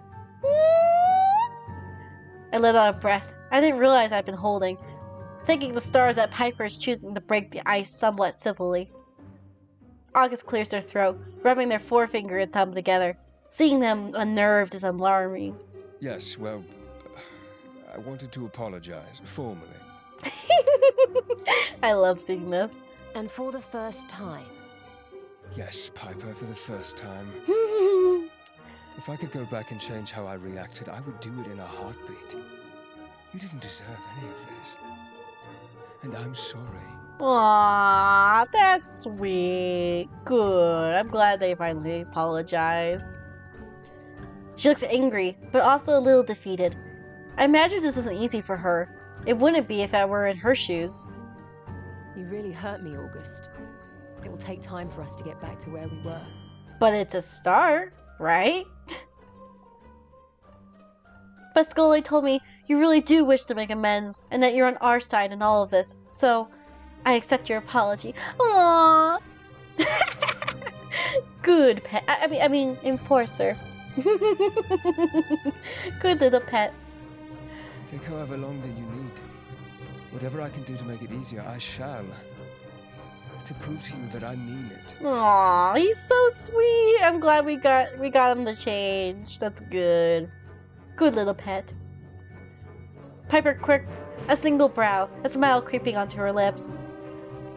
Well, I would. I am not arm wrestling you ever again. I'd rather you drove a dagger through my heart, frankly. Almost everything. Yeah, they're good friends. I needed this. That's a bit drastic. Anyway, shall we discuss this plan of yours, Hunter, Abel Bones? The plan. General, you and Ezra will cede to the wards while Piper and I meet Finn in the catacombs. He will escort us to the hidden entrance to the dungeons and be our lookout. There, Piper and I will enter and gather as much intel as we can, for as long as you're able to stave off the protections. Then, we'll leave via the exit in the forest, where we'll meet Finn again, making a hasty escape before anyone catches wind. In theory. In theory. Yes, in theory. August purses their lips, taking in the provided information. I see. And you're satisfied with this? That it's achievable without any of us getting caught? Piper and I share a glance, and she nods. I am. Regardless, I think it's necessary. We can't proceed with our investigation without seeing what they're really keeping down there. Or what they're not keeping down there. This could change the whole investigation, August. Very well. I trust you. Both of you. Ah, thank you, August. I guess the next thing for us to do would be to visit the witch, then. Piper tilts her head at them, her eyes wide, and August sighs deeply. Sorry, Ezra. Well done, you're getting there. Just try it without the attitude next time, yeah? I'll wait for you at the entrance to the Casimir end of the catacombs comes nightfall. Be careful, Miriam. I know you're capable, but be on your guard. Piper offers them a small smile, and it seems genuine for the first time. Always am, General. Yes, my little pet. Nice. Okay. This is where I'm going to have to stop, though, because I know if I keep going, I want to keep going, but I won't be able to. Apology tour number 2? Is he going to apologize to Ezra? Okay, wait, I need to see this. Hang on. I need to see I need to see August's apology. Then I'll go. The shop is quiet, much like August, as they stand stoically by my side. I spare them a glance, watching how smooth their freshly pressed, clean outfit is. Don't be nervous. Ezra doesn't bite. Don't get sassy with me. I laugh at their non-threatening tone, and Ezra appears from the back room. Oh, good morning. August stares, almost as if they're paralyzed, and Ezra suddenly flicks their gaze to me, a singular eyebrow slowly rising in question. General, didn't you want to speak to Ezra? I'm like nudging. I really am like a mediator. I contemplate my next move and decide to take my life in my hands, nudging August forward with a gentle hand. It really is like nudging a little child to apologize. Rather than tearing my arm clean off from my body. Oops, hang on 1 second, guys. Okay. Rather than tearing my arm clean from my body, They simply throw me a glare and put themselves to rights as they come to stand in front of the young witch. Ezra, it's time that I apologize to you. Oh? The shock on Ezra's face is evident, but he quickly recovers. Gus, you don't have... Yes, I do. I do. In the interest of not being here explaining all day, I'll keep it short. I should have never left Argyria the way I did. Or at least without giving you an explanation. I owed you that, and I'm sorry I was too caught up in my own issues to bother. Aww. So noble, so sweet. And I certainly shouldn't have treated you the way I did toward the end of your time under my tuition, nor the time in which we've coexisted here. You know what Oberon and Lady Adelie were like? They always made comments about how you were surpassing me, about how disappointed they were. That's because you taught me. I'm powerful because of you. I wouldn't be half the witch I am today if it wasn't for you. I continued my studies long after you left, all from your books. Aww, so sweet. August looks like they don't know what to say. Quite what to say. Color rises to their cheeks, and they quickly avert their gaze as Ezra continues. Your skills remain unparalleled, and your parents were fools not to see that. I still look up to you and could still learn from you. Aww. He admires him. Ezra admires them so much. He's just being, they were just being stubborn, you know? I'm glad they're finally apologizing. My healing is still something to be desired. Well, you can't be good at everything. That's funny. They share a smile, and August looks like a completely different person. They stand a little taller, like a huge weight has been lifted. Making amends suits them. I accept your apology. I should never have blamed you for the insecurities my parents planted in my head. I can't take back what happened, but we can move forward. We can, and we will. Yay! Woohoo! Let's go!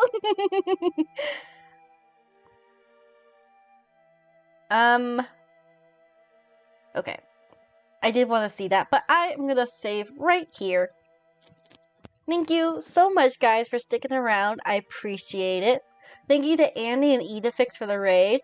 I hope you guys have an amazing rest of your day. I hope everyone else who joined them have a great rest of your day. Thank you, Soul, for sticking around. I appreciate you. I'm really enjoying this game. Thank you so much for getting it for me. Mwah. I appreciate you. Let's see.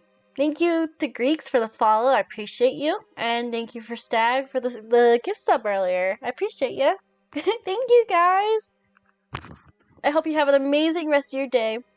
Let me see if there's anyone to raid. I think everyone's done.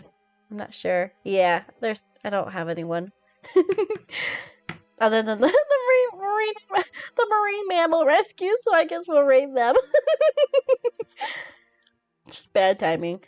Marine mammal rescue. Thank you. I hope you have a good day too. Mwah! Kiss, kiss. I love you, Soul. I love all of you guys. I appreciate you guys so, so much. Just know that you're loved. You're appreciated. As always, I will see you guys next time. Bye, guys. Take care. Mommy Calf loves you all. Bye. Mwah. Kiss, kiss.